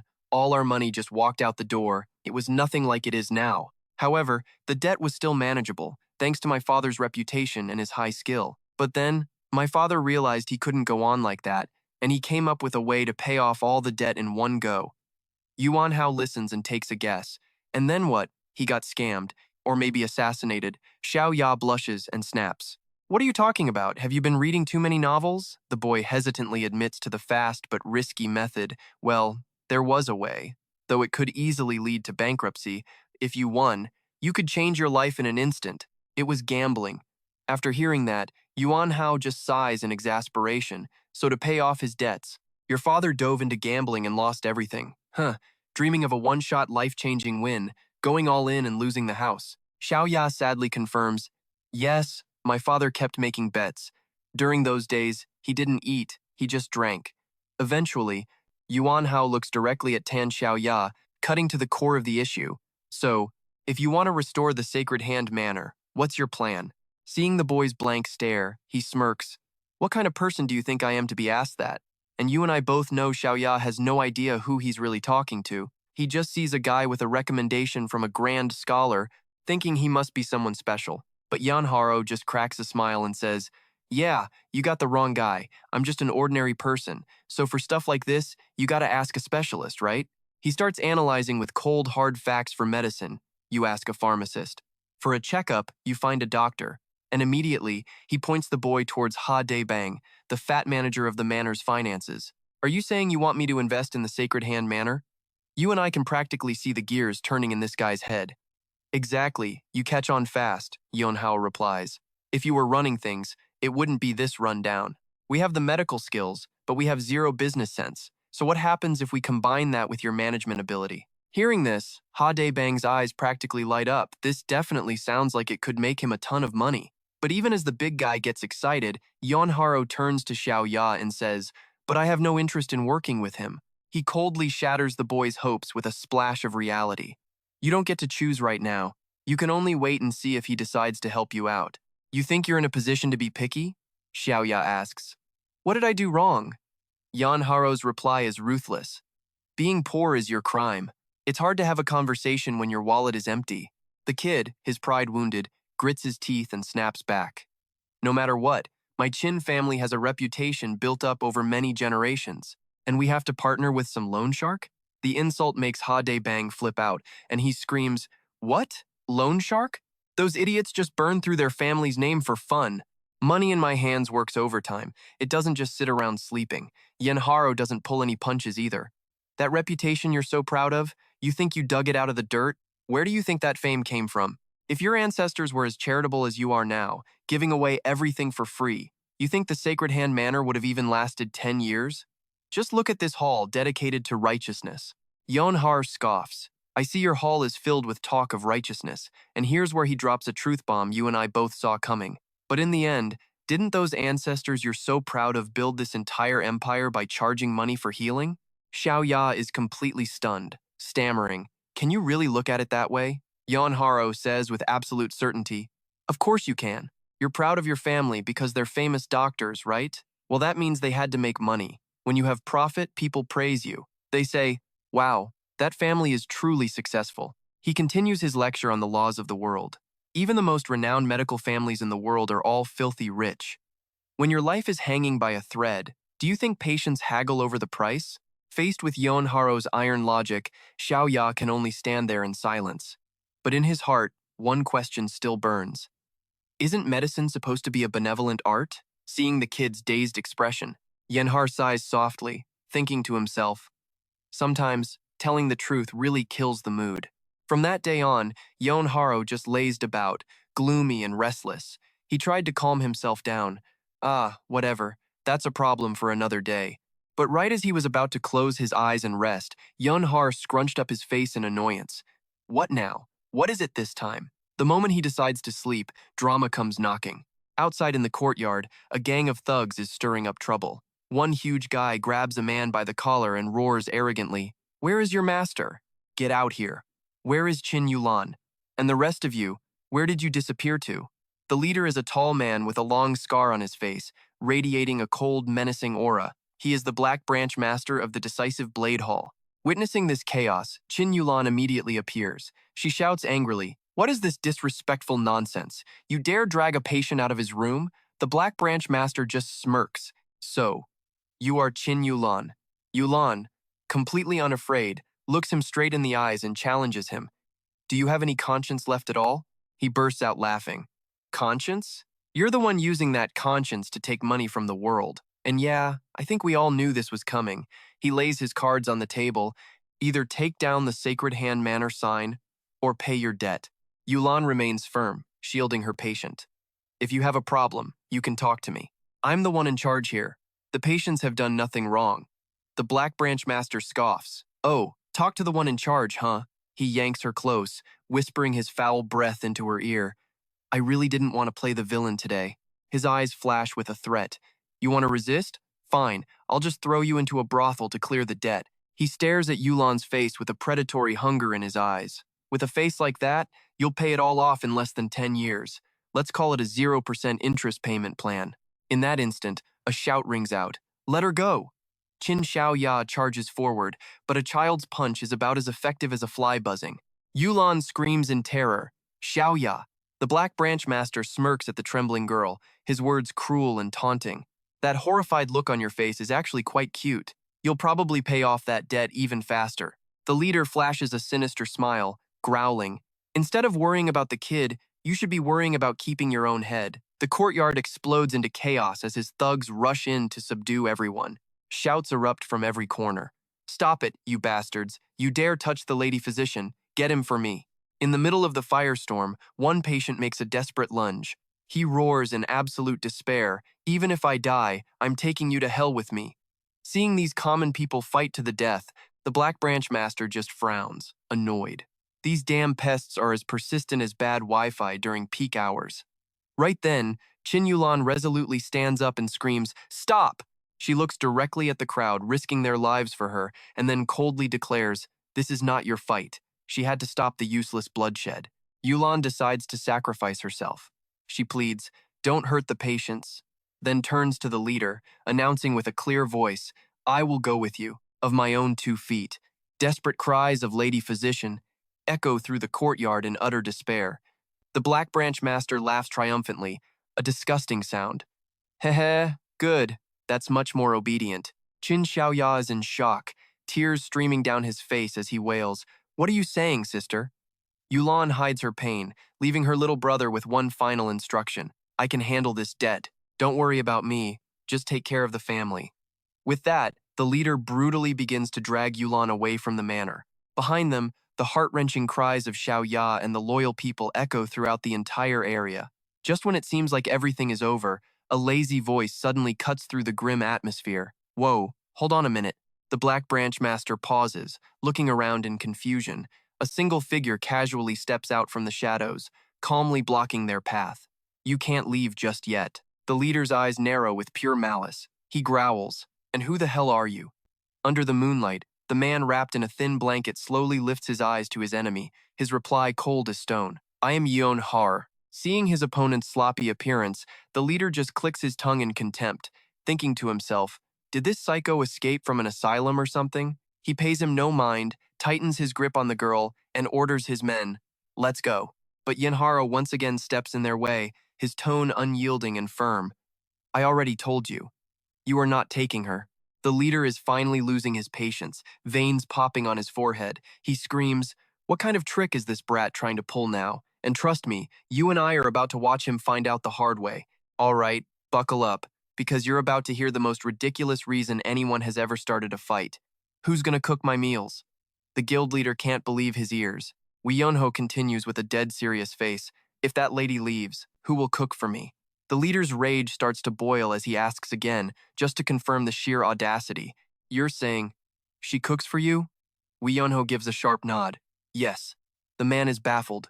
Why? The boy in the blanket replies like it's the most obvious thing in the world. Because I'm a guest. No food means a one-star review, you know. Seeing the enemy's contempt, Wee Yunho just keeps poking the bear. And at this point, the leader's self-control completely shatters. He grinds his teeth, his killing intent flooding the room. You disrespectful little punk. Now watch this. He swings a massive fist straight for Wee Yunho's face and roars, Fine. From today on, you can starve. No more food for you. The young lady standing nearby screams in terror, Stop. Still wrapped up in his blanket, our main character makes a tiny movement and unleashes a colossal pressure wave. It completely shatters the punch and sends the guild leader flying, carving a deep crater into the ground, just completely knocked out. The girl and the surrounding thugs can only stand there, frozen, their eyes wide with absolute shock and pure horror. Are you okay?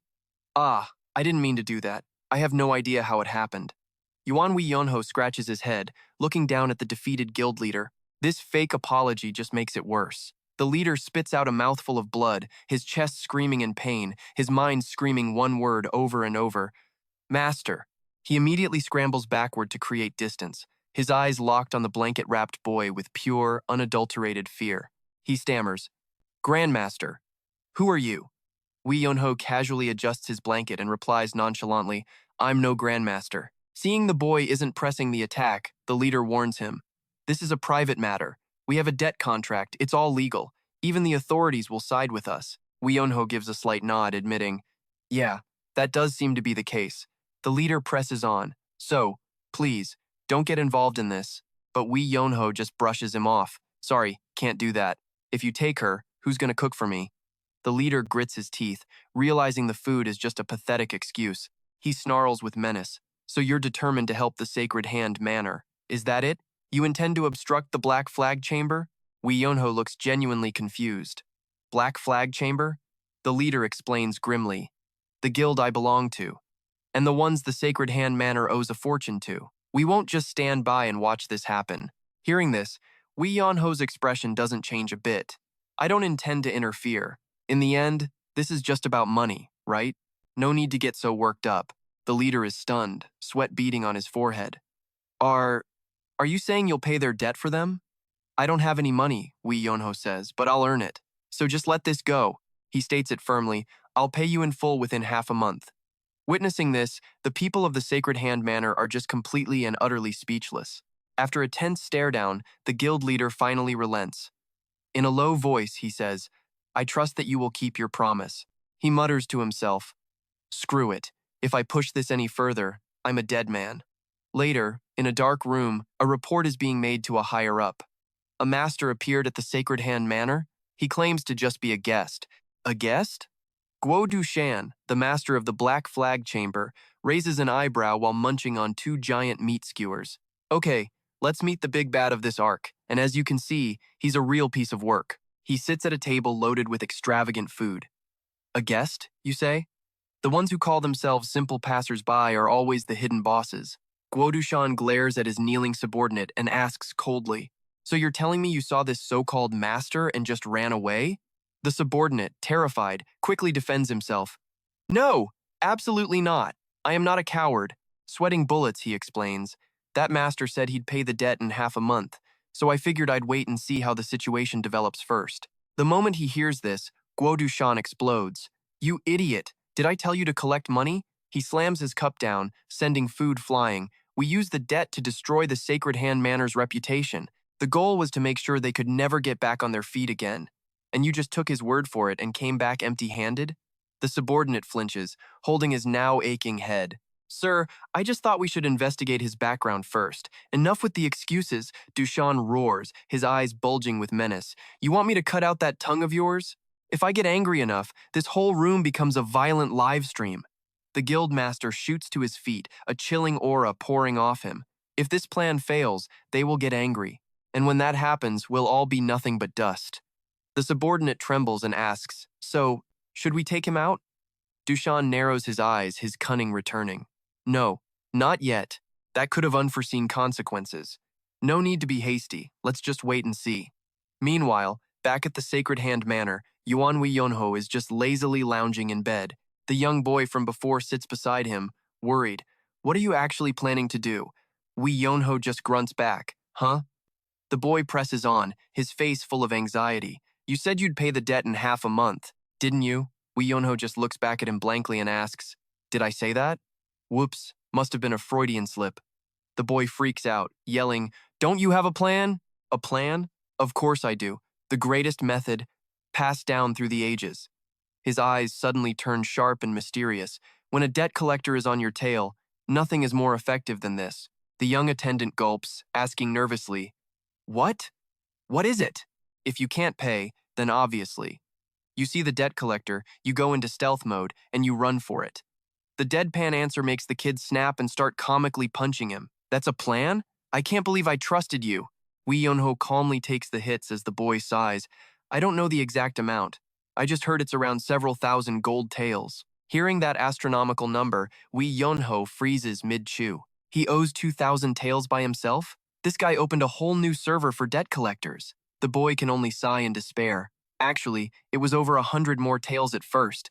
After selling all our assets, that's what's left. Is there no other way? Let's go. The boy looks up, confused. Huh? Go where? Wei Yonho cracks a devious smile. Where else? We're going where the money is. A casino. Of course, it's a casino. The very place that caused the boy's father to lose everything. You and I both know where this is going, and it is going to be glorious. Inside a secret casino called the Golden Flower Hall, the clacking of tiles echoes in an atmosphere thick with greed. The owner, Kang Tianlin, is lounging smugly. Another slow day, huh? The rumor that I fleece every sucker who walks in must have spread too far. He sips his tea, already plotting his next dirty deal in his head. Just as he's lost in his dark thoughts, a subordinate bursts into the room, panicked. Boss. Tianlin jolts upright, his expression changing instantly. What is it? All right, let's dive right into this, because things are about to get real loud, real fast. A servant stumbles in, completely out of breath, stammering. He's here! He's appeared!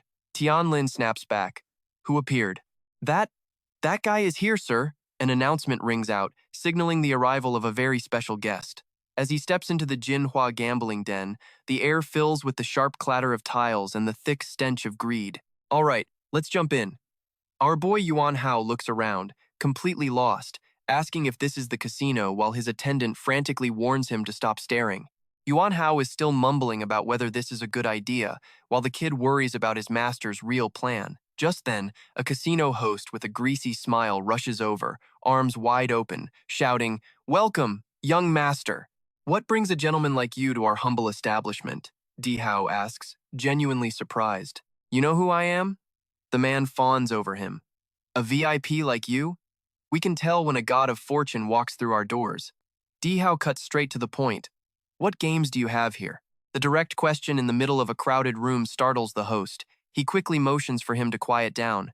My lord, please, lower your voice. Seeing his guest's curiosity, he starts rattling off a list of all kinds of games. From paigao tiles to dice, mahjong, and a dozen other ways to lose your money, he promises everything is on the table. If you can bet on it, we can play it. He eagerly leads the two of them deeper inside. This way, my lord. This is the one. Di Hao glances down at a few tiny iron balls on the table and asks, What's this? It looks like dice. The host grins smugly. This is called yin yang. It's our casino's specialty. Now pay attention, because here's how they set the trap. He quickly grabs a ceramic cup and begins a professional demonstration. The rules are incredibly simple. He drops the balls inside the cup and shakes it with an expert rhythm. He continues to explain that when the iron balls are shaken between two cups, they are supposed to split evenly between both sides. Then, with a loud thud, he slams one cup down on the table. You just have to guess if the number of balls in the other cup is odd or even. As he talks, the host quickly lifts the cup, revealing the small iron balls rolling underneath. Di Hao just stares at the setup, then scoffs with total disdain. That's it? You call this gambling? This is easier than a multiple-choice test. The host just laughs smugly. That's exactly why people love to play it. He continues to sweet-talk his new customer. Sure, complicated games are fun, but this one is bet fast, win fast, and the odds are a clean 50-50. It's perfect for a straightforward, decisive man such as yourself.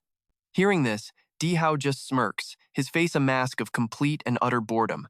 Yeah, I hate games that drag on. Let's make it quick. If I win, we celebrate. If I lose, I'll pretend I was never even here. Seeing his fish on the hook, the host eagerly invites him to play. Excellent. Let's play one round then. From the second floor, the casino's owner, Kang Tianlin, watches the whole thing unfold with a sinister smirk, thinking to himself with satisfaction. Not bad. You managed to hook a real sucker. He calmly walks down the stairs, a dirty plan already forming. Let him win just enough to get his hopes up, and then bleed him dry before he even knows what's happening. A wicked laugh escapes his lips as he watches Di Hao get sucked deeper into the betting. He smugly thinks to himself, he's getting hooked. The more he loses, the angrier he gets, and the more money he'll throw away. But then, just a moment later, the entire atmosphere of the Jinhua casino completely flips. Shocked whispers and gasps start erupting from all corners of the room. Just how much money is in that massive pile? The Jinhua is going to go bankrupt today. And in the middle of this chaos, Di Hao just sits there calmly, head in his hand. In front of him, a mountain of pure silver bars, proof of his insane winning streak. The host from before is now pale as a ghost, his hands shaking uncontrollably as he faces this absolute monster of a guest. Di Hao doesn't even bother to look at him, casually dropping a single word. Odd. The crack of the ceramic cup on the table echoes through the stunned silence. Before their shocked eyes, Di Hao just smirks, his hand on the cup, practically glowing with a winner's light. Meanwhile, Zhang Yi, a submaster of the Beggars Sect, is finally enjoying a moment of peace now that the nuisance Di Hao has disappeared. He figures life can finally return to the way it was. He sighs, thinking the coming winter will be a cozy one. Just then, Zhang Yi spots a forgotten doorway and thinks this must be his lucky day.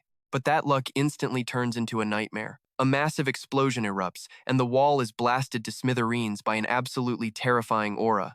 The man who just appeared, his face radiating pure, killing intent, is none other than the demon sword, Ruan Shan Hao Di Hao's older brother. He growls out a single, threatening question. Is it true? Zhang Yi, so terrified he's gone white, can only stammer, huh? It's you? Before he can even process it, Ruan Shan Hao lunges forward, grabs him by the collar, and roars impatiently. Zhang Yi, talk. Is it true my little brother is still alive? Choking for air, Zhang Yi desperately pleads. It is true. Please, calm down, sir. After getting his confirmation, Ruan Shan Hao releases his grip, a storm of complicated emotions washing over him. So, he really is still alive. But his patience is wearing thin, and he immediately demands to know where he is. Where is Ruan Shan Hao now? Zhang Yi, coughing violently, points in a direction. That news? It came from the Hao faction. You'll get more answers if you go ask them. Knowing his brother is alive after all these years, Ruan Shan Hao forces himself to stay calm. He grabs Zhang Yi and starts dragging him off. Let's go, to the Hao faction. And don't you dare get us lost. Over at the Hao faction's Kai Feng Hall, the atmosphere suddenly grows thick with a murderous aura. The powerful woman in charge sees Zhang Yi leading this walking disaster to her front door and completely loses it. She grinds her teeth in fury. Zhang Yi, you absolute bastard. How dare you bring the demon sword to the Hao faction, one of the strongest heroes of the righteous faction? Despite Zhang Yi trying to explain, she refuses to cool down, screaming, Shut your mouth! Today, I'm settling this with you for good. A horrifying crash echoes through the hall. Zhang Yi is sent flying out of the building, his pathetic screams echoing behind him. Meanwhile, in a completely different scene, a massive gamble is unfolding that has everyone holding their breath. The crowd is buzzing, gossiping about the prize money, a staggering 1,000 silver pieces for the winner. The whispers spread like wildfire. 1,000 pieces? Isn't that 10 taels of gold? The gamblers standing around can only stare, their jaws on the floor. My God. If I lose this bet, I'll have to go home and sell the mat I sleep on. Even the veteran gamblers have to admit these stakes are completely insane, probably the biggest game they have ever seen. And trust me, you're going to want to see how this insane showdown ends. Across from the dealer, Di Hao still has that sleepy look on his face, chin propped in his hand, looking completely bored as he thinks to himself. Who is this guy, anyway? He's shaking that cup like he's competing in the World Martial Arts Championship. Around them, the crowd whispers in shock. That's 9 wins in a row. The casino owner's heart is about to explode out of his chest. He desperately wonders to himself, just as the cup is finally lifted. A single shout slices through the noise. 4, it's even, and the entire casino erupts. 1,000 silver taels? The crowd goes absolutely insane. A god of gambling, they scream. I can't believe I just witnessed a jackpot like this. The young attendant who came with Yuan Hao is literally sobbing with joy, grabbing his master's hand and screaming, "Young master, you won. You really won." But Yuan Hao? Just a faint, almost bored smirk. The secret behind this impossible winning streak is his superhuman hearing. Since he was a kid, he could dodge rocks in his sleep just by listening. For him, this childish gambling is almost too easy. He just focuses on the sound of the metal balls clinking inside the cup and knows the result instantly, even or odd. Staring at the mountain of silver, Yuan Hao lets out a lazy stretch. Man, I'm getting tired. I should probably stop. Just a few more wins to get my 20 gold taels, he thinks. Right then, a massive figure steps forward, parting the crowd like the sea. It's Kang Tianlin, the owner of Jinhua Manor. He clasps his hands, flashing a painfully fake smile. "Oh, what an honor to have such a distinguished guest. My deepest apologies for not recognizing you sooner." Yuan Hao just glances at him with pure contempt. "Distinguished guest? Don't bother. I'm nobody important." Even though he's fuming about losing 1,000 silver, Tianlin forces a polite laugh. "In this casino, anyone who provides such a thrilling game is a VIP. Yuan Hao's response is ice cold. "I didn't find it that thrilling." And right there, you and I can practically see the vein pop on Tianlin's forehead.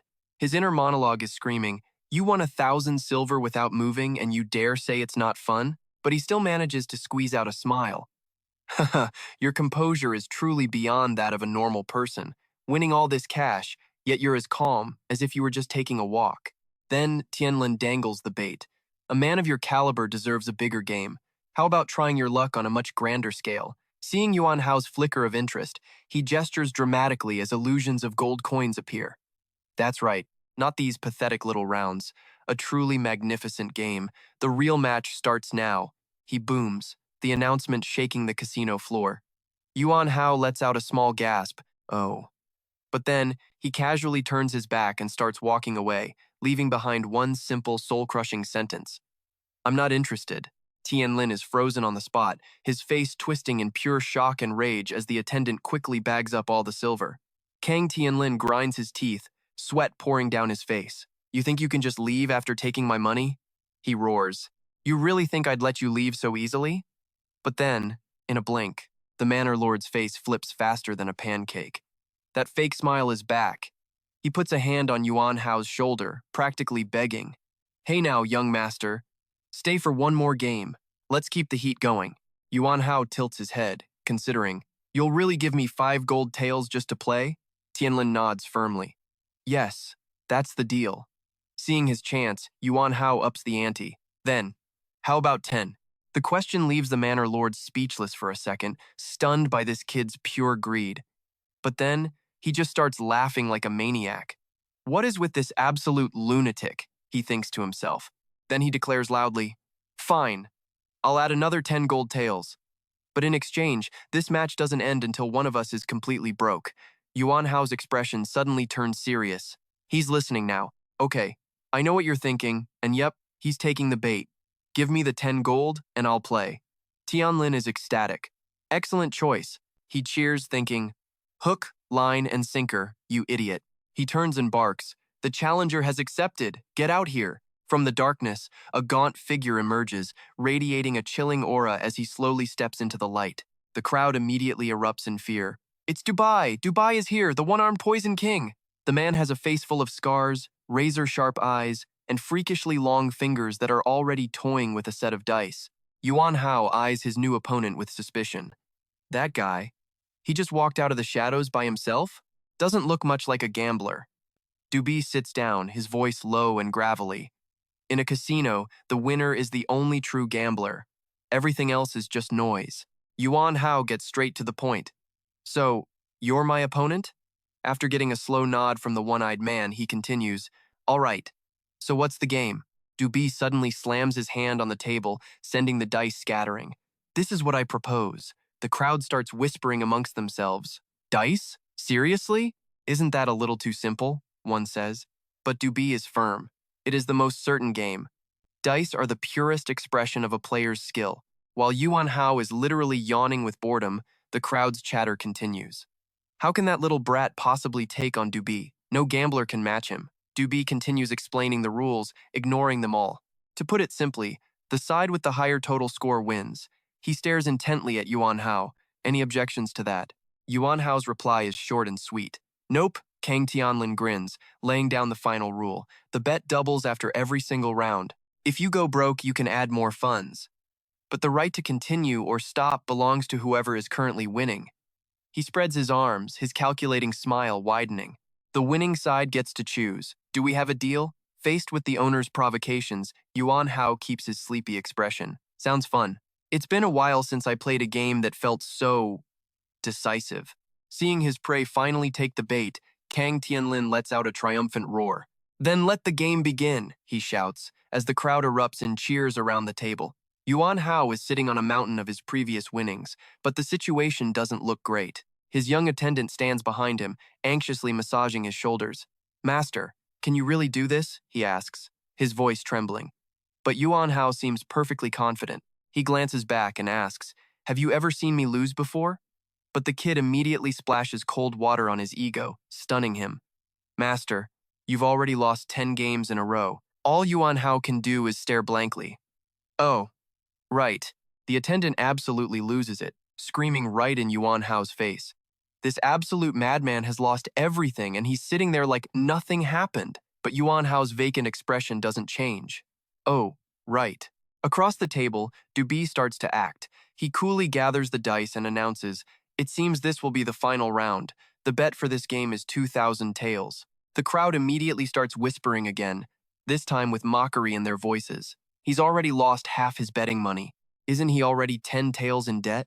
Yuan Hao just rests his chin on his hand, his eyes narrowed, focusing on every tiny movement his opponent makes. Dubi's lips curl into a sinister smirk. Well then, let's roll again. He flicks his wrist. The dice soar through the air before landing on the wooden table with a series of sharp, dry clicks. When the dice finally stop, the casino explodes in shock. Whoa! All sixes, impossible, 6 dice, all showing the maximum score? And now? You and I are watching Dubi hold out his hand, his face the definition of smug, asking, well? So, are you going to continue? In a life or death moment, Riang Hao just calmly replies, is there any reason why I shouldn't? The poison user sputters back, this fight is already over, but Riang Hao just gives a faint smile. Not so sure about that, and the young master can only cry out, my lord, model. Wei Yunho suddenly spins around, looking his young attendant dead in the eye, his expression deadly serious. You trust me, right? The kid nods instantly, his voice firm. Of course I do. Who else would I trust? Wei Yunho cracks a small smile, ruffling the kid's hair as he says quietly, you know, in my entire life, no one's ever said that to me. With that, Wei Yunho takes a slow breath, his focus zeroing in on the life or death game laid out before him. He thinks to himself, win this, and I walk away with 40 gold. His eyes narrow with sharp intent. And watch this, he sends the dice flying across the table. They clatter to a stop, leaving the entire room completely stunned. His opponent is frozen solid, sweat pouring down his face in pure terror. The crowd gasps in disbelief. What? What is this? All ones, the absolute worst roll possible. Amidst the thick, stunned silence, Wei Yunho himself just mutters, what in the world?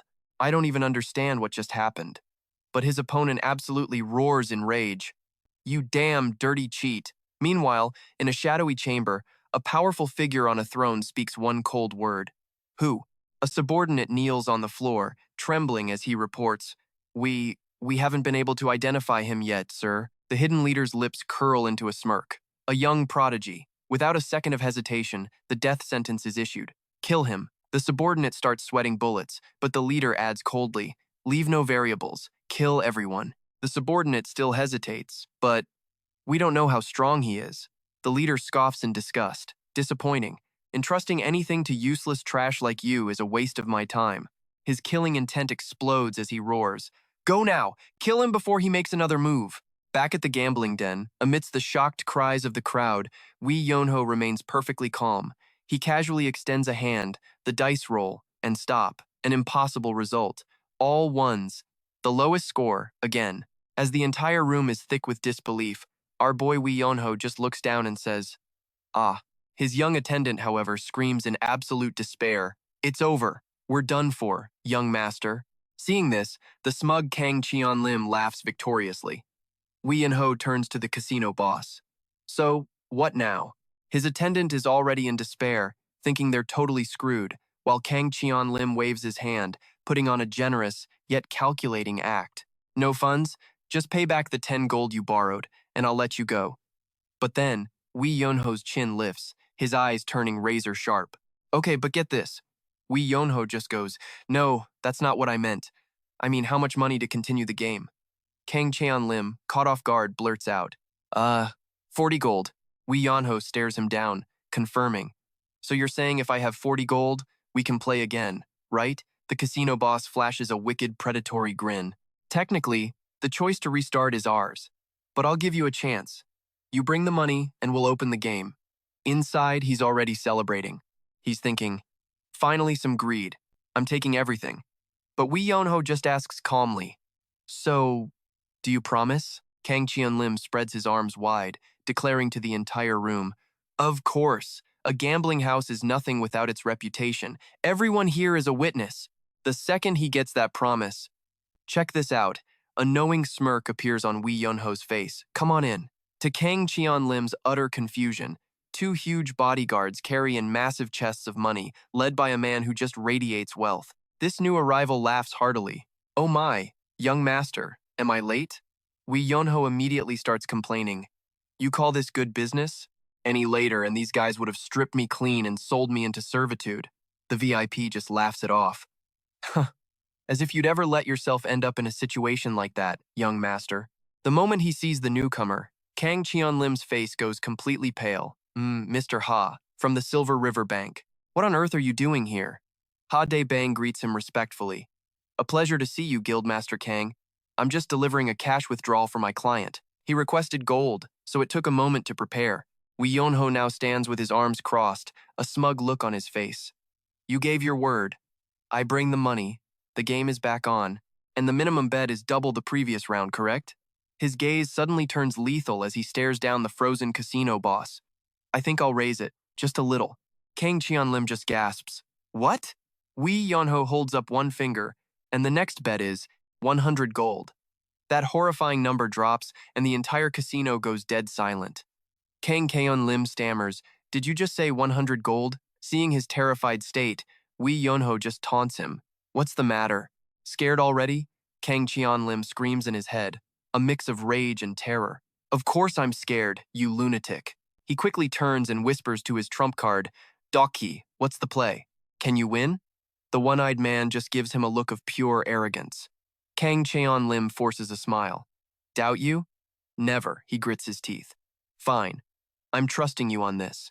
He pulls himself together, regaining his usual air of authority. Kang Cheon Lim announces loudly to the crowd. All right then, we will restart the match. Meanwhile, Doki can't stop watching Wee Yonho, his mind racing with suspicion. To raise the bet tenfold in one go. This little punk. Was this all part of his calculation? He stares intently at the young man's calm face before finally asking him outright. Were you losing those earlier rounds on purpose? Wee Yonho puts on an innocent act. What are you talking about? Who'd be crazy enough to do that? He laughs. Money isn't just trash to be thrown away. Daki's eye narrows. Then why call the bank manager here ahead of time? Wee Yonho answers breezily. My mother always said, if you're going to gamble or show off, you need lots of cash. So I called him just to be safe. Faced with this unpredictable opponent, Daki can only watch warily. Wee Yonho stands, declaring decisively, my turn, isn't it? He then executes an incredibly skillful throw. The crowd holds its breath, shocked by his sudden aura. The dice clatter across the table, then stop, one by one, leaving everyone stunned. 6, 6, another 6, and another. The shouts come fast. That's 5 sixes in a row, the last one. It's a 5, that's 35. The whole casino explodes with a mix of awe and disappointment. So damn close. It should have been all 6s, but still, a roll like that is insane luck. The crowd is buzzing with excitement. You and I know this is getting intense. Can Daki beat a 35? He stares at the result, a dangerous glint in his eye. He mutters to himself, just a little bit short. If this is all he has, then this 100 gold bet was a total waste. Daki then speaks up coldly. Like I said before, I have no idea what you're talking about. And for the record, 35 is still a very high score. He cracks a sinister smile, his scarred face twisting. but it doesn't matter. Whether this bet gets canceled or not, the outcome will be the same. You've severely underestimated me. Now I'll show you exactly why they call me the Poison King. And with that, Doc Key unleashes his own master-level dice-throwing technique. The dice tumbled through the air, clattering onto the table with a crisp, sharp sound. The crowd held its breath as each face settled a 6, another 6, and another. Trust me, you're not ready for this. The first 5 dice all landed on a perfect 6, stunning everyone into silence, while the final die just kept spinning wildly. Every eye was glued to it, a nervous whisper spreading, "Could it be another 6? This is the Poison King and Queen for you." The tension in this game was off the charts. As everyone else was about to have a heart attack, the young attendant started to panic.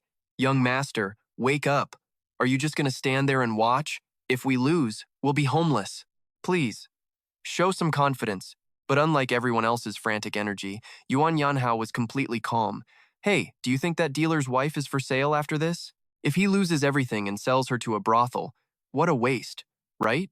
This bizarre comment left the attendant speechless, his eyes bugging out. "What are you?" Just then, the final die clinked one last time and came to a stop. The crowd swarmed in to see the final result. And here's the moment that decides everything. A deep silence fell over the casino as the die face revealed a solid 4. A 4! That's a total of 34! The room exploded in cheers. 34! 100 gold taels! Someone actually won the 100 gold taels! The crowd erupted, swarming the table. To witness a game like this? Unbelievable. This is the stuff of legends. Young master, oh, young master, I won, we won. 100 gold taels are ours. Amid the roaring cheers, Kang Tianlin was frozen solid, clutching his head, his face a mask of pure, unfiltered shock. He stood there, dazed, muttering in disbelief. What a match. I lost? I lost? He couldn't accept the brutal reality. Poison Queen, you said you could win. In response to his fury, the Poison King just bowed his head in helpless silence. The casino owner wailed, "That's the Poison King on my side. The other guy must be possessed by the god of gamblers himself." Gritting his teeth in fury, Tianlin collapsed, tearing at his hair. Damn it! He knew this one fateful game had just wiped out the entire fortune of his golden flower hall. Just then, Xia Debang stepped into the middle of the hall, announcing loudly for all to hear. And so, the financial matters between the Golden Flower Hall and young Master Yuan Yanhao are now settled. He spread his arms wide, declaring with authority, "This thrilling match has been witnessed by myself, Xia Debang, and everyone present." The crowd roared in agreement. "That's right, we all saw it." The Poison Queen humbly approached Yuan Yanhao, clasping her hands and bowing respectfully. A truly great match. Returning the gesture, Yanhao gave a polite bow in return. Xia Debang walked over, patting the heavy chest of gold before suggesting, "So, shall we just leave this money at the casino?" Yanhao, looking completely bored, just shrugged. "Okay, sure." Stepping out of the casino, he let out a long sigh, exhaustion clear on his face. "Seems like gambling really isn't for me." His young attendant, struggling to catch his breath beside him, wasn't doing much better. Just watching was exhausting.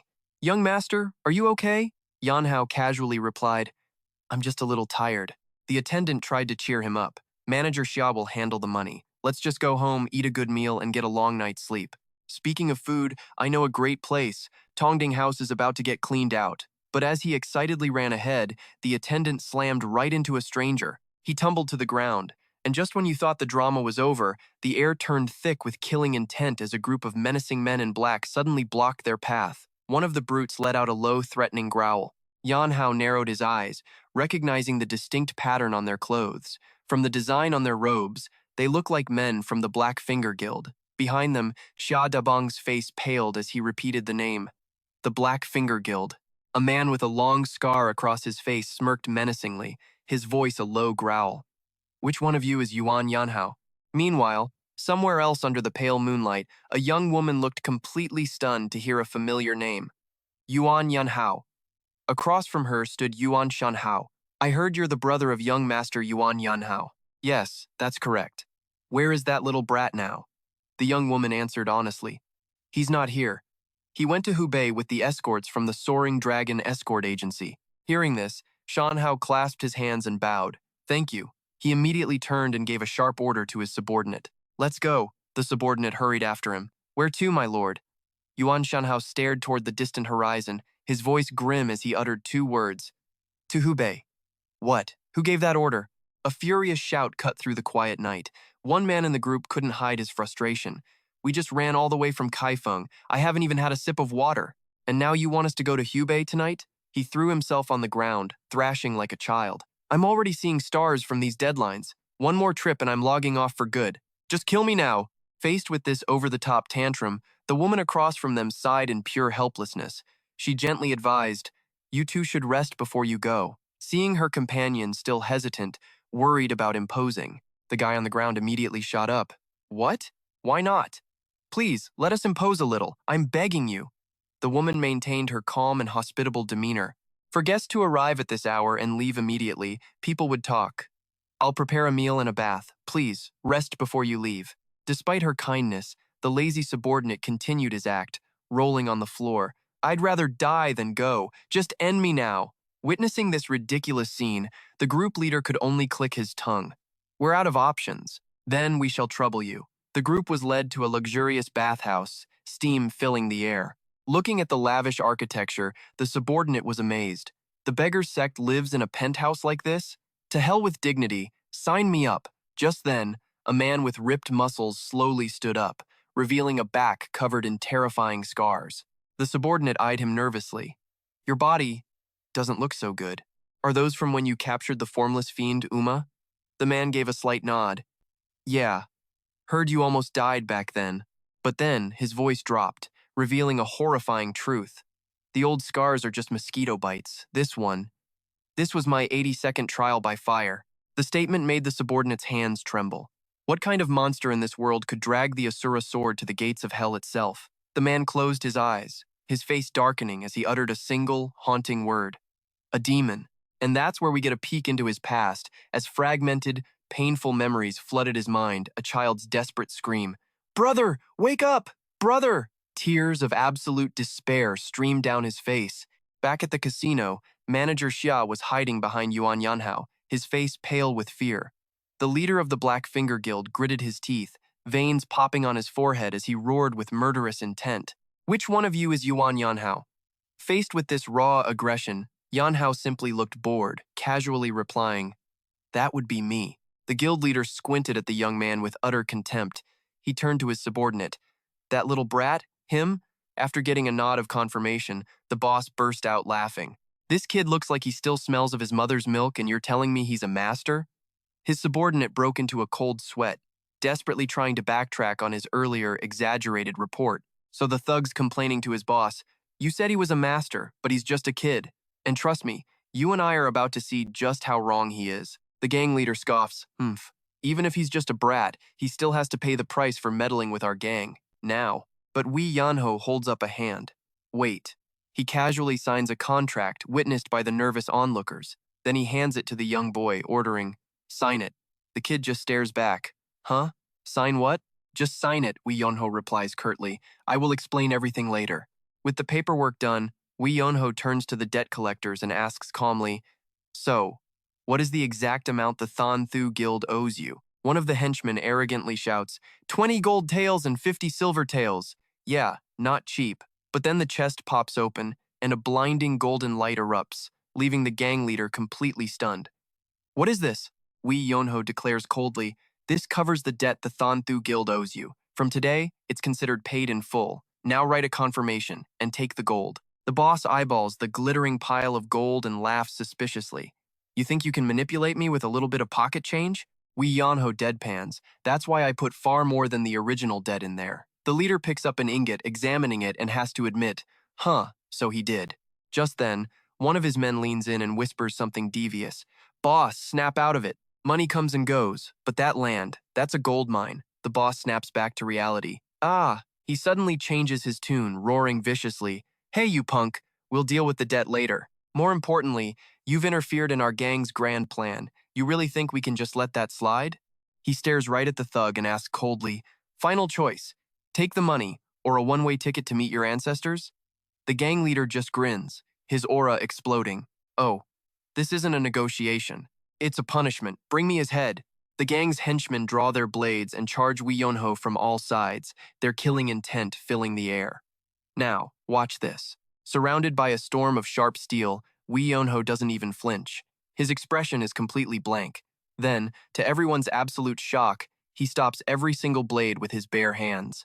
Wee Yonho glares at the shell-shocked gang leader and declares, "You better prepare yourself. Soon it'll be too late for regrets." Before his enemy can even process that, he unleashes a lightning-fast counterattack. In the blink of an eye, the entire courtyard is filled with his fallen enemies.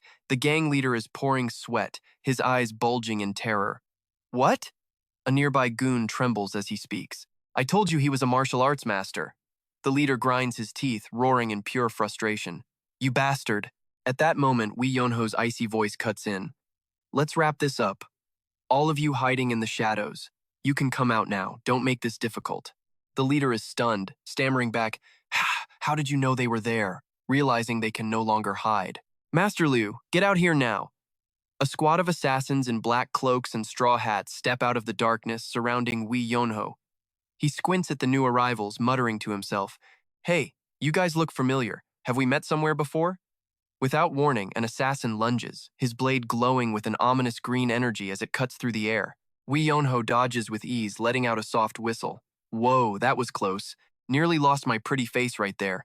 Wee Yonho starts assessing his new opponents. "I thought they had zero presence, that this would be over quick. But that sword draw was instant." He wonders to himself, is that what they call the art of the shadow sword? Suddenly, the words of his master, Baek Muhan, echo in his mind. In this world, there exist sword arts designed for one purpose: assassination. They're the preferred weapons of killers. Their purpose is to eliminate a target without leaving a single trace. He sees his master's stern face. The ones who wield these blades are murderers with countless lives on their hands. Show absolutely no mercy. Never underestimate them. Engrave this in your mind. If you see one, you end them immediately. Can you believe the kind of lessons his master taught him? Let's be real. You and I would feel the pressure too. Back in the present, Wee Yunho sweats a little. If the old man was that serious about it, I guess I can't take this lightly. He turns to a servant. "Hey, can I borrow a sword?" The moment it's in his hand, he walks forward, casually warning the bystanders, "Just borrowing this toy for a minute. Things are about to get loud, so back up unless you want to get involved." A brilliant blue aura erupts from Wee Yonho's entire body. The assassins watch closely, their leader thinking, "He dodged that move. He's no ordinary fighter." Realizing the danger, he shouts an order to his men. "Forget the plan, this guy's on another level. Forget honor, swarm him now." Instantly, the entire squad lunges at him. Surrounded by certain death, Wee Yonho just closes his eyes, tightens his grip on the sword, and focuses. The assassins can only watch in disbelief as all their coordinated strikes are effortlessly repelled. In Wee Yonho's mind, his master's voice echoes, "Do not fixate on techniques." He answers internally, "I know." The spectral master continues his lesson. It all begins with an unshakable heart. Even as your opponent's blade approaches, your heart must remain perfectly still. And Wee Yonho's calm is unsettling. He breathes out a plume of mystical blue energy, his eyes blazing with resolve, recalling the final lesson. Only when your heart is as cold as stone can you truly dominate foes like these. One foot slams into the ground. Wee Yonho channels all of his energy, and the sword in his hand erupts with blinding blue light, tearing through the darkness. He thinks to himself, "Next, I must put my very soul into the blade. At the end of the day, it's just a block of steel. But a sword without a soul is nothing but scrap. To make it a weapon, you have to pour your entire spirit into it." Amidst the chaos of battle, the sound of clashing steel echoes everywhere, sparks flying as Wee Yonho cuts through them like a phantom. A sword imbued with one's soul can cleave a mountain in two. He glides through the circle of assassins, his inner thought clear. Build up enough power, then unleash the final attack. Let's send these guys to the afterlife quickly. Like a river flowing with the current, he lets a natural power guide every single sword strike, creating afterimages that leave his enemies completely confused and lost. In the eerie silence, his master's voice rings in his head one last time. "What I taught you were not mere techniques. They were seeds, and you still don't know how to properly nurture them." Suddenly, a glowing magic circle materializes in front of Wee Yonho, releasing a terrifying pressure that engulfs the entire area. The assassins stare, their eyes wide with horror at the explosive power erupting before them. Inside this halo of power, the sword in Wee Yunho's hand starts to transform, radiating immense spiritual energy. And let me tell you, what happens next is why we watch. A deep voice echoes, "A sword's true power is decided by its wielder." Only a tranquil soul can achieve victory. Wee Yonho focuses his entire being.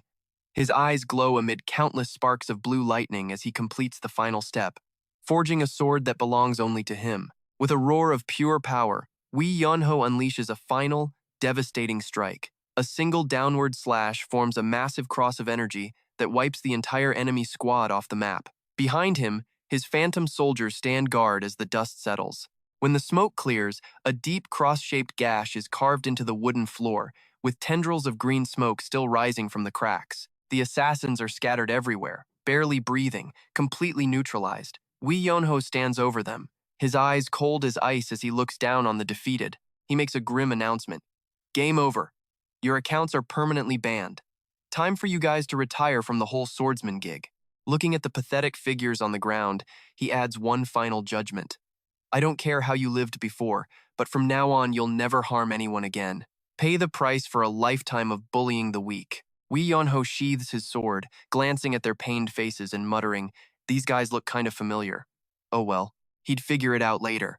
He calmly turns and walks straight toward Guo Dushan.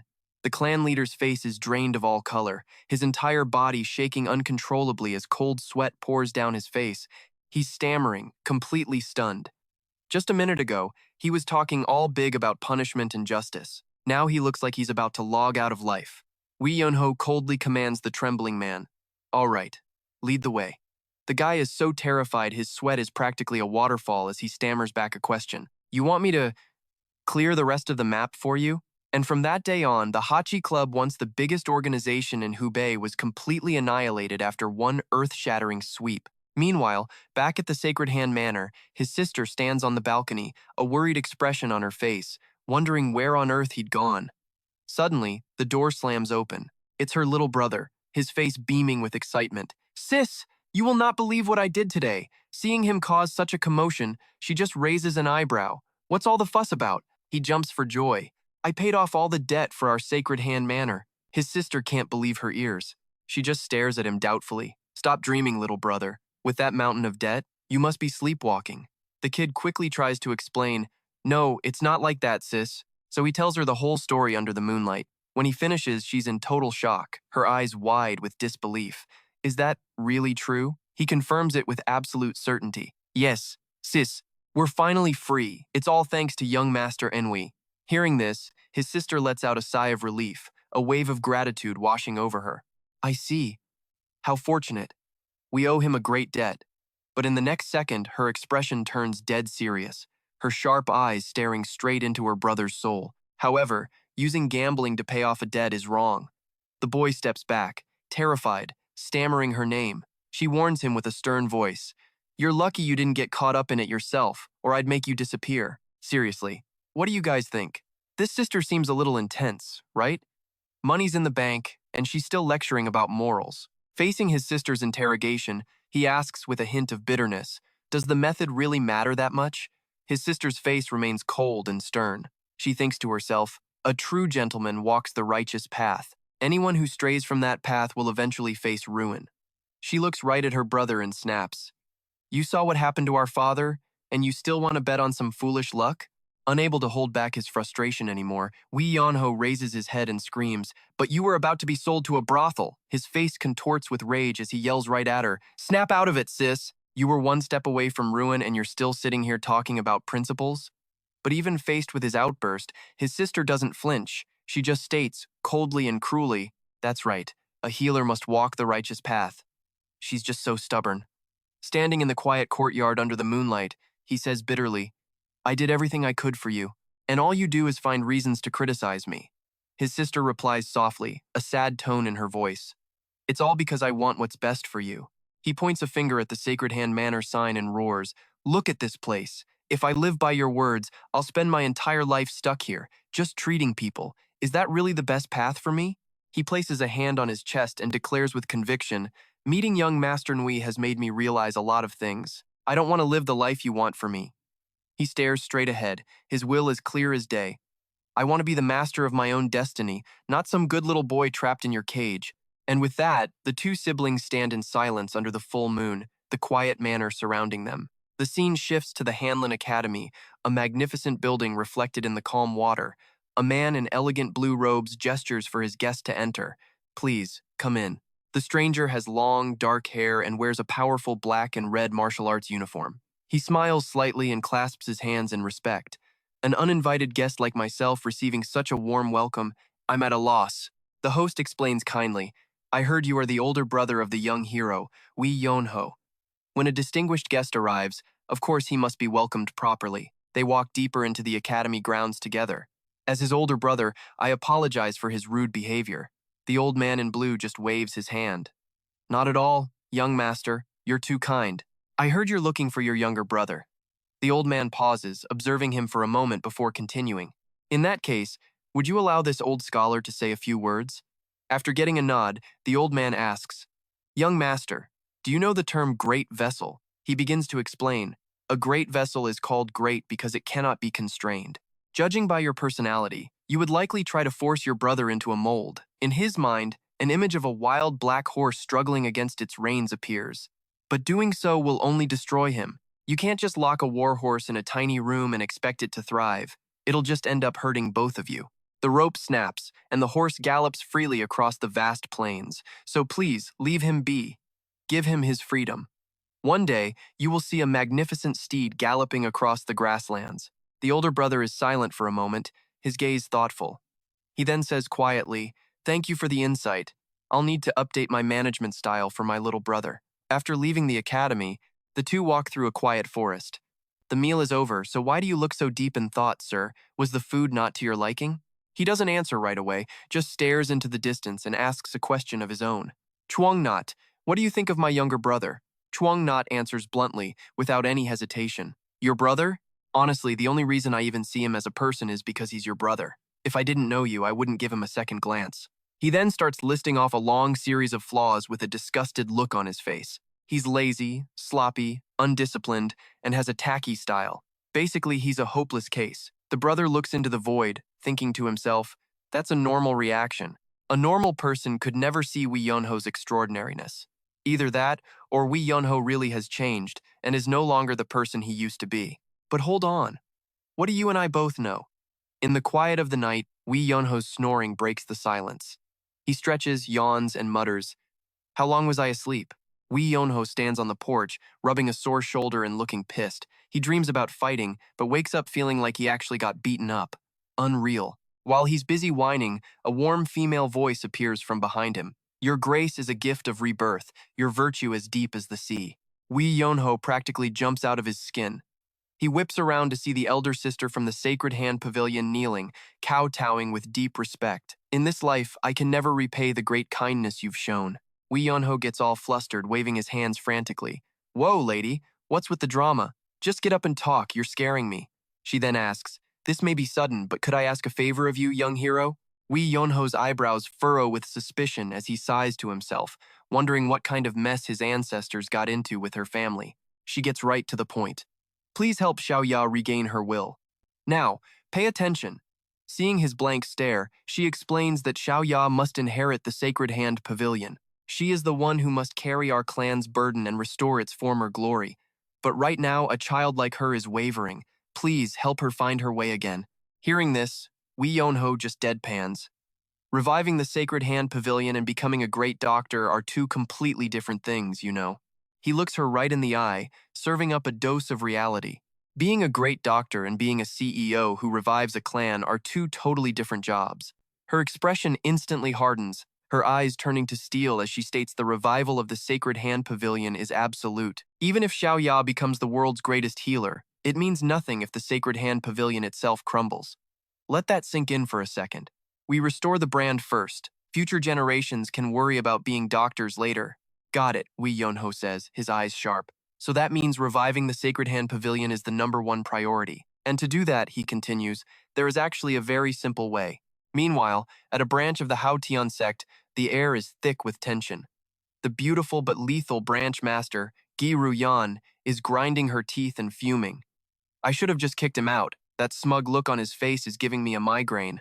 Heh. Well then, I will be on my way, Branch Master Gui.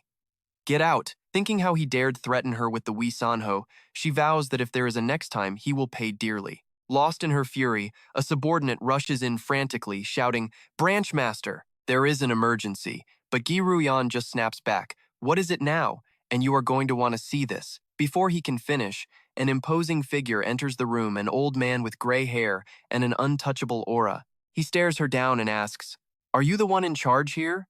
Seeing some random old man just barge in, Gui Ruyan scoffs internally. "Guess we are letting any stray dog wander in now." She lifts her chin, challenging him. "So what if I am?" "Yeah, so what? But stick with me here." The second the old warrior announced he was Wei Jongin, her whole expression completely flipped. Her eyes went wide with shock, her mind reeling. "What? The legendary swordsman Wei Jongin, in the flesh? Okay, this is going to be a problem." The old man stroked his beard, proudly confirming, "Indeed, that is me. Since you know my name, this will be easier." He got straight to the point. "We're looking for my son." But just as the famous swordsman's heroic aura reached its peak, a hand shoved his head aside with a sharp command. "Out of the way! We're in a hurry. Stop standing there posing for no reason. Move." "But I have a reputation," a voice shot back. "Can that reputation be traded for money?" Wei Jongin instantly deflated, bowing his head. "No, you're right about everything." Gui Ruyan stared at the old man, breaking out in a cold sweat as she realized who he really was. This was the sword of justice. "I heard Wei Yonho sent a letter from here. Can you explain what's going on?" She replied, "If you mean the young master, you must be talking about Master Nguyen Hao." Gi Ruyan's voice broke the silence of the night. Across from her, Wei Jongin confirmed it with a sharp nod. The girl smiled mysteriously. The young master should have arrived at the Sacred Hand Clinic by now. Hearing that name, Trin Han couldn't help but wonder. The Sacred Hand Clinic? Gi Ruyan explained further. Yes, he was staying at the Hanlin Grand Library before. Wei Jongin paused, stroking his chin with worry. The Sacred Hand Clinic is a medical facility. Could it be that his son is sick? I haven't heard anything about his health being in trouble. But then, his eyes sharpened, staring suspiciously at her. Wait a minute. Something's not right. My son is a lazy bum. If he was messaging a girl in private, he leaned in, his voice low. Tell me the truth. How do you know him so well? And yeah, you and I both know she is completely cornered. The question hit her like a bucket of ice water, freezing her on the spot. Sweat poured down as she realized he was onto her. She stammered in fear, well, about that, while internally screaming at her own carelessness. Damn it. I got caught up in the moment and spoke without thinking. This isn't just a simple question. He's asking if I was spying on his son. Seeing him step closer, his aura radiating pure intensity, she knew there was no escape. Lying now would only make it worse. Time to come clean and hope for the best. Meanwhile, the reconstruction of the Sacred Hand Clinic was actually the work of the HHC Guildmaster. They used the guild's architecture to stabilize the place, then used the profits to cover their debts. However, Wei Yonho used the fact that he paid off their debt as leverage to threaten the young boy, Xiaoya Qin Xiaoya. The boy asked in shock, What is this? Wei Yonho casually pointed at the paper. It's a loan contract. 20 taels of gold have to be paid back. Xiaoya Qin Xiaoya stared at his own signature, stammering, The thing I signed last time was this? Didn't you say you'd pay it for me? Wei Yonho just smirked. There's no such thing as a free lunch, kid. A debt is a debt. He leaned back, presenting the new slave contract. I paid your debt. In return, you will work your butt off to rebuild this clinic. I'll even pay you a salary of 1 gold tael per year, so in 20 years, you'll be debt-free. The number 20 made Xiaoya Qin Xiaoya nearly faint. He cried out in horror, What? I have to work for 20 years to pay it off? Wei Yonho kept a cheerful face, pressuring him. You get it, so sign. Or you can pay me back 20 taels of gold right now. The boy could only cry, realizing the bitter truth. This was a slave contract disguised as a simple loan paper. Xiaoya Qin Xiaoya felt his legs give out, officially falling into Wei Yonho's inescapable trap. And just let that sink in, our hero is a loan shark. Holding the contract, Xiaoya Qin Xiaoya walked away with a face full of resentment, muttering under his breath, I got scammed. People really do change. Behind him, young Master Nguyen casually sipped his tea.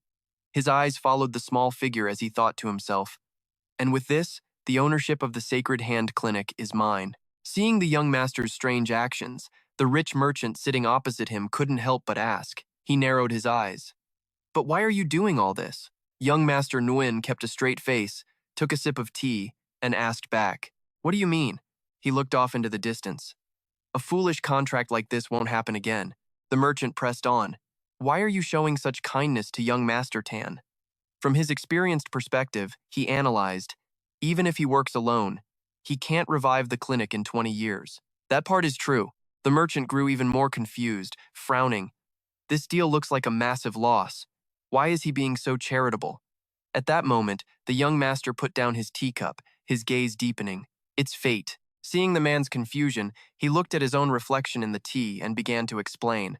The boy is still young, but he has the potential to achieve great things. If he restores the clinic and becomes an excellent doctor, he'll be able to save countless people. So I want to keep my faith in him and watch over him. Think of it as giving the kid a lottery ticket to change his life. Unseen behind a screen, Xiaoya heard every single heartfelt word. The boy was stunned, his eyes welling up with tears of emotion, his heart aching with shame. Oh my God, I was so wrong about him this entire time. He's such a good person, and I thought he was just some corporate jerk. Xiaoya gritted his teeth, his hands clenched with determination. All I can do is work my hardest to repay him. Immediately, the boy turned and dashed off, his spirit ablaze. In the room, the merchant watched him run, quietly remarking, "Wake up." Young Master Nguyen then lazily asked, "Is he gone?" After getting a confirmation, yes, he's gone, the noble expression on his face instantly vanished. Nguyen revealed a sinister, twisted smile. A wicked laugh echoed through the room, filled with the satisfaction of a dark plot perfectly executed. You thought it was hard? Tricking kids like him is as easy as taking candy from a baby. Ha ha ha, Ha Daibang laughed triumphantly, calculating to himself. It's not like I intentionally deceived him, right? He and Wee Yonho looked at each other, laughing like two cunning foxes who had just pulled off a massive score. As the new general manager of the clinic, Ha Daibang's opening day was pure chaos. The courtyard was packed, shouts for orders echoed everywhere, and they were running out of food. Go hire more people. If we're short-staffed, drag all your friends here and tell them to help out. The situation was so tense that there weren't even enough seats. Ha Daibang ordered all unused patient rooms opened, even spreading mats in the main hall. When a subordinate frantically reported that ingredients were almost gone, the manager just waved his hand dismissively. If we're out, place an urgent order. What are you waiting for? Money is no object right now. The important thing is to put on a show that will blow everyone's mind. Amidst the noisy crowd, Tan Xiaoya, the young master of the clinic, stood silently, trying to calm himself down. The boy tried to tell himself, "Get it together, A. Don't fall apart right now." His appearance immediately sparked whispers from the guests. I heard he's the direct heir of the Sacred Hand Clinic, so that kid has grown up this much? Many hoped he would be half as capable as his father, and you and I both know, with our MC pulling the strings, that's highly unlikely. Alright, you and I are about to watch some high-stakes political theater, but first, the gossip.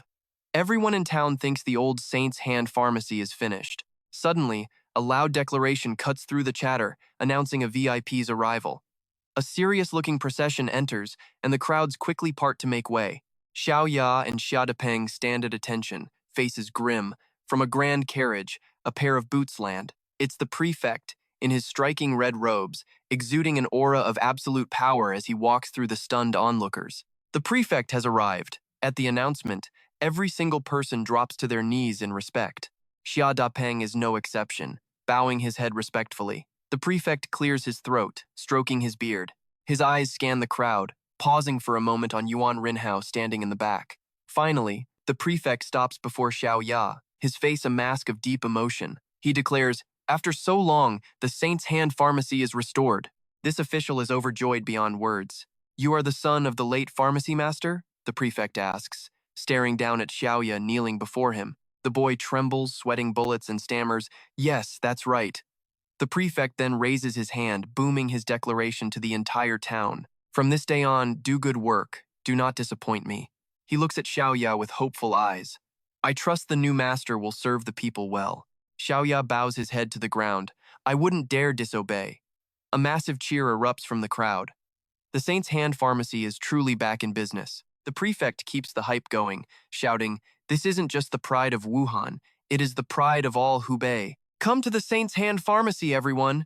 The crowd roars back in unison, "Yes, sir, do not worry, prefect." Many were shocked to see the prefect himself attend a small clinic's opening, but they quickly remembered this was the famous Saint's Hand bloodline.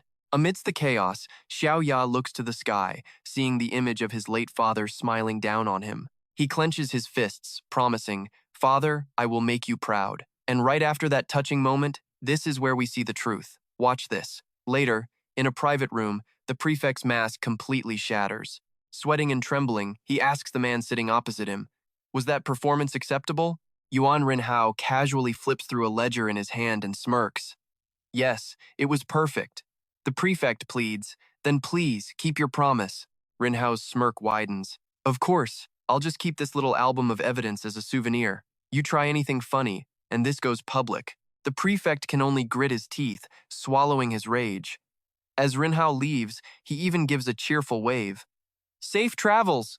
Bitterly, the prefect takes a long drag from his pipe, thinking, "That book is damning evidence. Looks like I'll have to lay low for a while." The next morning, Xiaoya opens the doors and freezes. Before him is a sea of people, all shoving and pushing to get in. Shouts fill the air.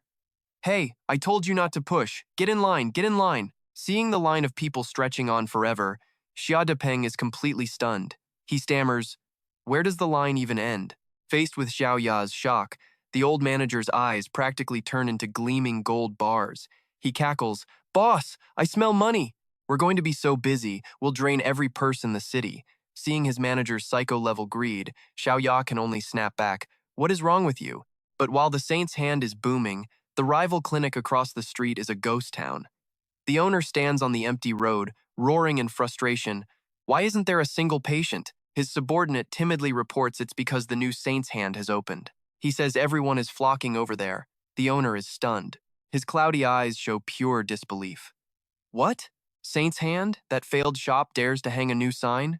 Where would a bunch of kids get the money for a grand opening like that?" His subordinate quickly explains. He heard the kids opened a small clinic, and the owner is deeply suspicious of their funding. That kid's in massive gambling debt. Where did he get the money? He thinks back to his dirty work from years ago. After I got his bald-headed father addicted to gambling and ruined him, everything was going so smoothly. Seeing his master lost in thought, the subordinate asks, "So what should we do now?" The owner growls, "This was a job from the young master. If this fails, it'll all be on my head." The subordinate sighs helplessly, "But it seems there's nothing we can do. If only we'd known sooner." But it's too late. Suddenly, the owner's eyes turn ice-cold and murderous. He slowly declares, "If the game is too hard, you just cheat." He grabs a blade and slices a bamboo bundle on the table, terrifying his subordinate.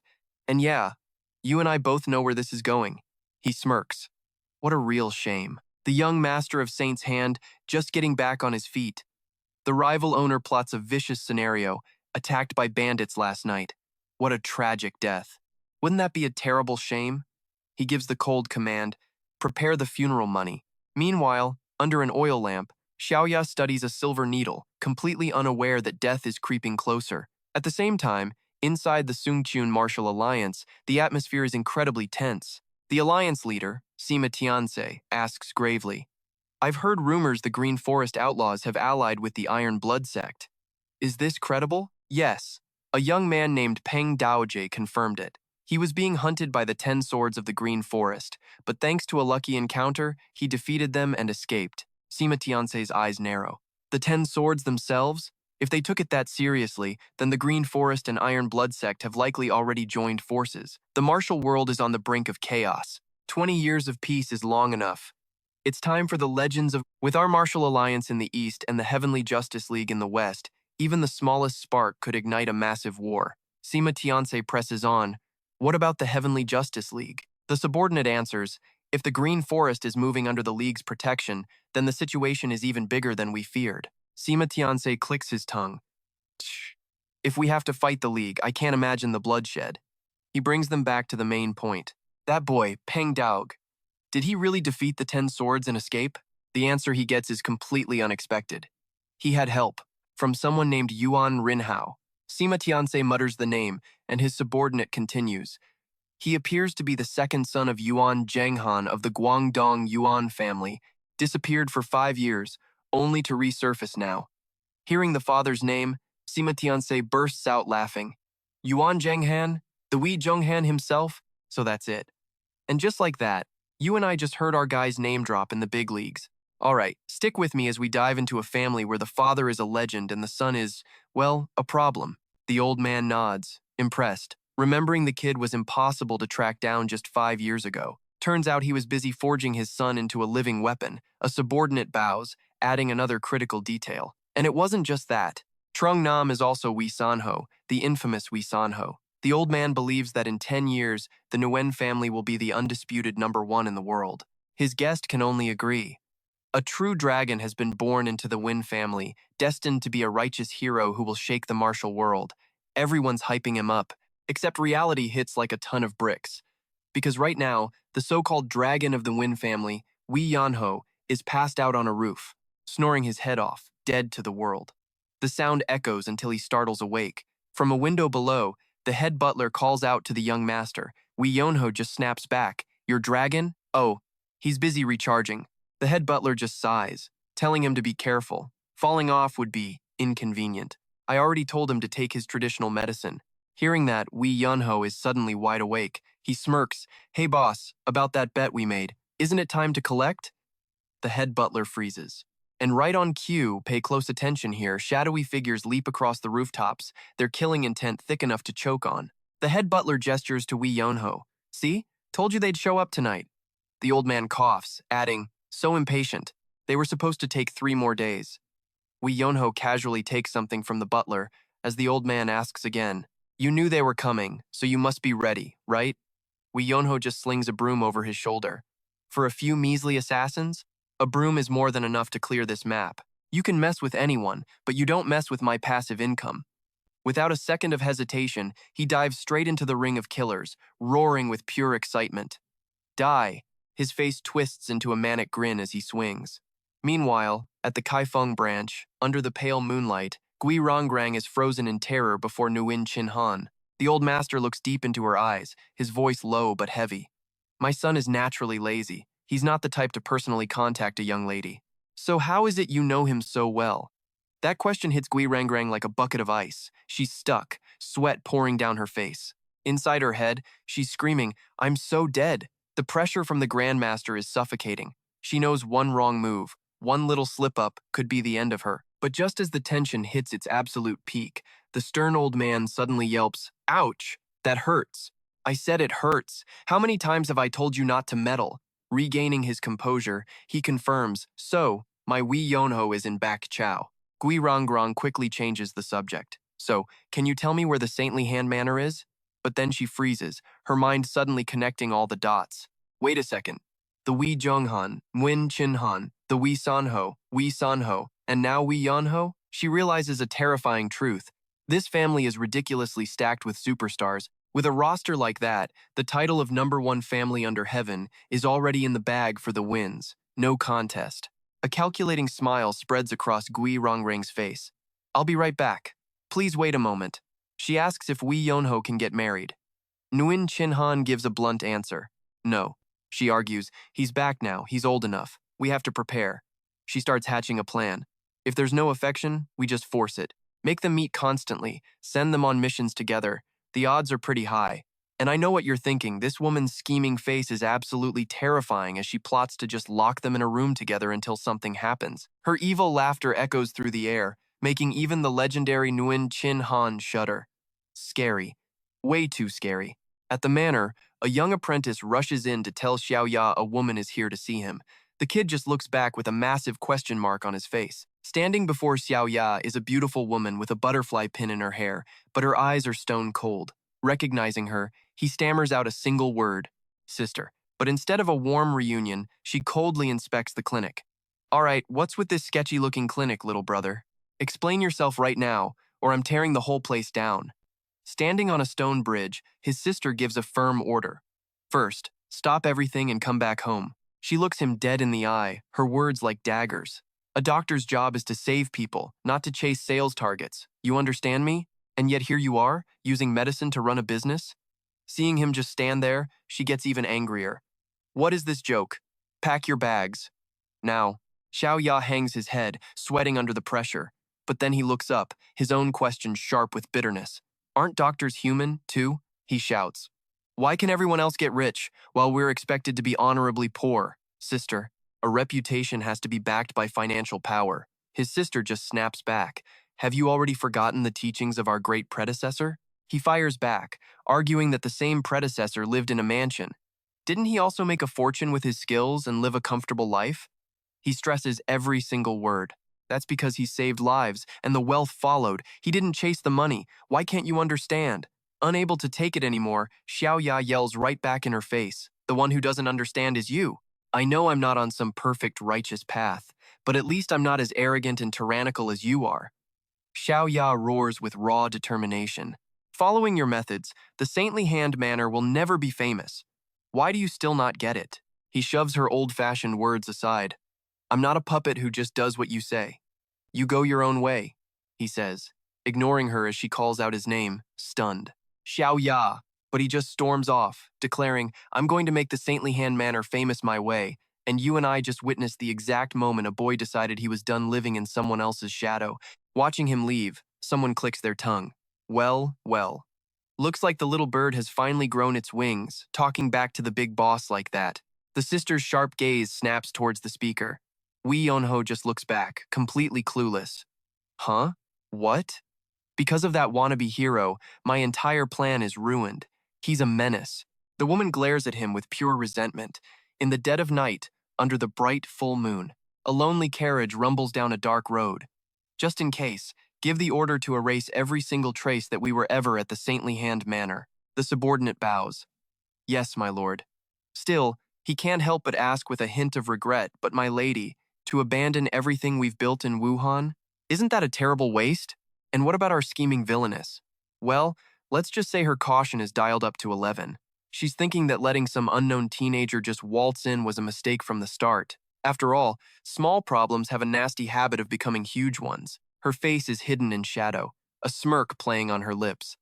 Even if they punished him themselves, a master of that level doesn't just grow on a tree. He's got to have a powerful sponsor pulling the strings from behind. So, the smart play? Back off.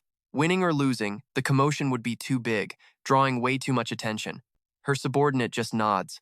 Understood.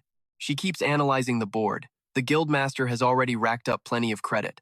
This useless pawn is doing his part just fine. Wasting time on this kid is the real problem here. Her mind races with questions about this roadblock of a person. She needs to report this super-powered guy to the big boss, and fast. She can already see their grand ambitions starting to crumble. Under the eerie blue moonlight, crystal-clear wine is poured from a porcelain bottle, the sound echoing in the quiet courtyard. There, a beautiful woman sits alone on her porch, a cup of wine in hand, lost in thought.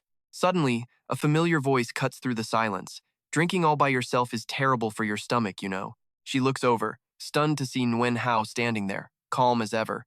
He just scratches his head and grins. If you've cooled off a bit, mind sparing a cup for me? He looks at her with genuine sincerity, waiting for an answer. She's still quiet, so he throws out a ridiculous offer. All right, how about I just lie down? Then you won't have to see my face. His goofy attempt at a joke makes her crack a small smile. That's a very young Master Nguyen solution. Then, unexpectedly, she drops to her knees right in front of him. I'm sorry, young master. The sudden move makes him jump. Whoa, hey now. She sincerely pours out her heart, but Nguyen Hao just waves his hand dismissively. Ah, don't worry about it. She stares into the distance, sighing with worry. Teng Tu Zhang and Tan Sao Yakwin Sao Ya. Now, I'm not gonna lie. What happens next is why I love this manhwa. Nguyen Hao just takes a casual sip of wine and goes, honestly, I don't really get it. He doesn't understand what Tan Xiaoya Qin Xiaoya is so hung up about. He recalls his old master's teachings as he looks out into the night, trying to encourage her. The same goes for Than Thu Trang, doesn't it? Just ignore what the world says about you. The important thing is that you're the one digging the well for future generations. His words leave her stunned. She looks up, asking, You mean, you want me to represent Than Thu Trang? Nguyen Hao looks her straight in the eyes, firing back a question with some serious weight behind it. Isn't that what you want? The official heir to Than Thu Trang is Tan Xiao Ya Qin Xiao Ya. But an heir isn't the only one who can rebuild a legacy. She just looks down. Her voice is laced with sadness and self-doubt. Nguyen Hao immediately shuts that down with a sharp rebuttal. What era are we living in? Still hung up on whether someone's a man or a woman? He stares deep into her wavering eyes and drives the point home. And besides, you're saving people's lives. Since when does any of that other stuff matter? His sincere, sharp words seem to strike a chord deep inside her. It makes her heart skip a beat. She looks at him, a new hope flickering in her eyes, and whispers, "Can I really do it?" That, nobody knows. Look, being a great doctor is one thing, but managing the entire Than Thu Trang brand? That's a whole different beast. You only latched onto Tan Xiaoya Chin Xiaoya because you thought she was the only one torturing herself. If you want to build your ideal clinic, you have to do it yourself. The woman is speechless, her lips trembling as she asks, "Why?" She watches the young man's back, thinking to herself, "Young Master Nguyen. What a strange person." Hearing that, Nguyen Hao just smirks, replying with his usual nonchalance. "Yeah, I get that a lot." She can't help but smile back, repeating thoughtfully, "You really are one of a kind." Nguyen Hao takes a slow sip of wine, his voice turning serious. People who refuse to take a step, who refuse to even try, who do nothing but think. They never get a single damn thing done. The sister bursts out laughing, teasing him back. "So, is that a form of self-torture then?" Nguyen Hao just replies with a hearty laugh. "And you know, let's just sit with this for a second." The two of them, sharing a drink under the moon, the air suddenly feeling lighter than ever. He leans back, casually laying out his philosophy. "I'm the type who's content with living like this. I don't really have any ambitions to build something for anyone." Nguyen Hao glances over at her, a small smile on his face. "Just do what you love, and happiness follows automatically. But if you force yourself to carry the burden of your clan's expectations, you're just signing up for a life of depression." Not gonna lie, Nguyen Hao's life philosophy is so chill it deserves its own fan club. He lets out a soft sigh, takes another sip, and continues. "Of course, if my master asks me to do something I don't like, I still have to do it." Hearing this, the woman looks at Nguyen Hao with blushing cheeks and eyes full of admiration. "Your master sounds like a wonderful person." They both look up at the night sky, where a perfectly round moon is shining brightly. Nguyen Hao quietly replies, "Perhaps he is." The scene shifts to a deserted street late at night. Nguyen Hao suddenly appears at an outdoor table where a mysterious man is sitting all alone. Nguyen Hao casually walks over, slaps his hand on the table, and asks, "Mind if I join you for a drink?" He sits down opposite the guy, totally unfazed. "You thought you hid pretty well, didn't you? Too bad you can't escape my network of human-powered security cameras." The man squints with suspicion. "What's your relationship with Hao Mua?" Nguyen Hao ignores the question. "This is my second cup today. I don't even know why I drink this stuff. It's nothing but bitter." The Poison King mutters to himself, completely fed up. Sitting across from the infamous gambler, Nguyen Hao calmly watches him before suddenly asking, "Why did you do it?" In the dead silence of the night, Nguyen Hao says with absolute certainty, "Come on, man, cut the act. You really expect me to believe the genuine article lost to a cheap knockoff like that?" At his words, the Poison King slowly closes his eyes, a cryptic smile forming on his face. "Now this is interesting. Are you suggesting that I, the Poison King, intentionally threw that match?" Nguyen Hao doesn't even flinch. "With your skills, you could have easily rolled a 6-6 on that last turn." He looks the Poison King dead in the eye and presses him. "But you deliberately chose not to. By all rights, I should have been the one to lose that game. I want to know why you did it." The Poison King pauses for a moment, then asks a question of his own. "What do you think gambling is?" He begins to philosophize about the world of high stakes. A true gambler uses every ounce of their skill and bets everything on a single match. He stares into the void, declaring, "But these days, the tables are full of fakers trying to test the waters. Some 20-year plan. I never threw the game. That was just the limit of my luck." He smirks. "But thanks to that, no one else will go bankrupt at the Golden Flower Casino. A new one will open, and the old cycle will just repeat. But until that day comes, a gambler's still gotta gamble, right? And let's be real. You and I are both thinking the same thing." Nguyen Hao isn't buying it. He fires back. "And you're okay with losing everything for that? Forget the money. What about your reputation, your entire support system?" The Poison King calmly lifts his cup with profound wisdom. "If you lose it all, you just start a new game. As long as your foundation is strong, what's to stop a glorious comeback?" Nguyen Hao thinks to himself, "This sounds like a load of crap." Looking at the man before him, Nguyen Hao can't help but be amazed. The Poison King, a man who lives in a world where victory is everything. Yet he doesn't see one single game as the be-all and end-all. He breathes out. "It's truly strange, isn't it?" The Poison King just looks back, confused. What's strange about it? Let's dive into our main character's head, shall we? Hao's been living with the kindest people in the world, yet he feels absolutely nothing. He looks up at Duty with total respect, admitting that talking to her feels different, like someone is actually listening. Duty just gazes into the distance, offering some classic sage wisdom. Everyone has their own path. The question is if you'll bet everything on the one you've chosen. And so he bets his life on that road. In the quiet, the wine cup is a perfect symbol for life itself. Isn't this just how it is? The next morning, the peace at the healing house is shattered by the head steward's scream. His face is pure panic, sweat pouring down as he clutches a single letter. He can barely speak, just stuttering. This, this, this is. An attendant rushes over, asking what's wrong. The steward shoves the letter forward. He just left this and disappeared?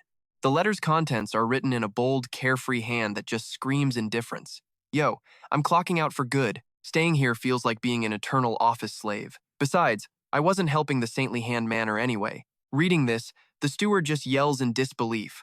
What the hell is this? The letter continues with some practical advice. You guys manage the clinic. Don't be so obsessed with money. Tan Xiaoya Qin Xiaoya will become a great doctor. I trust the steward will handle things, but it's the postscript about money that nearly makes the old man pass out. Oh, by the way, about my pay. Tan Xiaoya Qin Xiaoya, standing nearby, suddenly becomes fiercely determined. He points, ordering, "Send men to find him. Now, he can't be far from the manor. He's probably still close. Find him. How dare he dump all this on us and just run off?" Meanwhile, in a remote, secluded village, the atmosphere is entirely different. Patients are resting peacefully on mats laid out under the open sky. A grateful villager says, "This is more than enough. For a doctor to travel this far, thank you." The female doctor smiles kindly. "I am a doctor. I didn't always understand that. I'll leave this ointment. Just use it when it hurts." Watching this from a distance is Wee Yono, a staff on his shoulder and a simple bag at his side.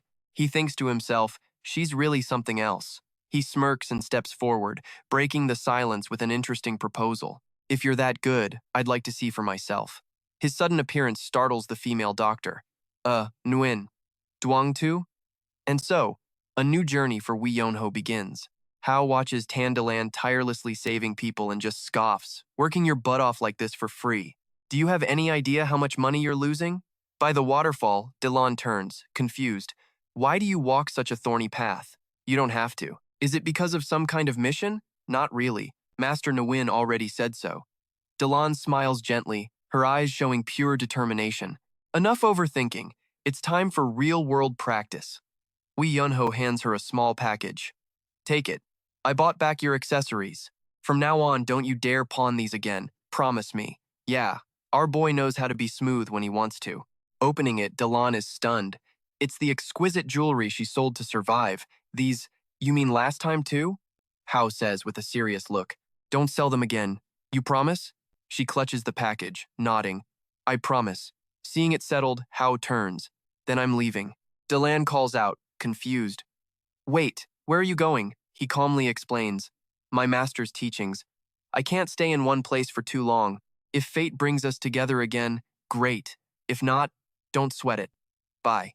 "Wait a moment." Delan hurriedly calls out, offering him a blue silk hair ribbon. Wee Yonho accepts the gift, ties back his hair with it, and smiles. "I'll make good use of it." Delan's farewell echoes through the mountains. "Thank you, Master Nguyen." Watching her fade into the distance, Hao thinks, "Everyone has their own path to walk, and I have to keep walking mine." But the second he's out of sight, that cool master persona shatters completely. Get ready for the real Wee Yonho. Acting cool is exhausting. To hell with dignity, I need a ride. Just then, an old man's carriage appears. Hao instantly collapses and rolls right up to the wheel. The old man is terrified, sweat pouring down at the sight of a stranger sprawled on the ground. Hao, with a pathetic face, begs, "Please, sir, just once, please give me a ride." The coachman looks at the bizarre young man with deep suspicion. "You want a ride?" Wee Yunho lies perfectly still, replying, "Anywhere's fine, as long as I don't have to walk." Hearing this weirdly sincere plea, the old man just clicks his tongue. "Strange kid. All right, get on." The moment he gets the okay, Hao leaps onto the cart, not forgetting a quick, "Many thanks." He stretches out on the wooden planks. He enjoys absolute relaxation, thinking to himself. As night falls, the carriage continues its slow journey under the dim moonlight. On the cart, Wee Yonho is dead asleep, even drooling a little. Seeing the time, the old coachman calls out softly, "Hey, hey, wake up." Hearing the voice, Hao groggily opens his eyes. The old man calmly says, We should probably part ways here.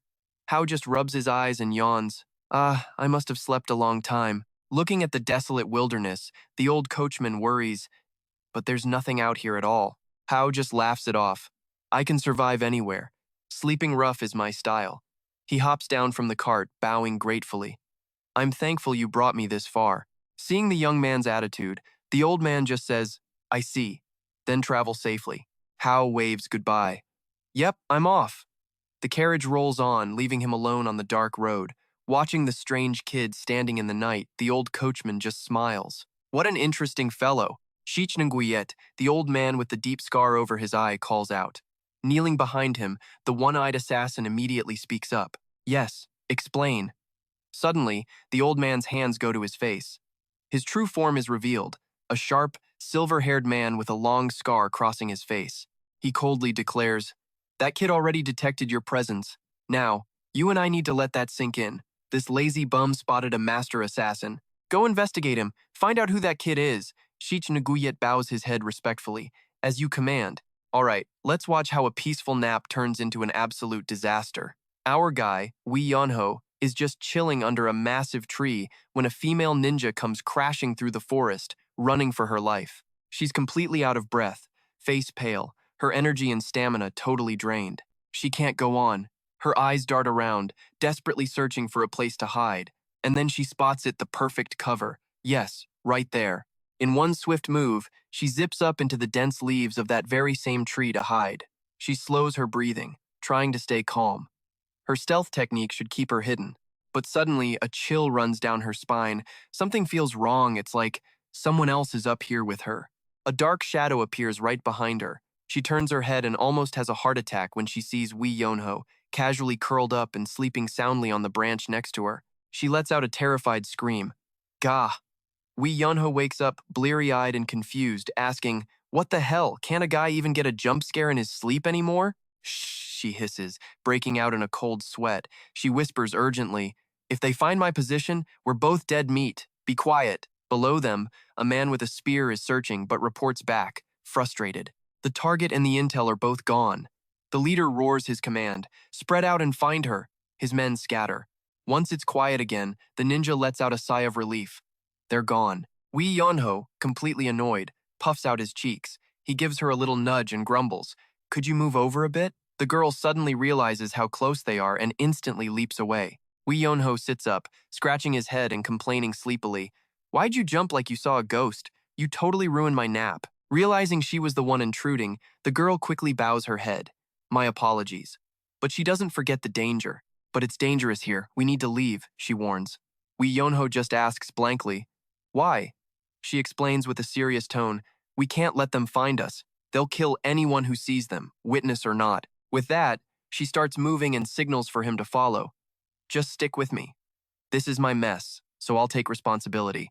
I'll get you out of here safely, she promises, as they trudge through the dark forest. To break the awkward silence, she introduces herself. This is a bit of a weird time, but I should introduce myself properly. I'm Taemon Dalian, of the Taemon noble family. Wee Yonho just gives a lazy reply. I'm Wee Yonho. Dalian continues, revealing her true affiliation. I'm a member of the Justice Alliance, currently on a mission. Hearing this, Wee Yonho can't help but make a sarcastic comment. Being chased like that? I thought you just stole something. Dalian's face falls. I have no way to prove it right now, she says quietly, but if you meet my pursuers, you'll believe me. Wee Yonho narrows his eyes, cutting to the chase. I think we need to know who they are first. Dalian quietly reveals their identity. They're from the demonic cult. Wee Yonho pauses for a moment. The demonic cult? Huh. The girl nods gravely. Yes. The remnants of that same demonic cult. Wee Yonho sighs. Well, this is a huge pain in the ass. Seeing his casual attitude, Dalian raises her voice. I already told you. This is serious. But pay attention here. This is where Wee Yonho flips the script. He calmly puts a finger to his chin. No, that's not what I mean. He looks into the dark and announces, You guys are terrible actors. Since your cover is blown, just come out. Dalian freezes in shock as black energy suddenly surrounds them. Deep in the quiet woods, hidden figures begin to stir nervously. How did he know? He knew we were here? Instantly, a group of cloaked assassins from the demonic cult appears, their killing intent flooding the area. Dalian stammers in absolute terror. The demonic cult. The leader stares at Wee Yonho and asks suspiciously, "Are you with the Justice Alliance?" Wee Yonho looks completely unfazed. "Nah," he replies, "more like I really hate you guys." Hearing that, the leader smirks. "I'll believe you for now." Suddenly, he draws his sharp sword. Its blade glows with a cold purple light. As for the rest of our chat, you can explain it to the King of Hell. Seeing Wee Yonho's life in danger, Dalian immediately jumps in front of him, arms spread wide to protect him. "Wait," she yells. "This man knows nothing. Please, let him go." She desperately offers a trade to save his life. "If you let him go, I'll tell you everything I know." The cult leader smirks. Sounds tempting. But right in the middle of this tense standoff, Wee Yonho pokes his head out looking completely bored. "You guys are planning to silence me, right? I mean, you and I both know the answer to that." Dalian is furious at his cluelessness. She turns and scolds him. "Why would you say something so stupid?" Wee Yonho just replies calmly, "No, I just figured you forgot." The demonic cult assassins just stare, looking at Wee Yonho like he's a lunatic with a death wish. Is he insane? Ignoring everyone's confusion, Wee Yonho's eyes suddenly turn sharp and serious. Besides, since when does the demonic cult let people go that easily? Not a chance. A mysterious smile plays on his lips. He slowly reaches for the greatsword, still wrapped tightly in protective cloth. His gaze deepens as he mentions his family background. "My father once reached the Ascended Realm." Standing beside him, Taemon Dalin can't help but worry. These aren't just some random mountain bandits. An assassin scoffs at his words. "And who is this father of yours to make such a boast?" At the enemy's taunt, the imposing phantom of a great master materializes behind Wee Yonho. He announces his father's identity with absolute authority. From the Nguyen family of Guangdong, who uses Zheng as their name. Ever heard of Nguyen Zheng Han? The second they hear that legendary name, the demonic cult assassins go pale, their eyes wide with pure terror. One of them snarls. "So you're the son of that righteous damn swordsman." He charges forward wildly, swinging his sword. "Go cry to your dead father in hell." Taemon Dalian screams, "Look out!" But Wee Yonho calmly blocks the attack. Even though his opponent used full force, he effortlessly parries the sharp blade with his still-wrapped greatsword, stopping it dead in its tracks. The assassin is completely stunned by the young man's monstrous strength. In the middle of the fight, Wee Yonho casually says, "I don't live in my dad's shadow." The cloth wrappings around his sword begin to unravel, revealing a brilliant blue light leaking from within. The divine sword is finally revealed, unleashing a powerful blue aura that surrounds Wee Yonho. Standing in the middle of his enemies, he gives them an arrogant look. "Get ready to get destroyed. Trust me, that's the moment you and I have been waiting for." Wee Yonho raises his glowing sword and declares, "Because my sword is even more authentic than my old man's." On a windy mountaintop under the silver moon, Thon Nguyen narrows his eyes, observing from afar. "Wee Yonho, isn't that the second son of the righteous swordsman?" Beside him, another master watches the scene below. "I see. But how can a guy this skilled have zero reputation? A talent like this should have been scouted ages ago." Thon Nguyen drops some intel on our mysterious pretty boy, and this is where his backstory gets interesting. Apparently, he went missing for a while. Rumor is, he got mixed up with some lecherous master and had one hell of a fateful encounter. Right now, in the darkness, a pair of crimson eyes is watching his every move. Suddenly, a torrent of blue sword energy explodes from him, engulfing his blade with an intimidating hum. Witnessing this insane display, Taemon completely panics. That's... She can't even process what she's seeing. "You think he's some rookie?" Nope. Turns out he's the final boss in disguise. Not giving them a second to recover, Wee Yonho shoots forward like a flash of lightning. His sword strikes are a complete blur, tearing apart the demonic cult's encirclement. This kind of speed is on another level 1 hit, and it is game over. Wee Yonho moves like a phantom, swinging his massive blade in brilliant arcs that deflect every single attack. One assassin gets tagged and screams, his face twisting under the sheer pressure. Wee Yonho stands unfazed in the wreckage as another assassin dives from above in a crazed frenzy. He slams his twin blades into the stone, creating a massive violet explosion. The assassin looks around, He was just there, but in that instant, Wee Yonho is already right beside him, moving at terrifying speed. Another assassin goes down, completely unable to even track the blur of his opponent's blade. Surrounded, his blue sword energy flares to life. Wee Yonho spins, his blade drawing a sharp arc to perfectly parry an incoming spear. He unleashes a powerful slash that sends the assassins flying, giving them zero room to breathe. Wee Yunho channels power into his leg and unleashes a world-shaking hook kick. A direct hit like that?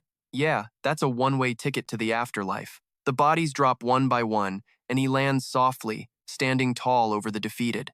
He gives his swords a little twirl, that blue aura of his still pulsing with cold, deadly intent. But then, things get weird. The leader grits his teeth through the pain, veins bulging on his arm.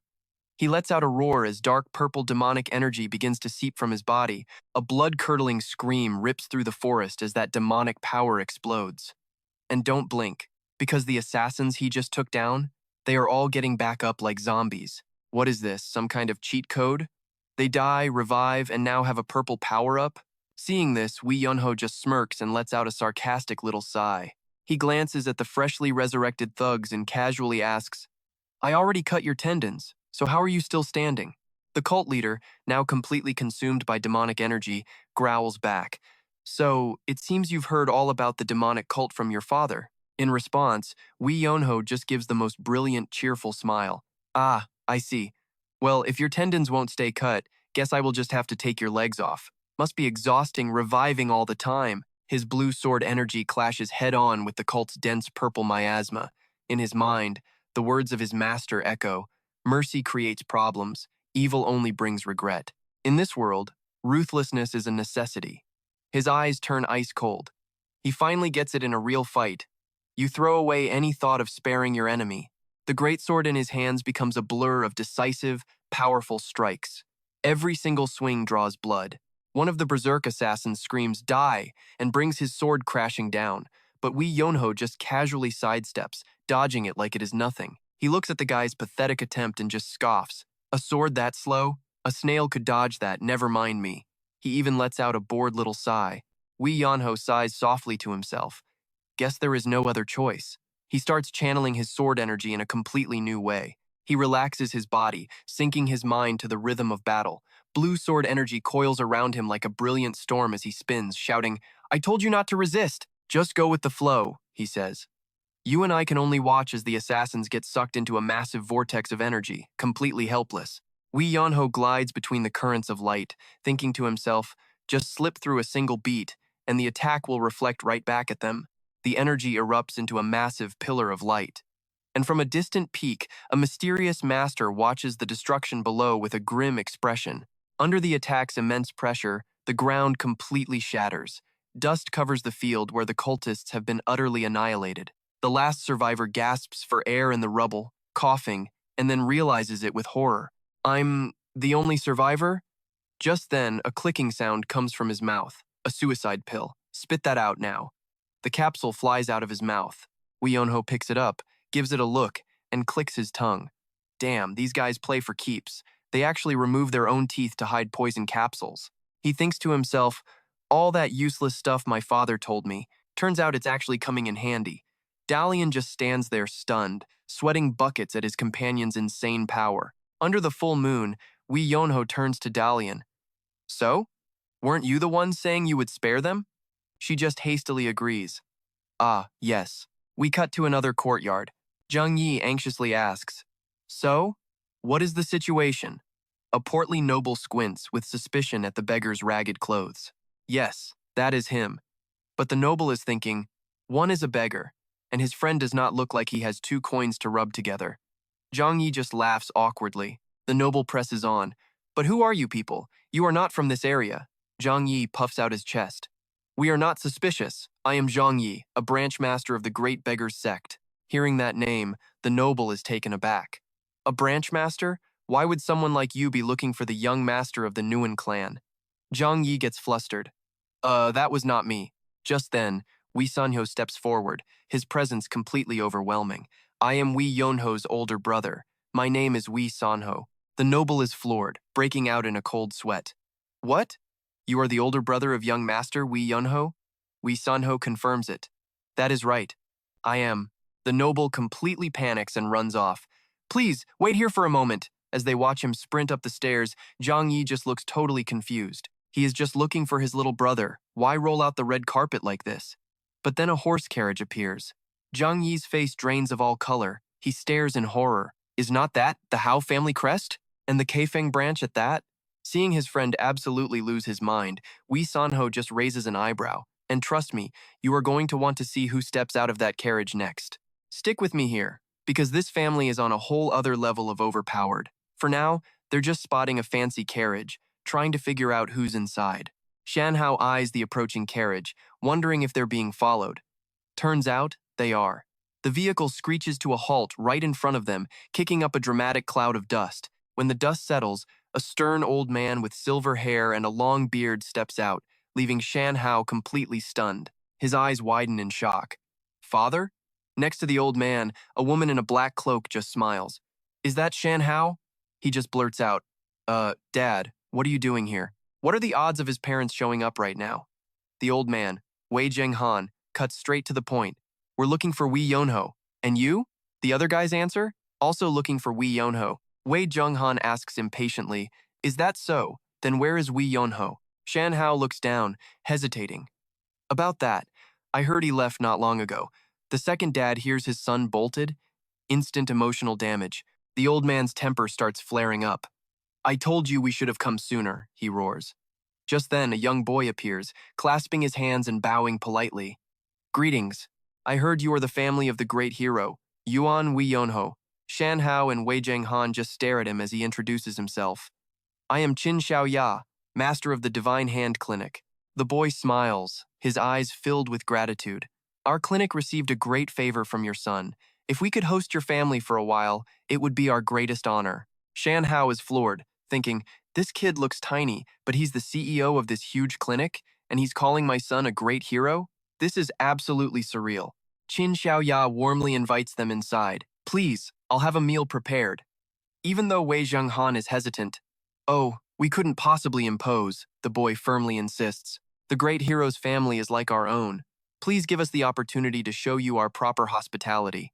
Realizing this is a good chance to get more information, Wei Zhenghan finally nods. All right, if you insist. Inside, a lavish banquet with all sorts of incredible food is already prepared. The second Wei Zhenghan sees the food, his eyes light up. And yeah, I know what you're thinking, I wasn't hungry. But with a spread like this, who is he kidding? Time to eat. But in contrast to her husband's excitement, Wei Yonho's mother just sighs sadly. Sigh, I have no appetite at all. I just wonder if our Wei Yonho is even eating properly. Shanhao quickly reassures her.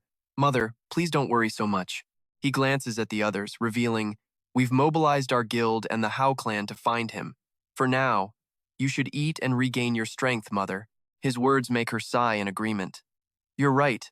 My body has indeed gotten quite weak. Immediately, Xiaoya jumps up anxiously. Your health is suffering? You should have told me sooner. What do you think this place is? The boy yells for an attendant, announcing, The great hero's mother is not well. Hearing this, the manager panics. Oh my God, I will prepare a physician immediately. But Xiaoya shakes his head. A normal physician is not enough.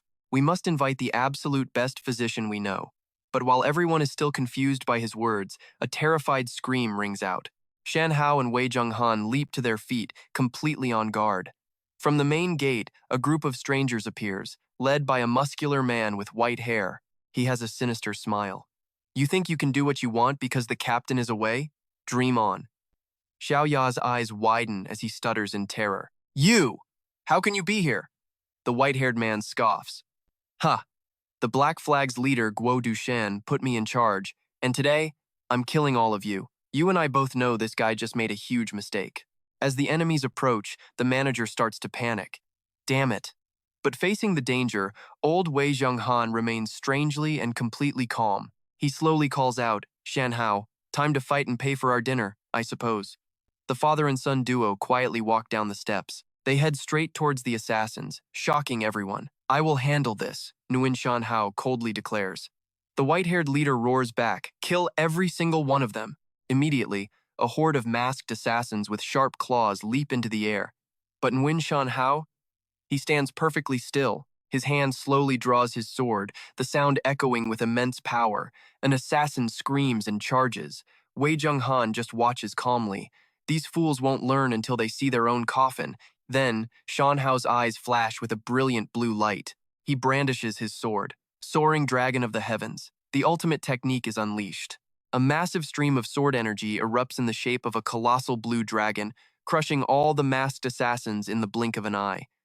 Nguyen Shan Hao just stands there, his expression unchanged. When the smoke and dust finally clear, the battlefield is just littered with the bodies of the assassins. Witnessing this horrifying power, Xiao Ya and the others are speechless. The white-haired leader's face is now pale as a sheet as he stammers in horror. A demon slayer. Under the terrifying pressure of this great master, the gray-haired man can only scream in pain and fear. Yes, yes, sir. Meanwhile, at a branch of the Heavenly Justice League, a guard runs out breathlessly, his face filled with awe when he sees Yuan Wei Yunho suddenly appear. He stammers, "Inspector, I am Seaman Tuo Lian from the secret pavilion of the Heavenly Justice League. She's here for backup and needs to secure a high-value target immediately." But the only response she gets is a troubled look from the guard. That's not possible. We don't have enough manpower. An urgent bulletin went out, and all our top masters have already been mobilized. So everyone just ran off because some secret manual was found? The entire force just left for that? But we're the Heavenly Justice League. The guard scratches his head awkwardly. Well, you could say this is a precious relic left behind by the legendary Qi Qing. As soon as she hears the name, Tuo Lian exclaims in shock, "Qi Qing?" But in contrast to her reaction, Wei Yonho just lets out a huge yawn and asks, "Who's Qi Qing?" The question makes her furious. She turns and yells, "You don't even know Qi Qing, the world's #1 swordsman?" Wei Yonho remains completely unfazed, simply replying, "Qi Qing, who? Is he as famous as some TikTok idol? Why have I never heard of him?" Tuo Lian sighs helplessly. They're famous because they established powers like Shaolin and Wudang.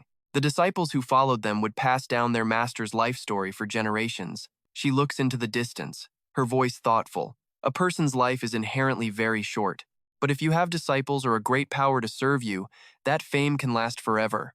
Tuo Lian looks down, adding softly, "Qi Qing just never did that. And that's what we're left with. What good is power without a legacy?" All right, let's unpack this. Word is, this guy is obsessed with family and bloodlines. Hearing this, Wan Hao just frowns. And yeah, that whole family first thing sounds a little too familiar to him. The carriage rattles down a deserted trail while Wan Hao lies inside, letting out a long sigh. So this is my fate, huh? Hey, I'm headed straight for the Heaven's Order Guild in Luoyang. So, Sir Wei, why exactly are you following me? And more importantly, why are you in my carriage? He just props his arm on his forehead and casually explains, "I don't have a destination, so anywhere is fine. Besides, Luoyang is crowded. Sounds fun. The road to Master Qing's quiet little hideout is just too boring." Wan Hao starts muttering his own training philosophy. "All those secret manuals? Just trash to me. I haven't even mastered my old techniques. Why overload the system?" Dalian just looks at his broke-as-a-joke appearance and can only reply, "Is that so?" As evening falls, the crimson sunset bathes the carriage. Dalian announces, "It's getting late. Looks like we'll have to make camp." Wan Hao doesn't even bother arguing. "Fine by me." By the crackling campfire, Dalian starts her questioning. "You said you're from the Guangdong Wan family, right?" Wan Hao just nods. "Yep. So that means the Wei San Ho, Wan San Hao." Wan Hao casually admits, "Who else? That's my picture-perfect older brother." The second she hears this, Dalian's attitude does a complete 180. So you're the younger brother of the esteemed young master from Shaolin." Wan Hao is surprised. "You know my older brother?" Dalian smiles brightly. "We trained at the same sect." "Oh, so you're an acquaintance of my brother. In that case, I'll call you Big Sis from now on. This connection is top tier." Dalian laughs out loud. "That's right, little brother. Getting bolder." Dalian starts to whine a bit. "I drove the carriage all day and I'm covered in dust. And this bumpy road is so rough, my back is starting to hurt." Wan Hao shows zero sympathy. He coldly slams the carriage door shut and leaves her with one final command. "I'm not saying another word. Go to sleep." Dalian just freezes, her face flushing with anger as she mutters, "That damn jerk." Still, as she stares into the fire, she can't help but admire his brother. Even so, young Master Wan San Hao is a true gentleman. Lost in her thoughts, a figure suddenly appears from behind. "Star? Now pay attention, because this is where things take a turn." The voice says, "Please don't be alarmed. We are simply lost in these mountains." As three strangers in hooded cloaks emerge from the darkness, one of them pleads, "If it isn't too much trouble, could we shelter here from the night's chill for a moment?" Seeing Dalian's defensive stance, another suggests, "Perhaps we should introduce ourselves to the young lady first." The leader just nods. "A good point." He slowly lowers his hood, revealing a middle-aged face with a beard and mustache. I am Zuo Xiang of the Mokwon sect from Qingzhou. Please forgive the intrusion. We are currently hunting a demon. Dalian raises an eyebrow. She's heard of this sect before. Ah, so you're disciples from the Wudang clan. I've heard of the Mokwon sect's reputation. To test them, she cleverly asks about someone with the surname Hang. Without a single pause, Zuo Xiang immediately replies, "There is no one in our sect with the surname Hang."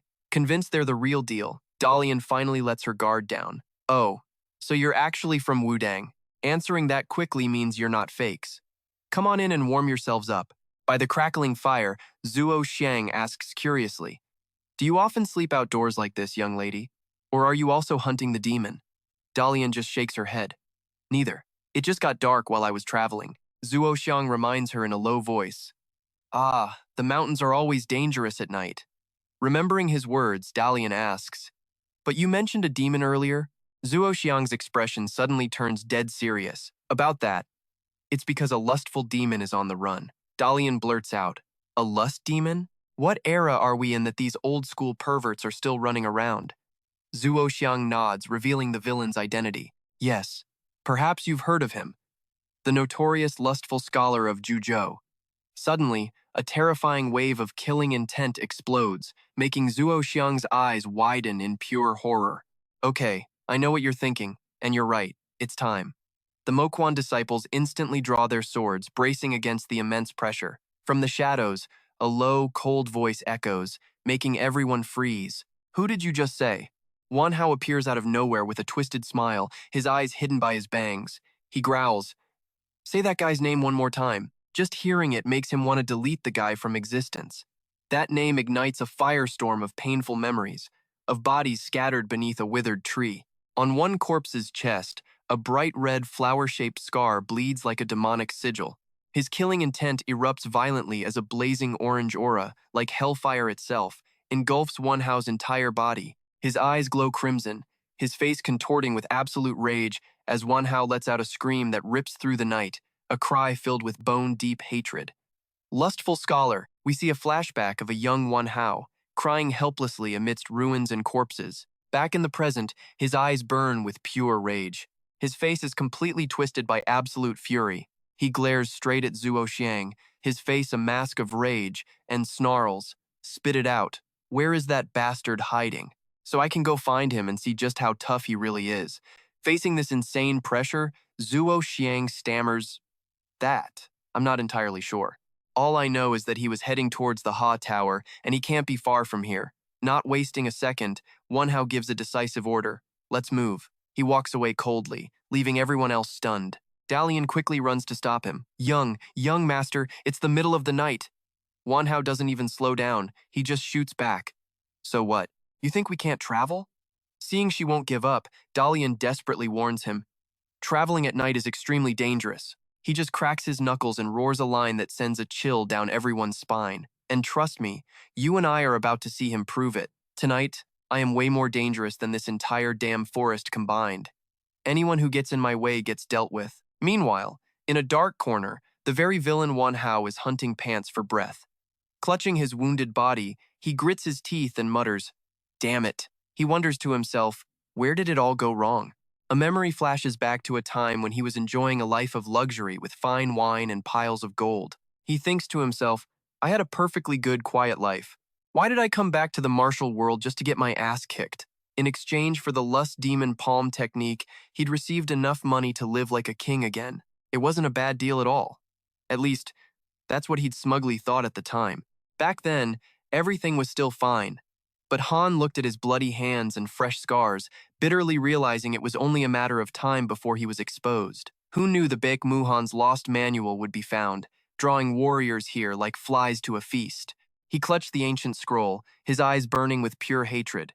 Just you wait, you bastards. Still dreaming of mastering this thing and joining the Silver Coats? Snap out of it, old man. Karma's at the door, and she's got a wicked smile on her face. A firm step hits the ground. A cold female voice shattered the silence. How can a degenerate demon like you still manage a smile? Amid a shower of falling petals, a swordswoman in white and pink appeared. I am the second disciple of the Manhwa sect, Li Tuyet Hoa. She glared at her foe, her sword radiating a chilling aura. Tell me your name. You should know who's sending you to the afterlife. Hearing the word death, the demon feigned innocence, casually asking back, the afterlife? Me? His shameless attitude was like pouring oil on a fire. Lai Tuyet Hoa ground her teeth and roared, Silence! For what you've done, dying 100 times isn't enough. Before he could utter another lie, she lunged forward with a steely declaration. Today, I will punish you myself.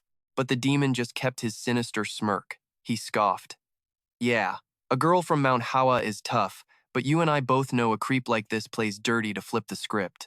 Instantly, Lai Tuyet Hoa unleashed her ultimate technique, the plum blossom sword art. Blades of fierce energy erupted, creating energy blossoms that filled the entire space.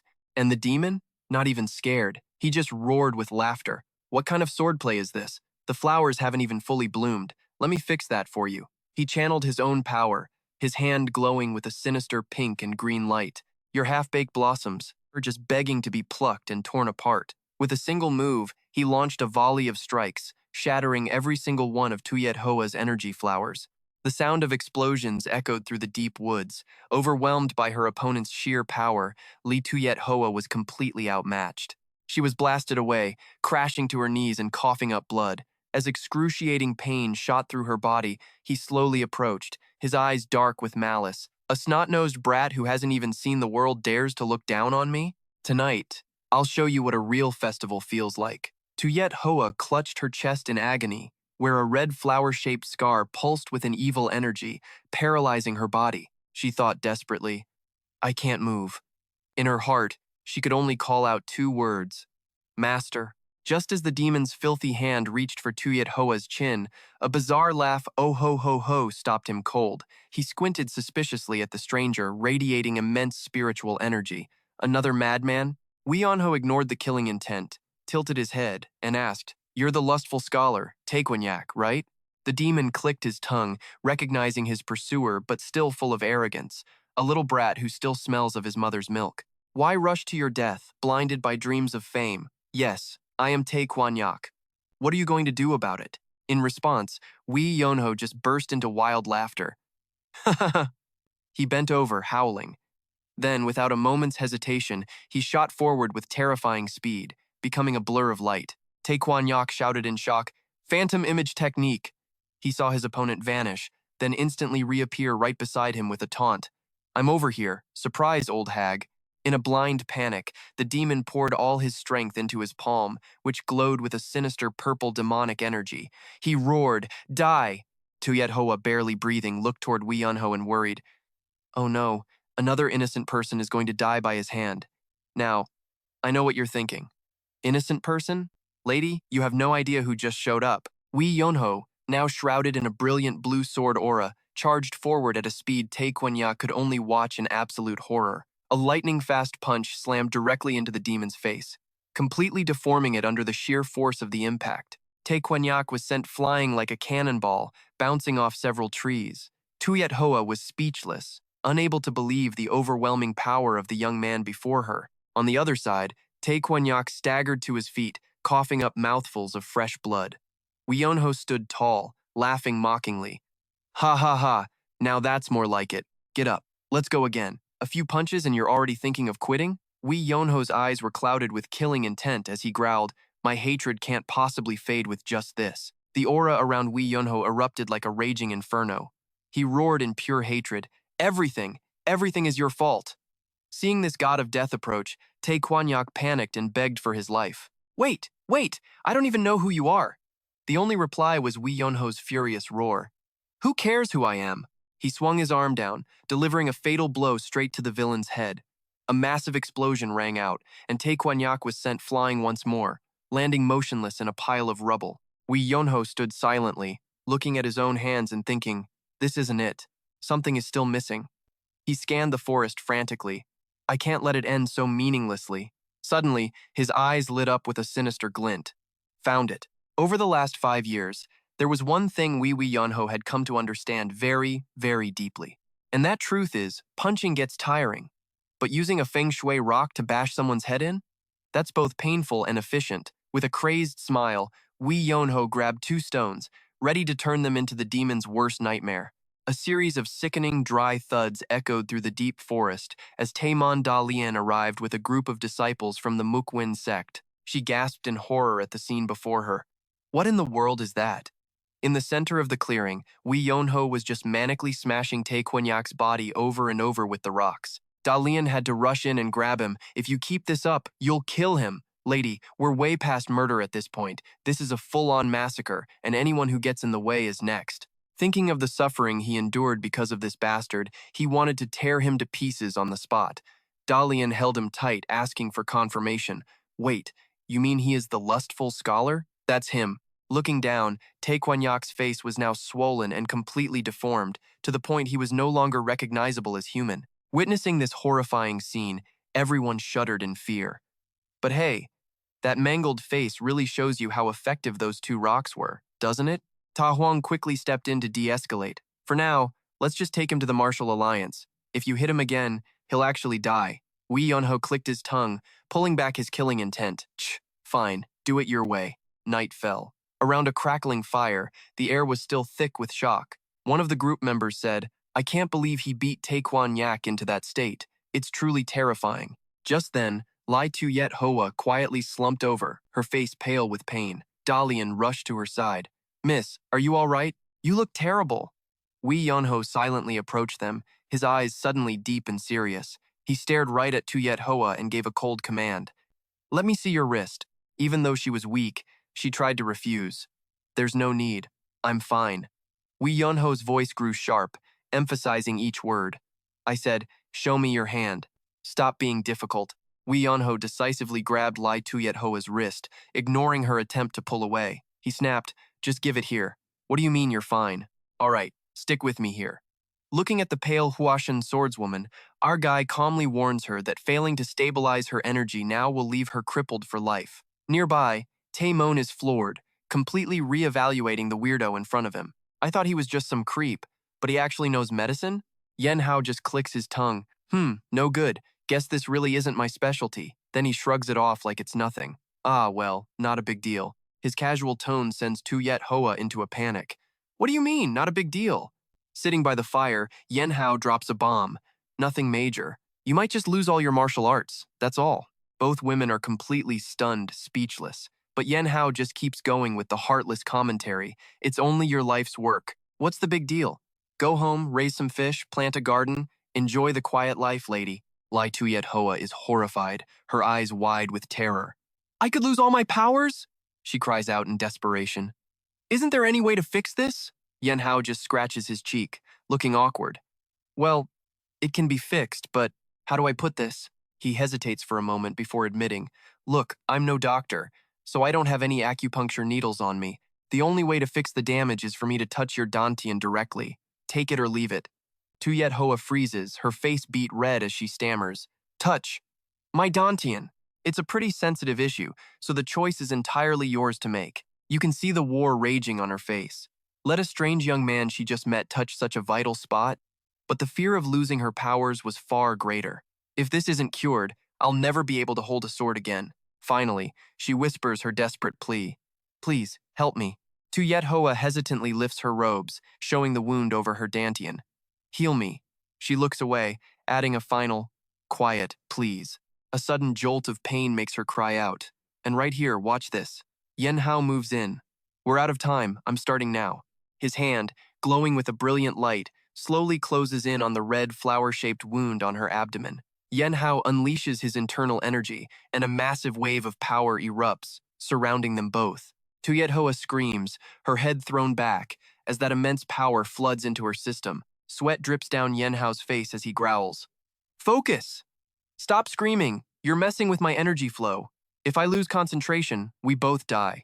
After a few intense moments, Yen Hao pulls his hand back and announces, it's done, the ugly wound is completely gone. Tu-yet Hoa collapses, panting, her face still a mask of pure shock.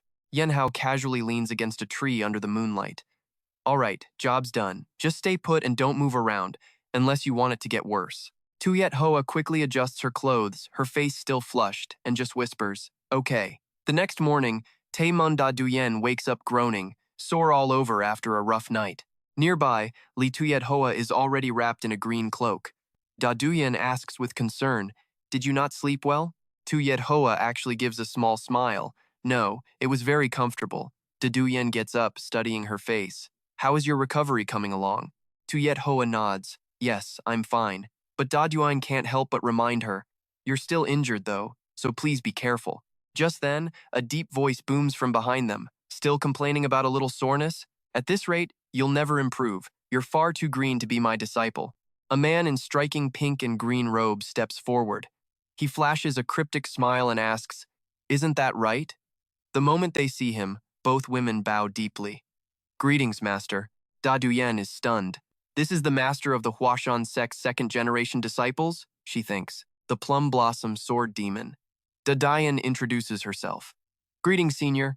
I am Taemon Dadayan of the Taemon clan." He eyes her. "Taemon Dadayan, what is your relation to Taemon Thien the?" She respectfully answers, "He is my father." The senior smiles faintly. "So, you're the one who saved my worthless disciple here?" Da Duyan quickly shakes her head. "No, senior, it was not me." The master's voice turns serious. "Then who saved my disciple? Now pay attention, because we're jumping scenes." Elsewhere, a guy bursts into a room yelling, "We found him! And we got the news before the Ha-Om gate did." Wee Sanho just sips his tea. He calmly raises an eyebrow. "Could you try to be a little less dramatic?" The subordinate sighs. "Sir, please stop posing. We found the young master's location." Just then, the door flies open and Wen Chin Han storms in, yelling, "Yen Hao, where is he?" The subordinate reports quickly. Someone matching young master Nguyen Yen Hao's description was spotted in Tanduang City. While Wee Sanho calmly sips his tea, muttering about overreactions, Nguyen Chin Han is losing his mind. "Tanduang City, you say?" He then roars at his son, "Stop drinking that stupid tea. Get in the car, now."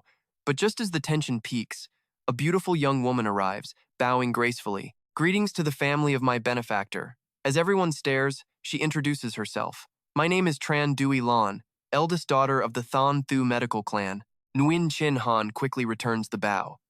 "Ah, a pleasure to meet you, Miss Tran. But what do you mean by benefactor?" Dui Lan gets emotional. "Your son didn't just save me once, he saved me over and over. I had to track you down." At this, Nguyen Chin Han's wife's eyes light up, while the old man just starts sweating bullets. All right, so what brings you to our home, Miss Tran? I came to check on the madam's health. Please, allow me to repay his kindness." Seeing how pretty and polite she is, Yen Hao's mother immediately switches into full-on matchmaking mode. "This beautiful and single? What a total waste. What do you think of my son? You could just marry into our family, how about it?" At this sudden attack, Dewey Lan just turns bright red and stammers, "I." "What?" Watching this disaster unfold, Nguyen Chin Han and Wee Sanho can only shudder in unison, truly terrifying. Meanwhile, back at the desolate battlefield, the Plum Blossom Sword Demon is deep in thought, analyzing the scene. He's assessing the stranger's incredible power to defeat an enemy that even Lai Tuat Hoa couldn't touch. With a single move? He glances at the demonic pervert, still tied up on the ground. Looking at the aftermath, there's no other explanation. It was one single strike. He turns to his disciple, his voice grave. "Were you being careless?" Lai Tuyet Hoa lowers her head in shame. "No, master. I couldn't even block a single one of his attacks, and with that, you and I both know the game has completely changed. All right, you and I are about to watch a very proud old man make a very, very big mistake."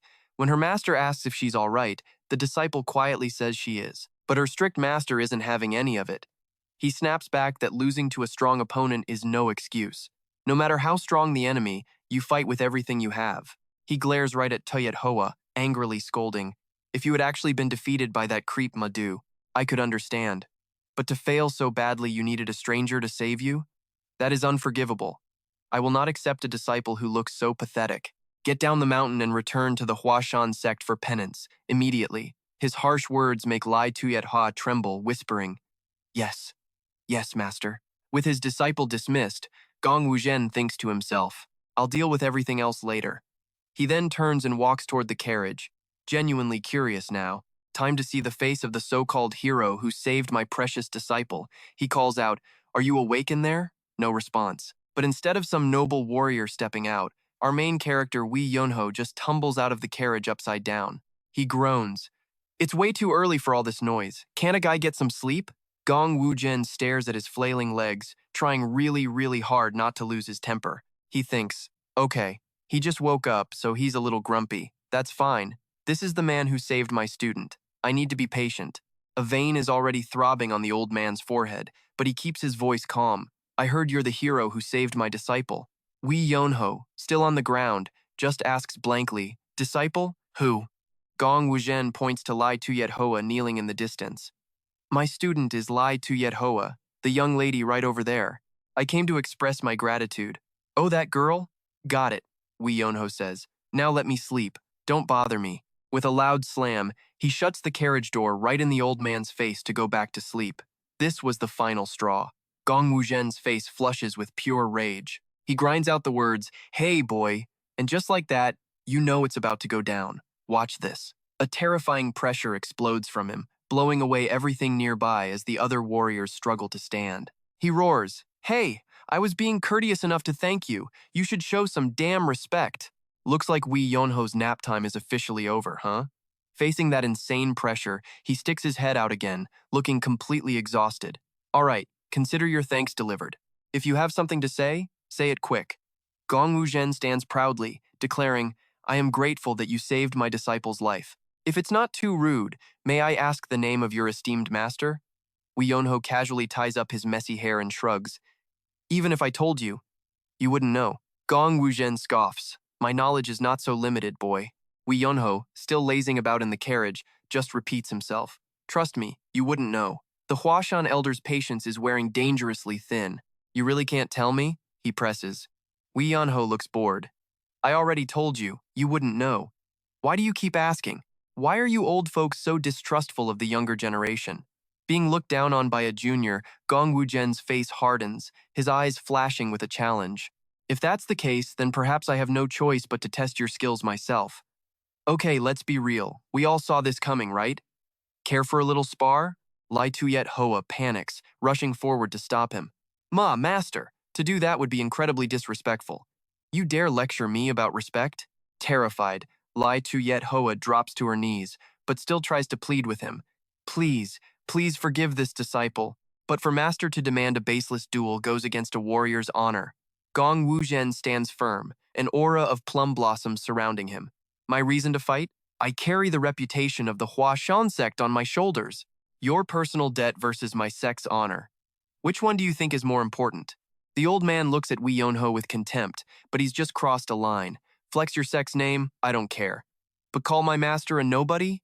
Oh, you messed up. The Huashan senior's anger finally boils over. He roars. To be disrespected by some country bumpkin who won't even name his master or sect is an insult to the Huashan sect itself. Shut your mouth. Lai Tuyet Hoa's face goes pale. Master never backs down. Oh no, the young master is in real danger. Seeing her tremble, Taeman Da Duen comes over to reassure her. Don't worry too much. Even if your master wants to start something, if the other guy refuses, he can't do anything. Threatening the person who just saved your life is something that just can't happen. She gives a small, confident smile. You don't need to worry. A guy so lazy he complains about walking is never going to agree to a fight. She could not have been more wrong. In Wei Yonho's mind, his master's words from long ago suddenly echo. My master said, if anyone provokes you, I can ignore it. But if they dare touch my master's reputation, I'll make them log out of life, permanently. Wei Yonho slowly rises. His hand grips his sword, and a savage blue aura explodes as the image of a great azure dragon appears behind him. Wei Yonho looks straight at Gong Wuzhen, his eyes burning with an intense will to fight. He repeats his master's final teaching. Then you will show them our true terror. A memory plays his master, furious with his lazy disciple. Are you even paying attention to me? His master had yelled. Wei Yonho, with his usual indifferent face, replied, not really. Just refusing the duel is the easy way out. That evasive answer made his master erupt in a threatening violet aura. Wei Yonho, he had roared. Seeing his master truly enraged, Wei Yonho immediately changed his tune, pleading, Okay, can you repeat what you just said? Wei Yonho scratched his head. Right, act according to my own will. But for anyone who dares to test my sword, anyone who provokes my sword. Back in the present, a sinister grin spreads across Wei Yonho's face. Normally I'm lazy, it's true. But when it comes to following my master's orders to put arrogant challengers in their place, I am the #1 disciple. Seeing the young man's sudden change in aura, Gong Wuzhen just scoffs. Big words. Are you trying to challenge me? Wei Yunho stands tall, confirming. That's exactly right. Gong Wuzhen lets out an excited laugh, coolly drawing his sword from its sheath. A challenge, you say? Never thought I'd be dueling a junior at my age. Fine. I, this old man, accept your challenge. Now, what is your name? And trust me, you're gonna want to see what happens next. All right, let's watch our boy Wei Yunho stroll up to the fight. He calmly introduces himself. I'm from the Nguyen family of Guangdong. At that name, the old man's eyes flash with surprise. The Nguyen family, you say? So you're the prized son of the Wei Zhong'an himself. A calculated look slowly spreads across the old man's face. I was just gonna have one match, but if I beat you, your old man will have to show up. Makes things convenient. You ready, kid? Wei Yunho holds up 2 fingers, looking completely bored. I'm always ready. However, senior, you're mistaken about 2 things. First, I have no intention of using my family's sword style, so even if you beat me, it won't affect the Nguyen family's reputation. And the second thing? If I lost, my father would just laugh, not seek revenge. Wei Yunho says this while casually walking forward, then adds with a smirk, Oh, and there's one more thing. Kung Vur-chan replies coldly. Just say it, I'm right here. Wei Yunho looks at his own blade, glowing with a soft blue light. Of all the swords in the world, no matter how many there are, the light sword is supreme. Only the light sword is the absolute truth. He locks eyes with his opponent. I may look like a pushover, but you should probably pay very close attention, senior. Let's just say when this sword gets serious, you should watch your own back. Done talking, Kung Vur-chan roars. Then as the challenger, I'll make the first move. Their swords clash, ripping through the night with powerful shockwaves. Kung Vur-chan uses a high-speed movement technique. But here's the thing you and I both see. For all that flash, he can't even touch the hem of our boy's clothes. Kung Vur-chan attacks relentlessly, clearly impressed with himself. This technique is quite something, he boasts. But is simply defending all you can manage? While effortlessly parrying the deadly strikes, Wei Yunho wonders, just how absurdly powerful is my master anyway? A sudden burst of blue energy erupts. The old master wipes off some sweat and admits, You're good. You have every right to be proud of that skill. At your age, it's hard to find anyone with your level of talent. Wei Yunho just gives a deadpan reply, You're not too bad yourself. That little comment completely shatters the old master's pride. Kung Vur-chan explodes with rage. I pay you a compliment and that's how you respond?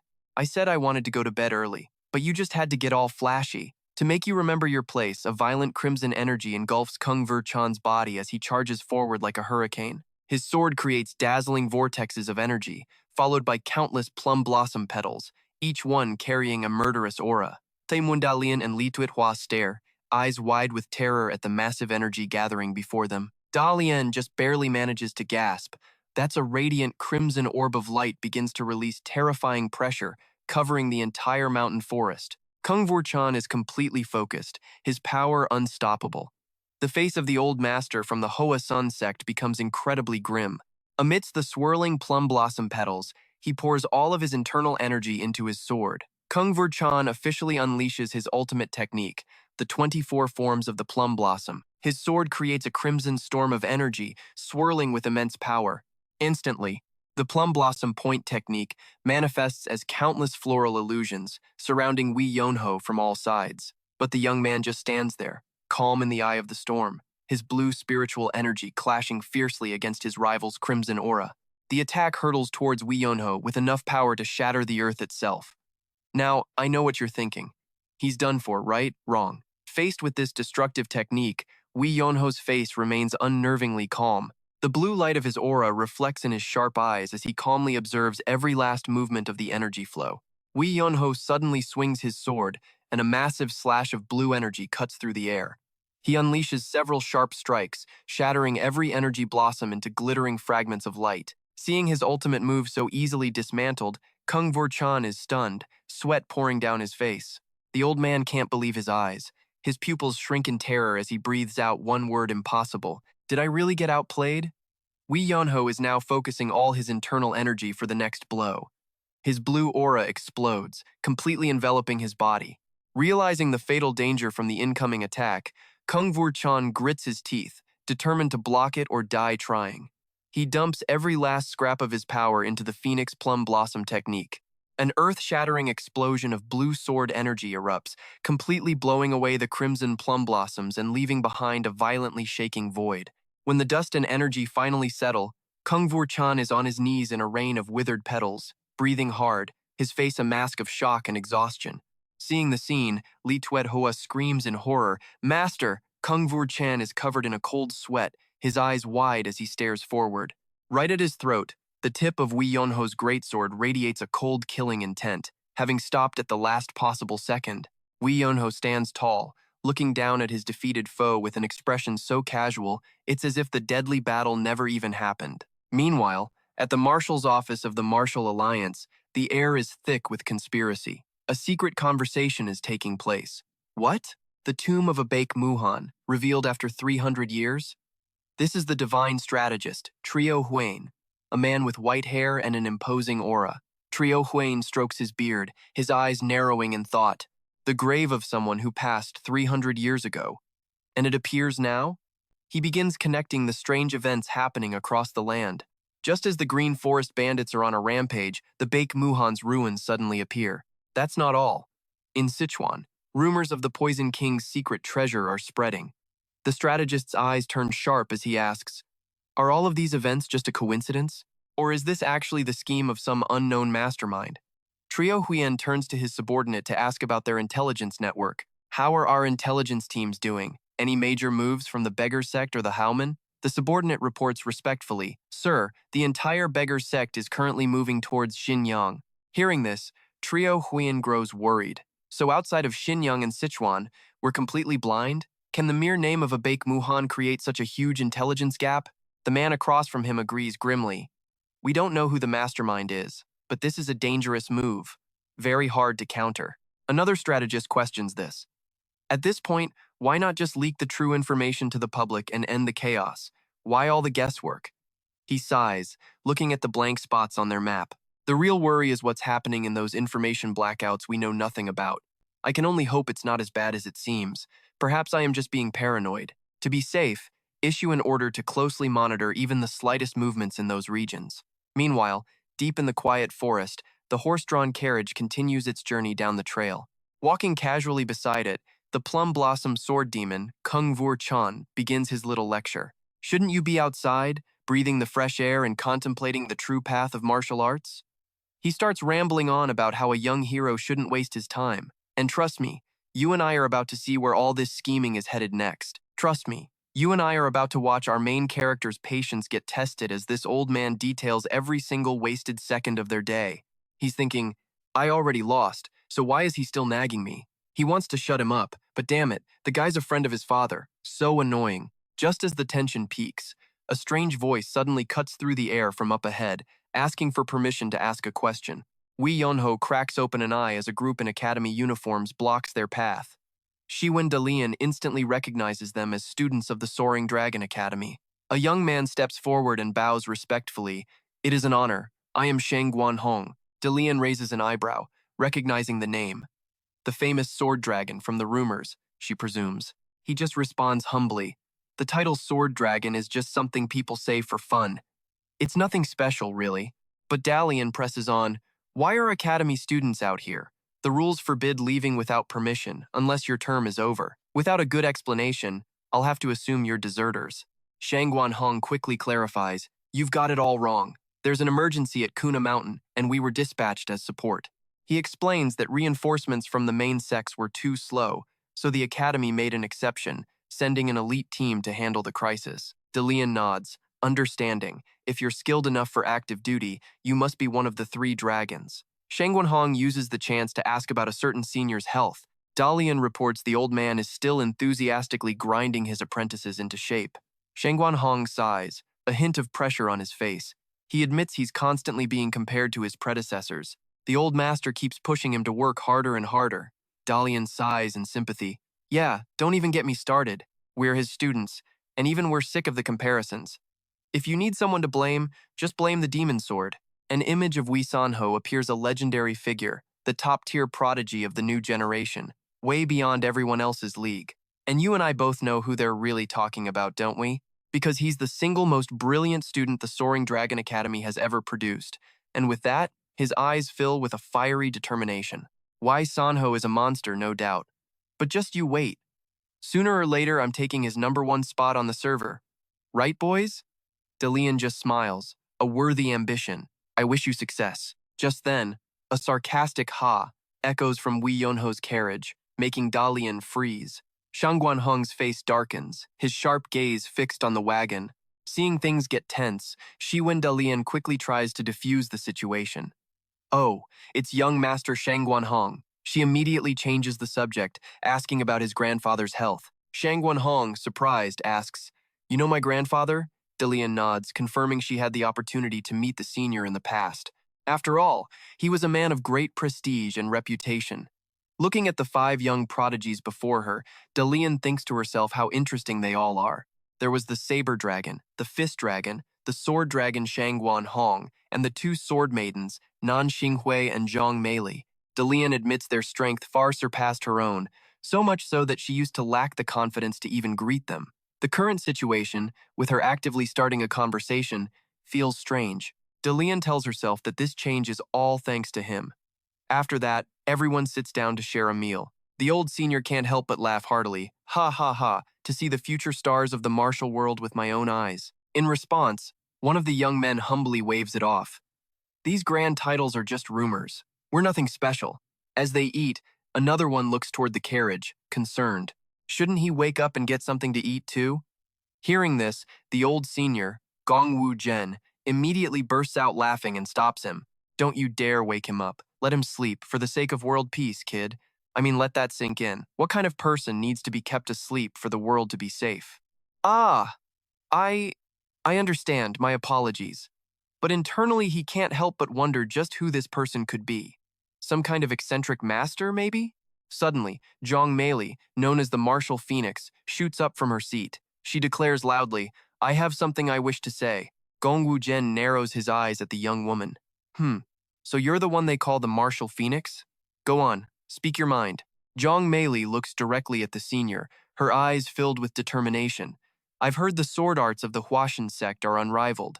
I wonder if you would grant me the chance to experience them firsthand. He nods in approval, just like a martial phoenix. A commendable spirit for learning. However, he glances at the injured Li Suihua beside him and politely refuses. Unfortunately, my disciple's injuries haven't fully healed yet. Perhaps we can save this match for another time. Zhang Meili immediately clarifies, her gaze shifting to the carriage. Don't worry, I have no intention of fighting someone who's recovering. The best Huashan swordsman here is lying in that carriage. Why are you hiding him?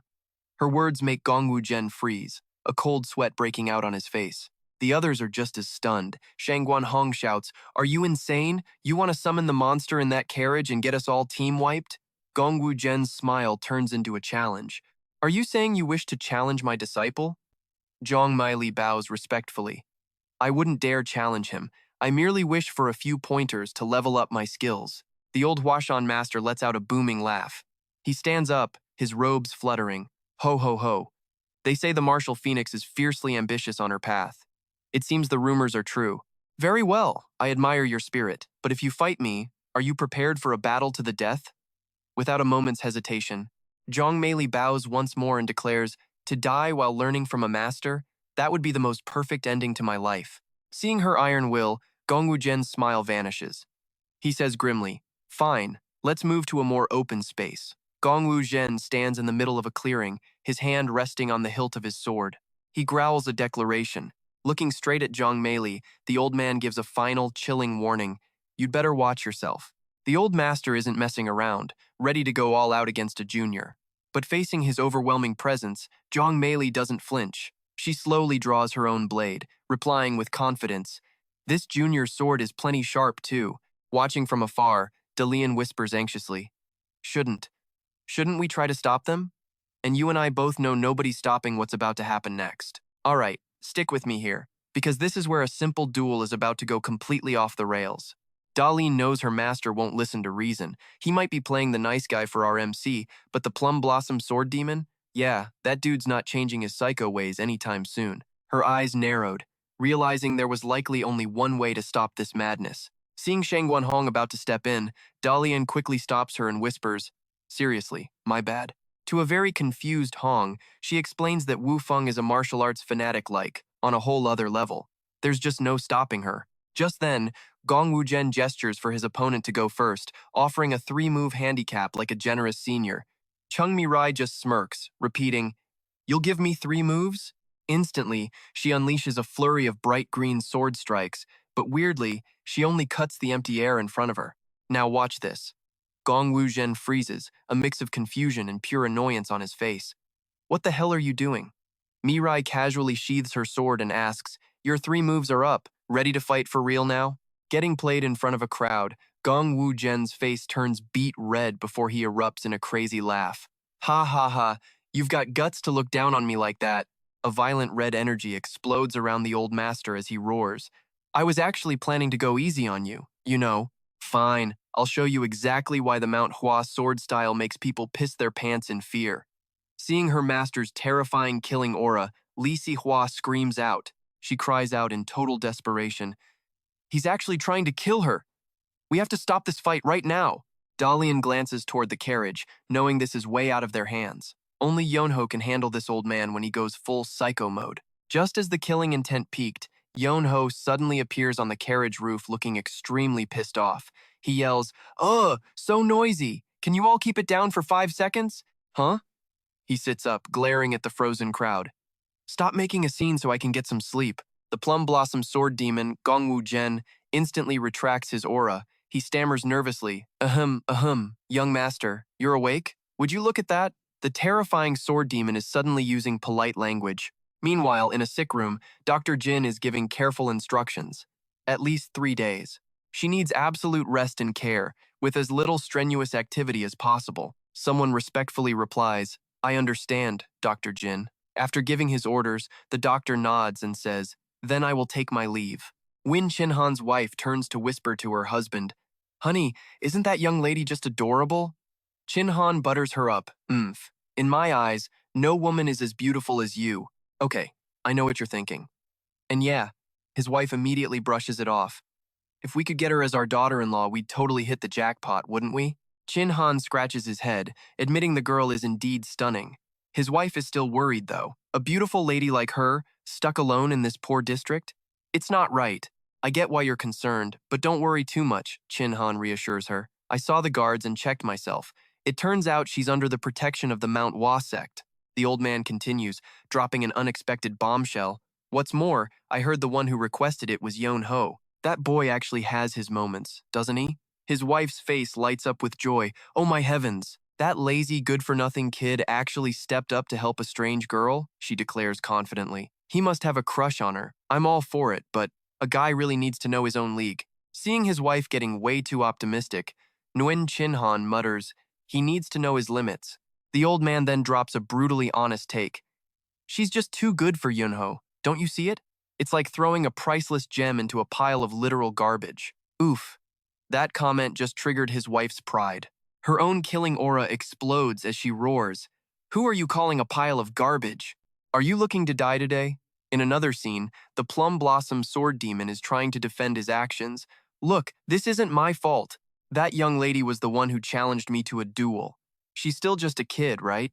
An old man fighting a kid his grandchild's age. Not embarrassing at all. Gramps. Young Master Nui, you're being unfair." Miss Wu Feng clearly issued the challenge first. At that moment, a sword hits the ground with a dry clang. Nu Yunho freezes at the sound of another young master's voice. He squints at the unfamiliar girl, thinking, hello? Who is this? She knows my name, though. The girl walks closer, asking hesitantly, "Is your name, by any chance, Nui Yunho?"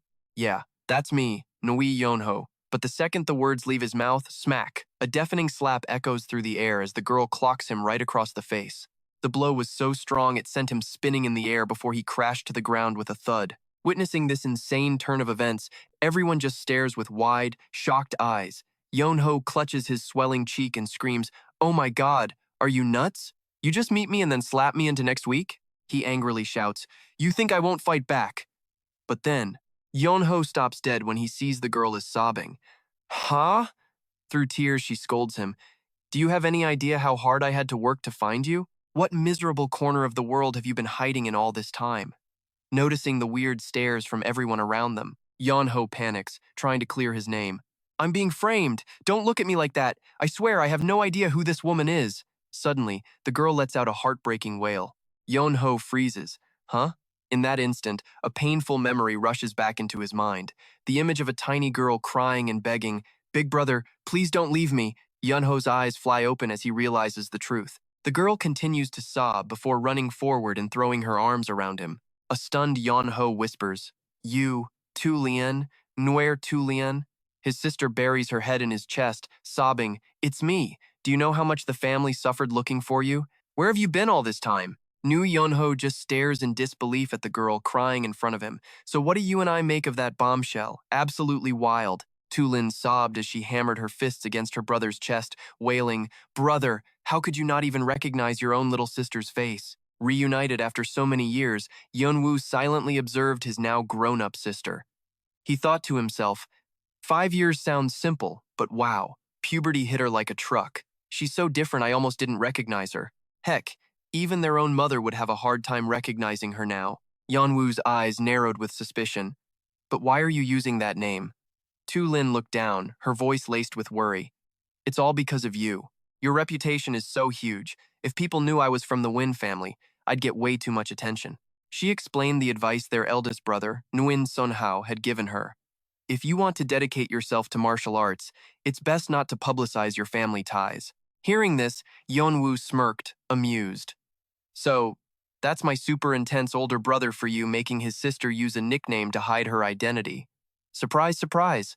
Tulin suddenly grabbed his arm and squeezed, shouting through gritted teeth, Do you have any idea how hard father, mother, and our brother searched for you? What in the world have you been doing all this time? Yeonwoo gave a faint, mysterious smile, his eyes gazing into the distance as he answered casually, I ran into the Demon Lord. Tulin froze, stunned. The Demon Lord? It would take 3 days and 4 nights to tell the whole story, so let's go inside first. Witnessing this scene, Shangguan Hong and the disciples from the Martial Academy were completely rooted to the spot, utterly shocked. They couldn't believe their eyes. Wasn't the Martial Phoenix supposed to be a cold, aloof ice queen? Now she was crying like a kid who'd lost their candy. The whispers started immediately. Her real name is Nguyen Tu Lin? Wait, does that mean she's the younger sister of the demon-slaying sword, Nguyen Sun Hao? This revelation stunned everyone. No wonder she was so powerful at such a young age. If she shared blood with Nguyen Sun Hao, then everything suddenly made perfect sense. But then, their gazes shifted to Yeonwoo with extreme doubt. And okay, if you're with me on this, you're probably asking the same question they were then. Is this Win Yeonwoo guy also his brother? We've never heard of him having another one. At the banquet table, the atmosphere suddenly became incredibly lively. Tulin was relentlessly piling food into her brother's bowl, urging him on. Brother, try a piece of this. And this too. Yeonwoo could only resign himself to his fate. Tulin looked at him with pity. Eat up, brother. Seeing you this skinny would break the whole family's heart. Yeonwoo looked up, skeptical. Really? His little sister then added a comment that made him freeze. You used to be round like a little meatball. Who would believe you're as thin as a toothpick now? Shangguan Hong, sitting nearby, broke into a cold sweat. Are all the members of the Guangdong Wen family this dramatic? Yeonwoo just chewed silently, thinking, that's because I've been through absolute hell, you know? But Tulin didn't stop, pushing more meat his way. I can tell. You need to eat more meat. Here. Meanwhile, the people around them couldn't stop speculating about the terrifying power of the Nguyen family. So the Martial Phoenix is the third young lady of the Nguyen clan. After the Wei Zhong'an, they produced the demon-slaying sword, and now the Martial Phoenix? They began to wonder about the family's secret. Do they grow rare ginseng in their front yard or something? Or maybe they have a well that spouts pure spiritual energy like mist? However, something wasn't adding up. If the Nguyen family only produces superhumans, where did this Yeonwoo guy, who looks like a total newbie character, come from? Yeonwoo just kept eating, thinking, the day the Nguyen name shakes the world isn't far off. Tulin looked at her brother with deep suspicion. She turned to the senior swordsman and said, My eldest brother has hope, but my second brother here? Yeah, he's basically a lost cause. And just to rub it in, she added, My dear brother here never ever steps foot outside the house. Gong Woojin just chuckled. My lady, you still don't understand him at all. The old man thought to himself, Ah, that's something I hadn't considered. He turned to Yeonwoo and pressed, Now that I think about it, that is true. Why would a lazybones like you suddenly travel all the way to Luoyang? Yanwu replied nonchalantly, "My master sent me on a field trip to cure my laziness. If I stayed home any longer, I'd probably grow mushrooms. You have to see with your own eyes, hear with your own ears, and feel with your own body to truly achieve enlightenment." Hearing these words, Gong Wujin froze, a cold sweat trickling down his back. "Ha!" The old man smiled faintly and nodded in approval. "Exactly. That is the core of martial arts. If you just lock yourself away to train in the mountains." Suddenly, Gong Wujin sat cross-legged and began circulating his energy. Realizing their master was entering a critical stage, a disciple shot to his feet in alarm, shouting, "Everyone, protect the master! Don't let any outsiders get near."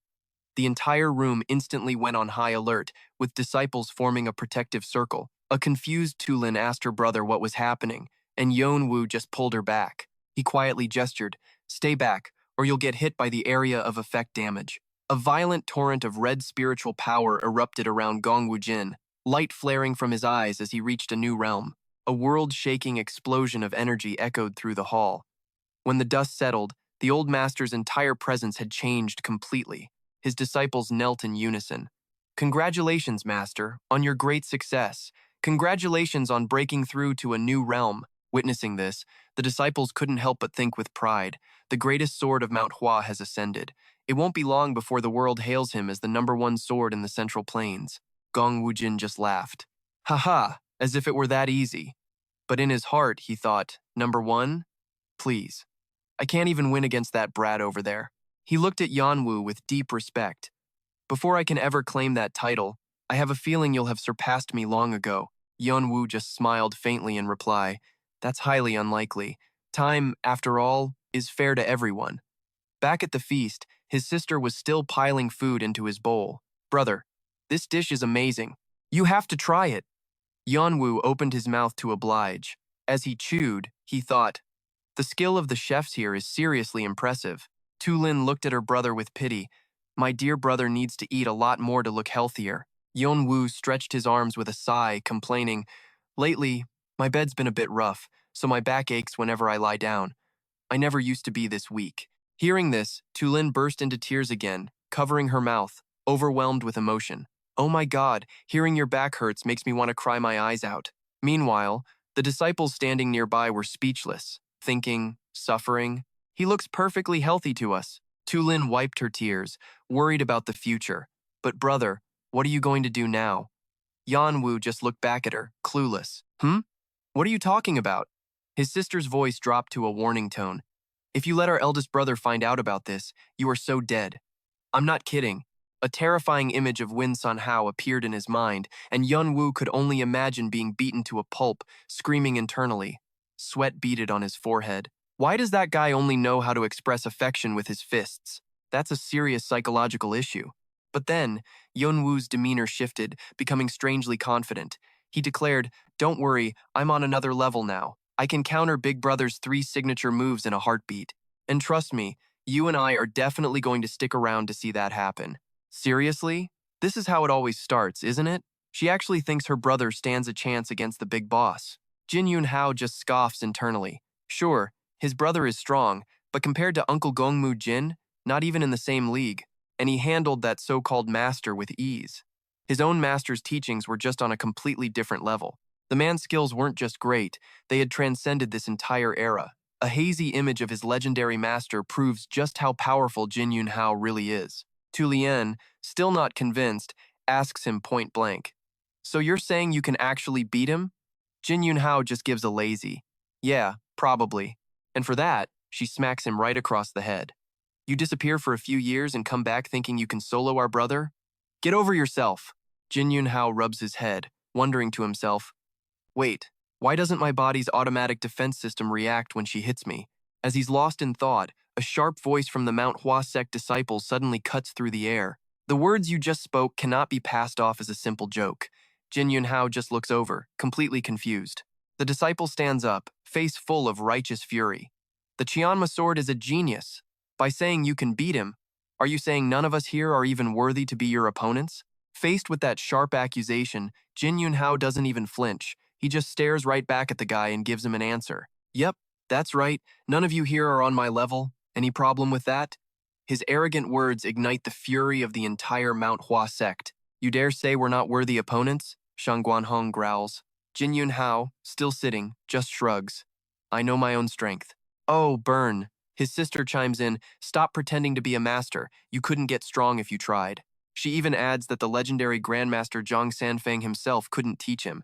Jin Yun Hao can only yelp, hey, that hurts, you know.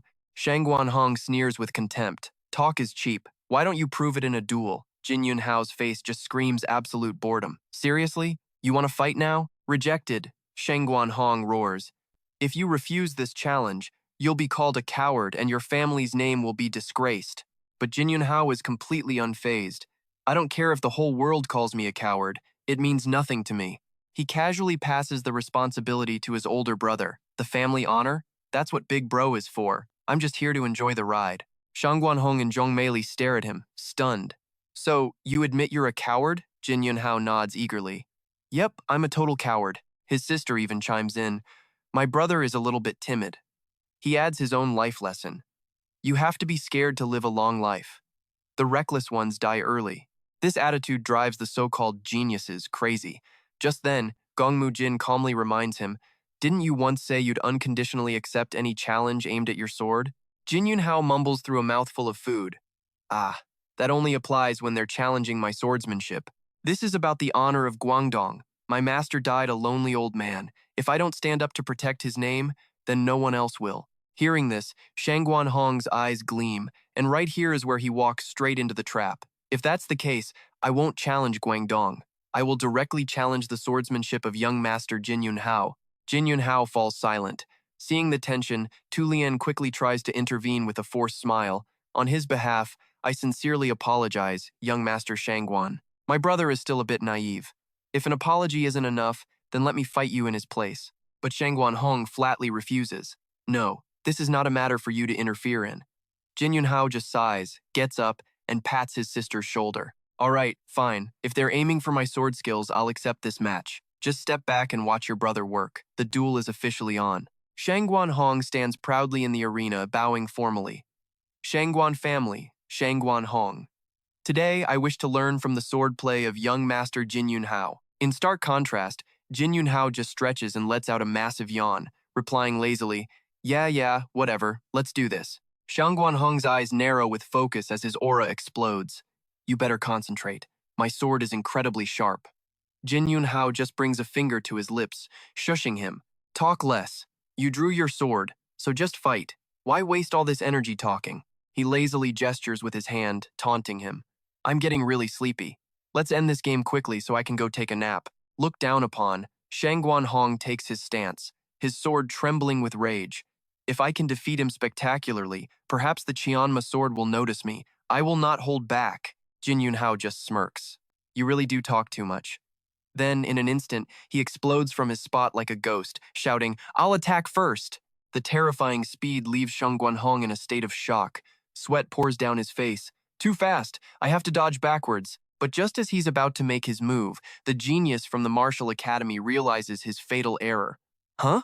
Wait a second. If I dodge that way, doesn't that mean… And where do you think you're going? Now, get ready for the single most disrespectful move in Manhwa history.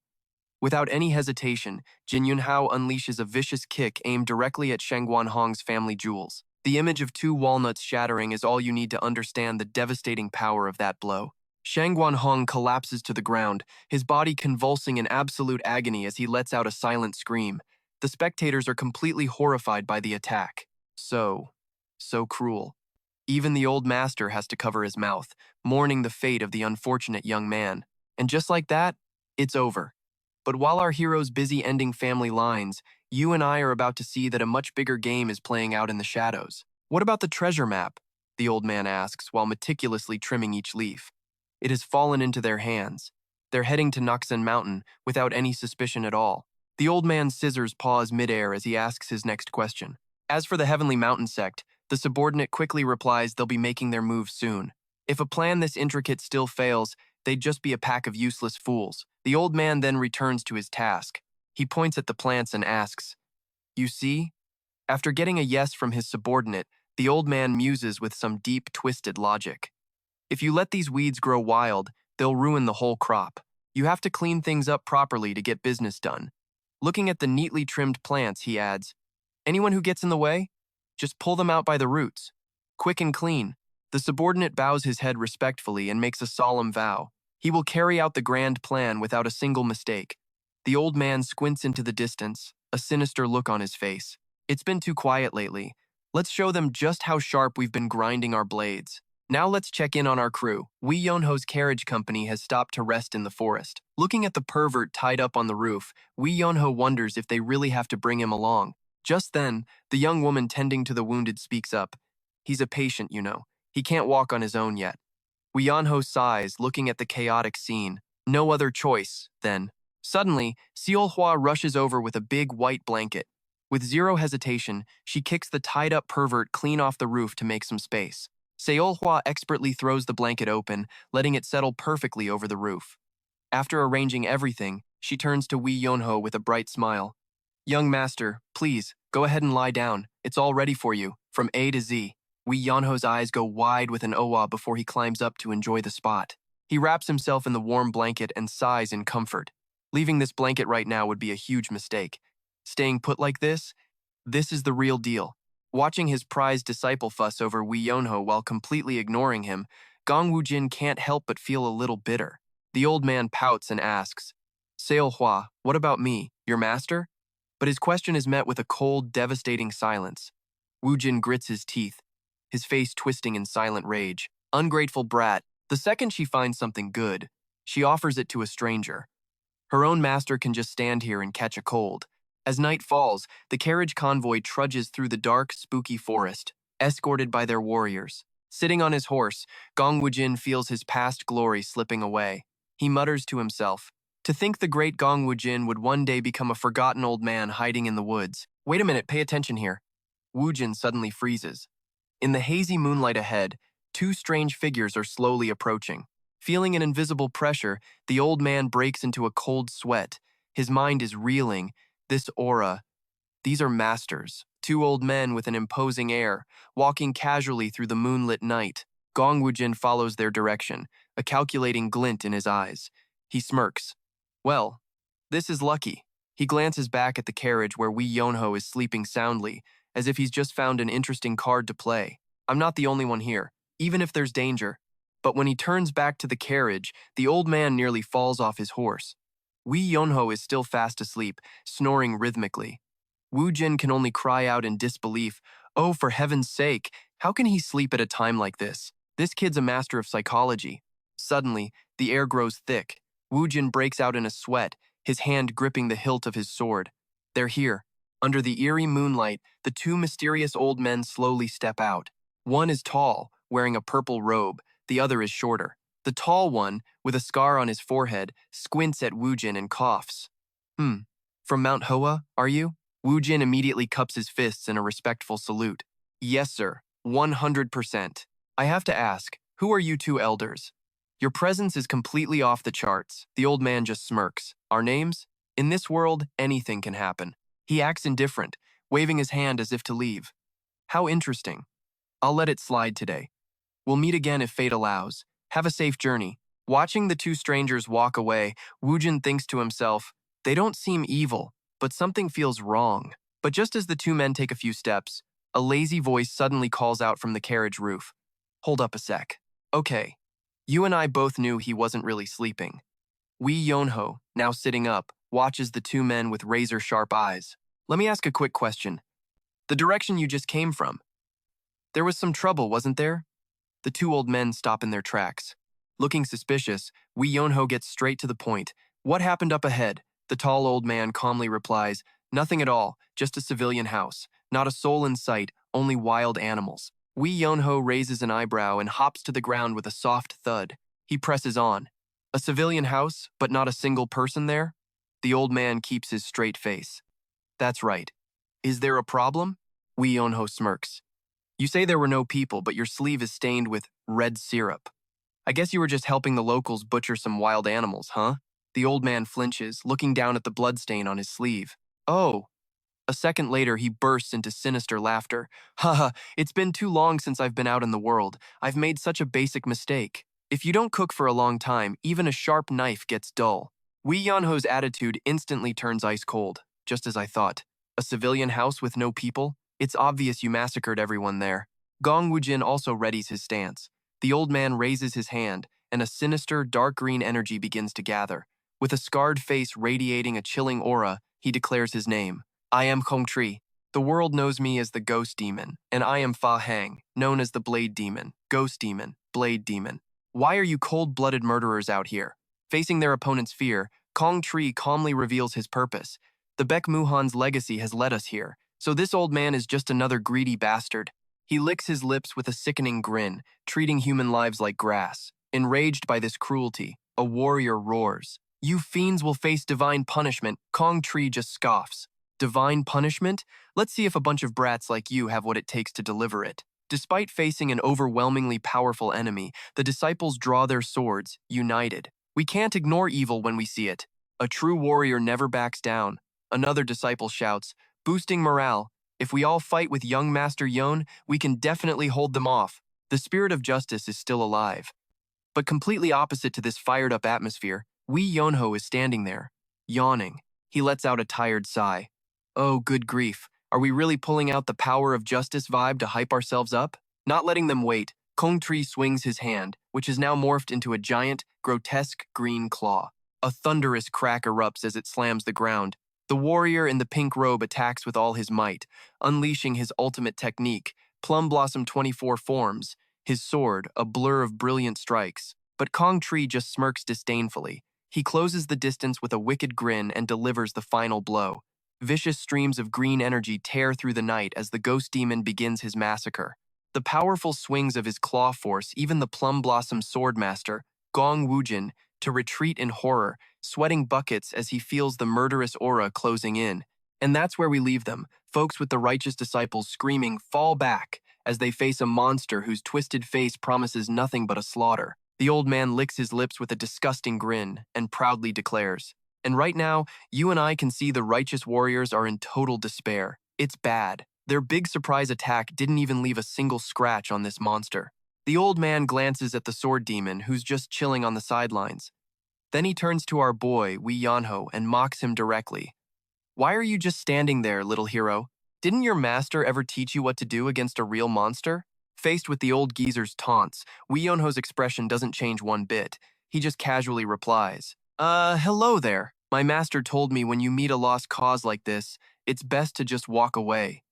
Seeing the warriors freeze in shock, he adds, "But my master also taught me one more thing. Whether or not I draw my sword depends entirely on my mood." The old warrior asks what he means, as Wee Yonho slowly rests his hand on his blade. "Now pay attention. This is where you and I get to see the real show begin," he explains slowly. "Let's just say, today, I'm in a really bad mood." His killing intent explodes as he steps forward, his face dark. "And right now, I am absolutely furious." Seeing this little display, the giant demon just bursts out laughing with pure contempt.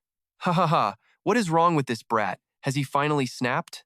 The sword demon chimes in, "Looks like someone needs a lesson in what real fear feels like." Facing their mockery, Wee Yonho just coldly draws his sword, offering one final warning. The demon just scoffs at Wee Yonho's confidence, laughing mockingly.